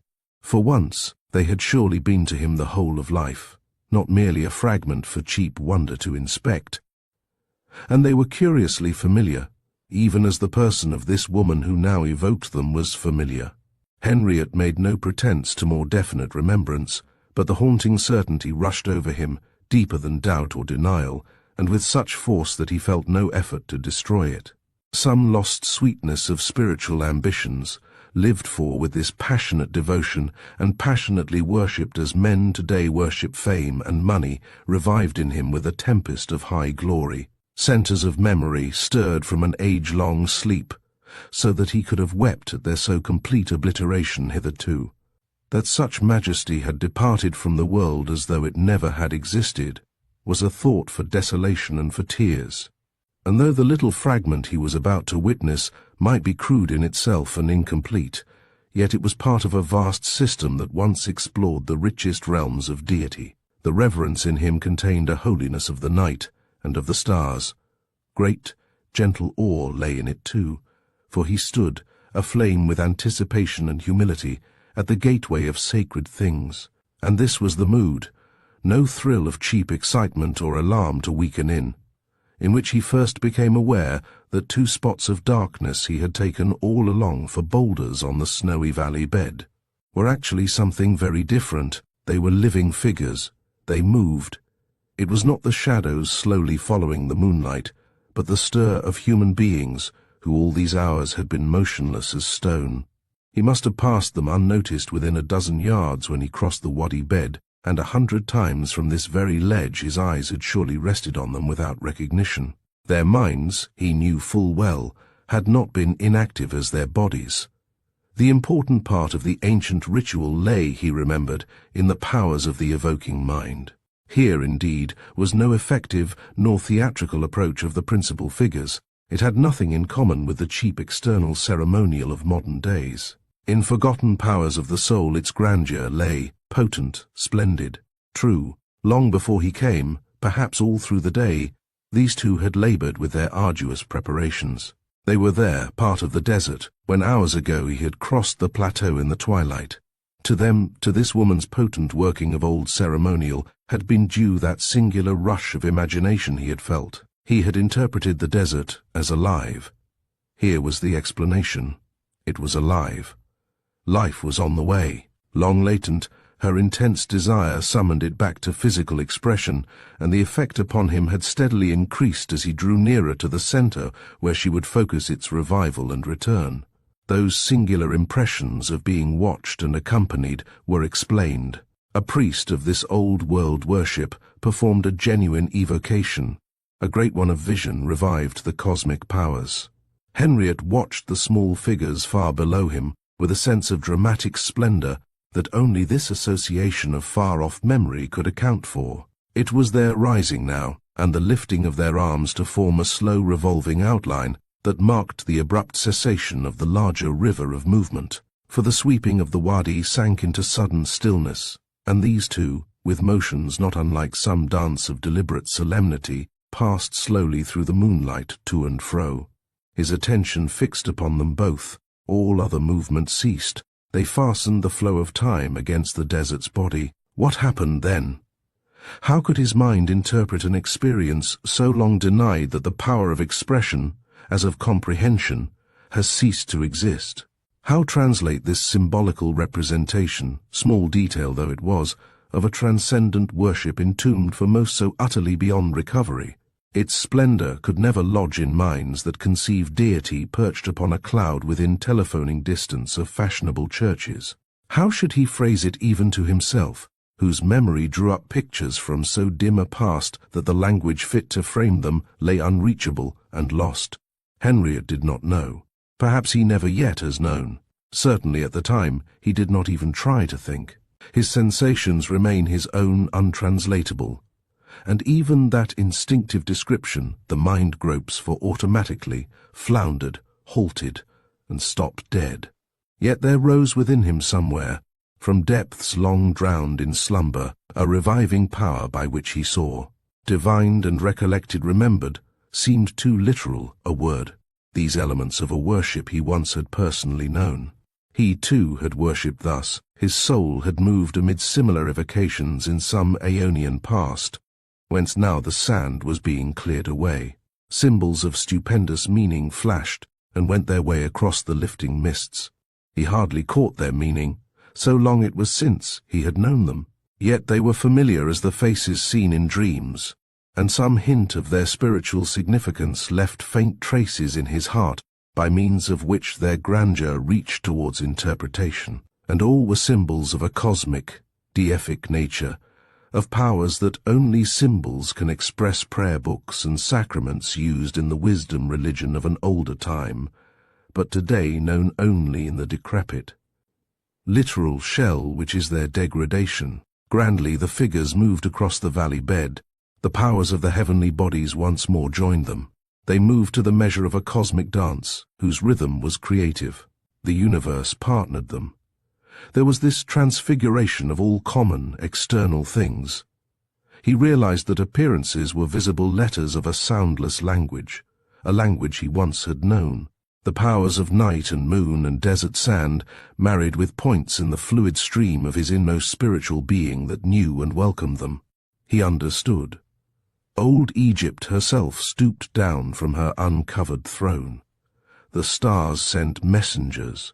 There was commotion in the secret, sandy places of the desert. For the desert had grown temple. Columns reared against the sky. There rose, from leagues away, the chanting of the sand. The temples, where once this came to pass, were gone, their ruin questioned by alien hearts that knew not their spiritual meaning. But here the entire desert swept in to form a shrine, and the majesty that once was Egypt stepped grandly back across ages of denial and neglect. The sand was altar, and the stars were altar lights. The moon lit up the vast recesses of the ceiling, and the wind from 1,000 miles brought in the perfume of her incense. For with that faith which shifts mountains from their sandy bed, two passionate, believing souls invoked the Ka of Egypt. And the motions that they made, he saw, were definite harmonious patterns their dark figures traced upon the shining valley floor.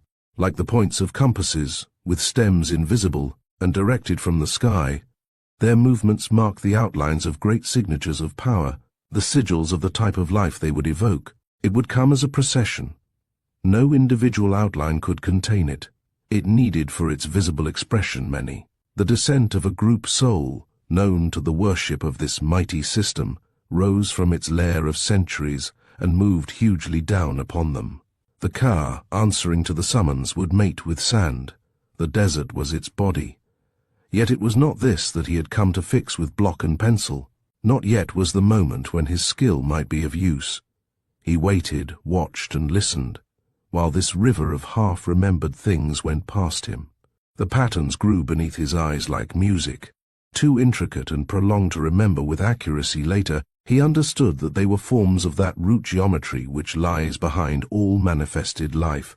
The mold was being traced in outline, life would presently inform it, and a singing rose from the maze of lines whose beauty was like the beauty of the constellations. This sound was very faint at first, but grew steadily in volume. Although no echoes, properly speaking, were possible, these precipices caught stray notes that trooped in from the further sandy reaches. The figures certainly were chanting, but their chanting was not all he heard. Other sounds came to his ears from far away, running past him through the air from every side, and from incredible distances, all flocking down into the wadi bed to join the parent note that summoned them.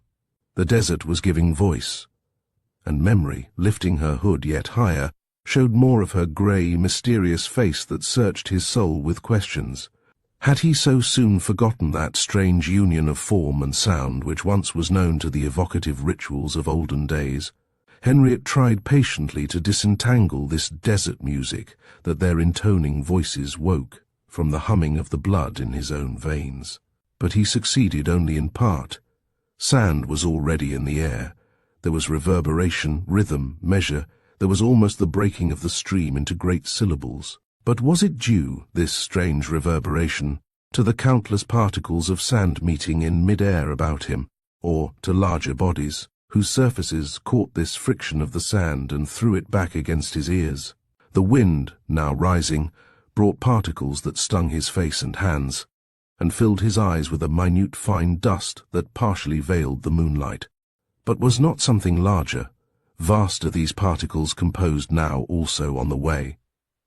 Movement and sound and flying sand thus merged themselves more and more in a single whirling torrent.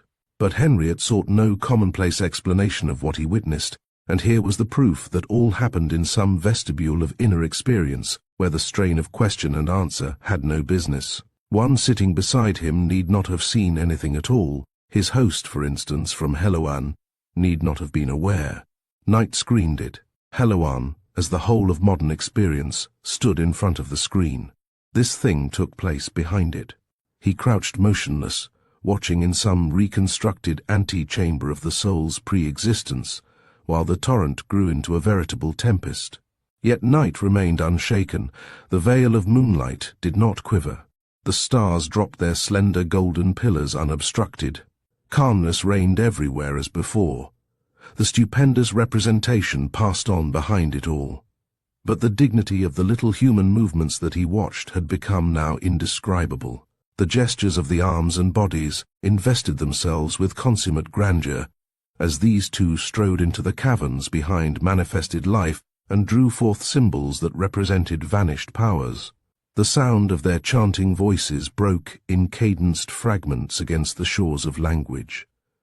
The words Henriette never actually caught.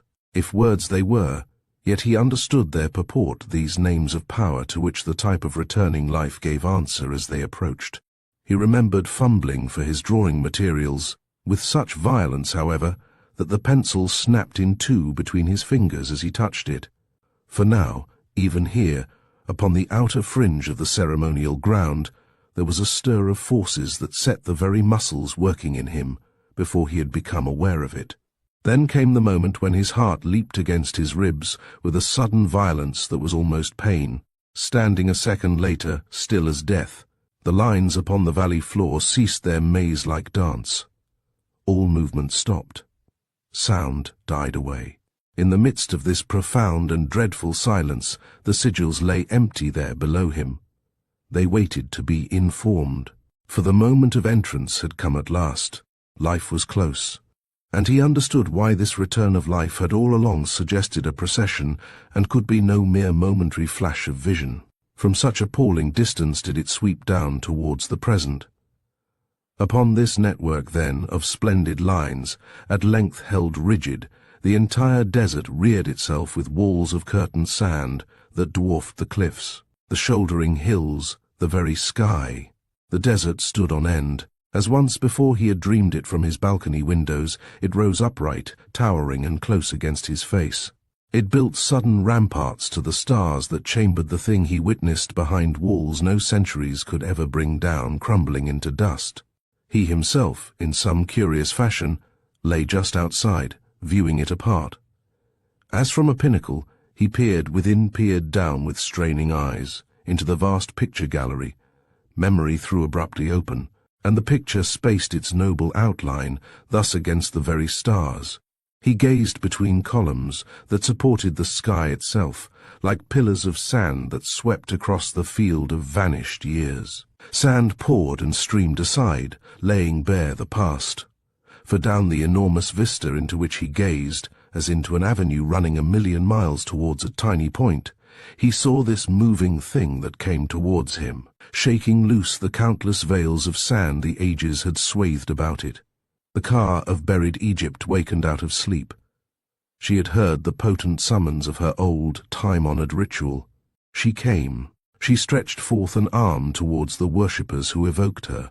Out of the desert, out of the leagues of sand, out of the immeasurable wilderness which was her mummied form and body, she rose and came.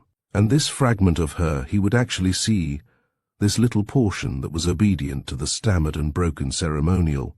The partial revelation he would witness, yet so vast, even this little bit of it, that it came as a procession and a host.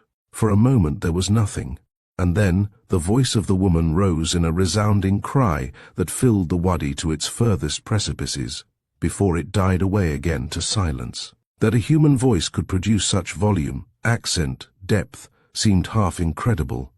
The walls of towering sand swallowed it instantly.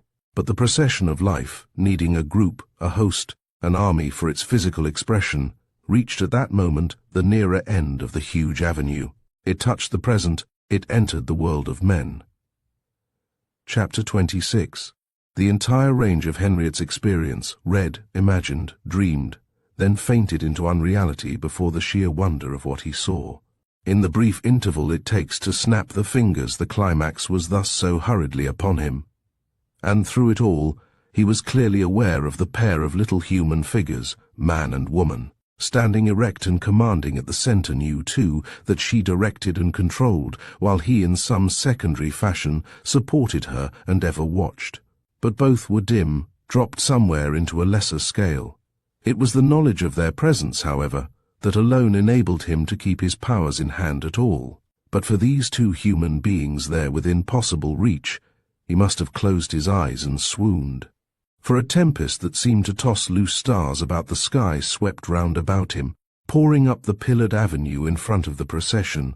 A blast of giant energy, of liberty, came through. Forwards and backwards, circling spirally about him like a whirlwind, came this revival of life that sought to dip itself once more in matter and in form. It came to the accurate outline of its form they had traced for it. He held his mind steady enough to realize that it was akin to what men call a descent of some spiritual movement that wakens a body of believers into faith, a race, an entire nation. Only that he experienced it in this brief, concentrated form before it has scattered down into 10,000 hearts. Here he knew its source and essence behind the veil. Crudely, unmanageable as yet, he felt it, rushing loose behind appearances. There was this amazing impact of a twisting, swinging force that stormed down as though it would bend and coil the very ribs of the old stubborn hills. It sought to warm them with the stress of its own irresistible life stream, to beat them into shape, and make pliable their obstinate resistance. Through all things the impulse poured and spread, like fire at white heat. Yet nothing visible came as yet, no alteration in the actual landscape, no sign of change in things familiar to his eyes. While impetus thus fought against inertia, he perceived nothing formal. Calm and untouched himself, he lay outside the circle of evocation, watching, waiting, scarcely daring to breathe, yet well aware that any minute the scene would transfer itself from memory that was subjective to matter that was objective. And then, in a flash, the bridge was built, and the transfer was accomplished.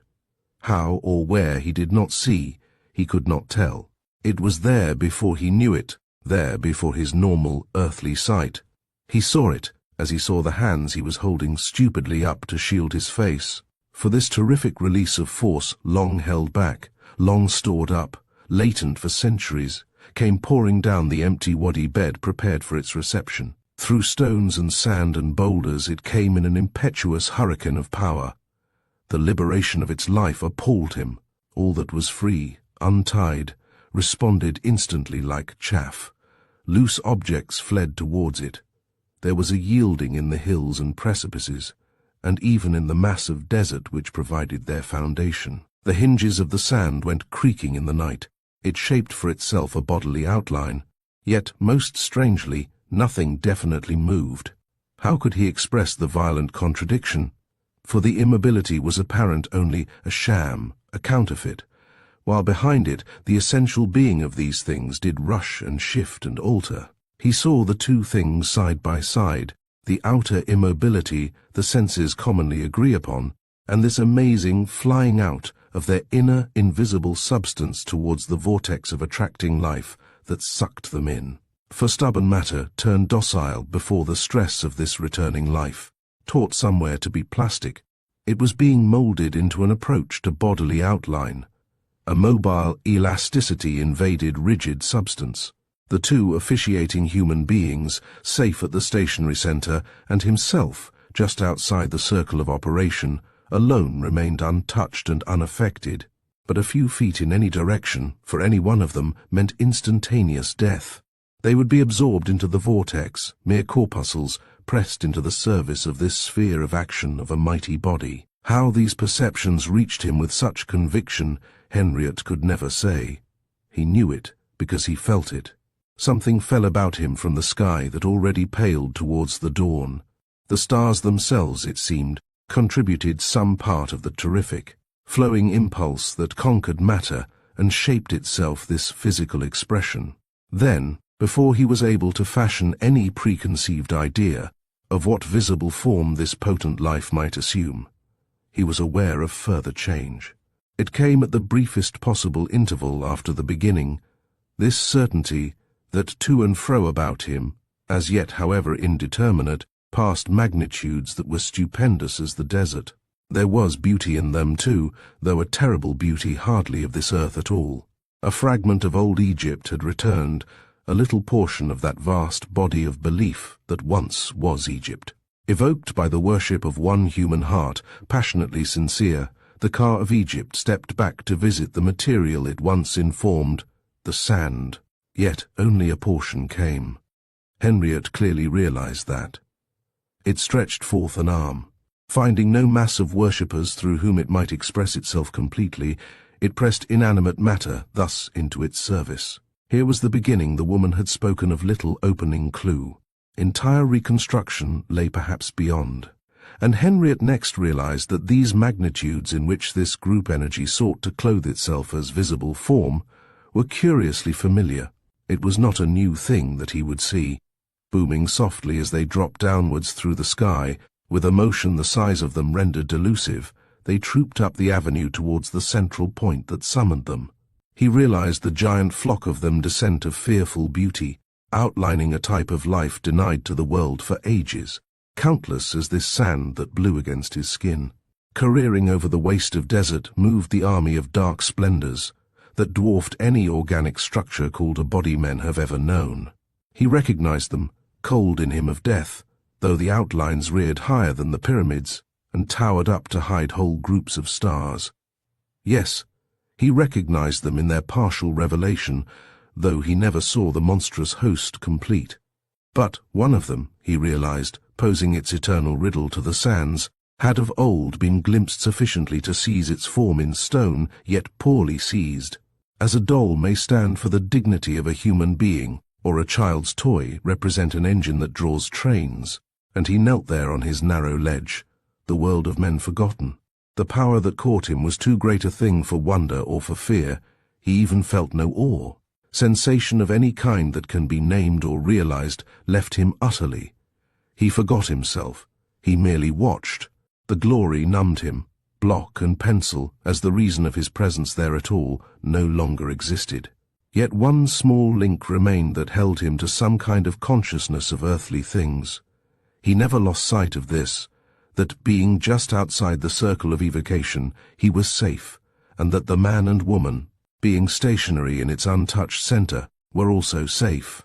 But that a movement of 6 inches in any direction meant for any one of them instant death.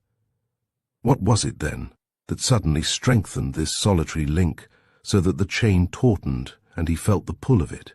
Henriette could not say. He came back with the rush of a descending drop to the realization, dimly, vaguely, as from great distance, that he was with these two, now at this moment, in the Wadi Hof, and that the cold of dawn was in the air about him.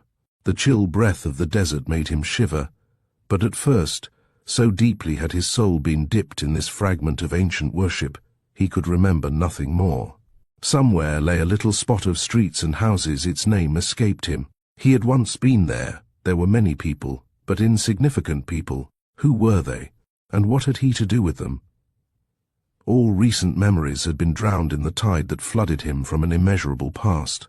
And who were they, these two beings, standing on the white floor of sand below him? For a long time he could not recover their names. Yet he remembered them, and, thus robbed of association that names bring, he saw them for an instant naked, and knew that one of them was evil.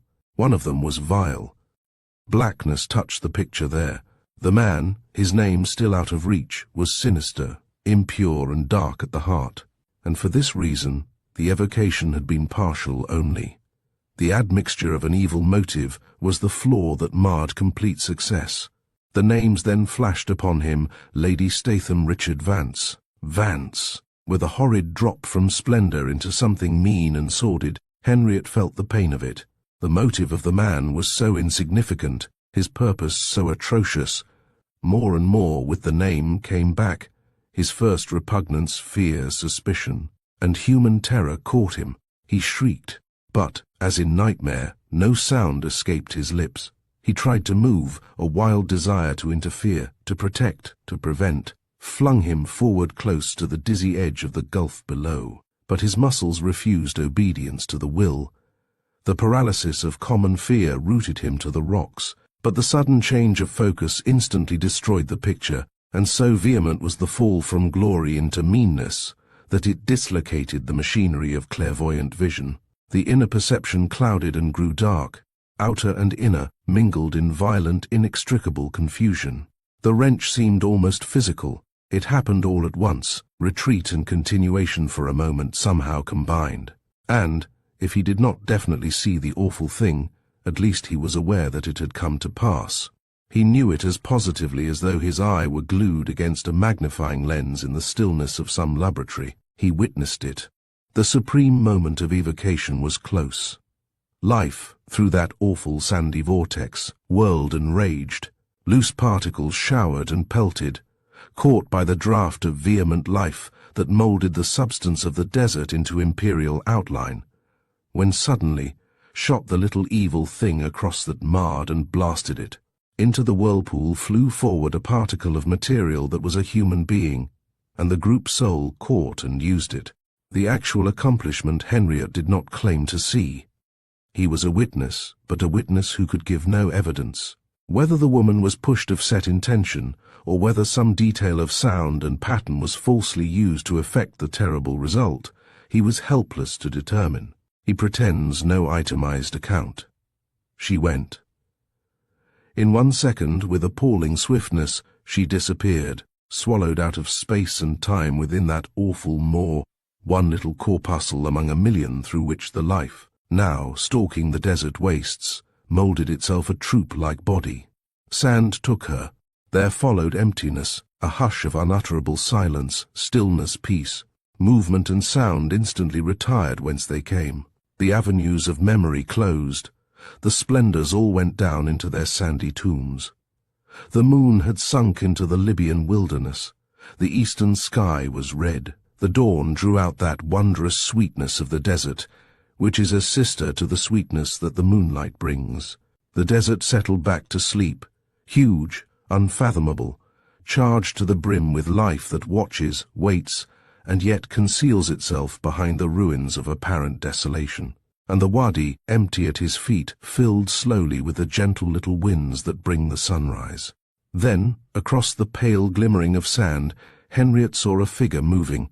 It came quickly towards him, yet unsteadily, and with a hurry that was ugly. Vance was on the way to fetch him, and the horror of the man's approach struck him like a hammer in the face.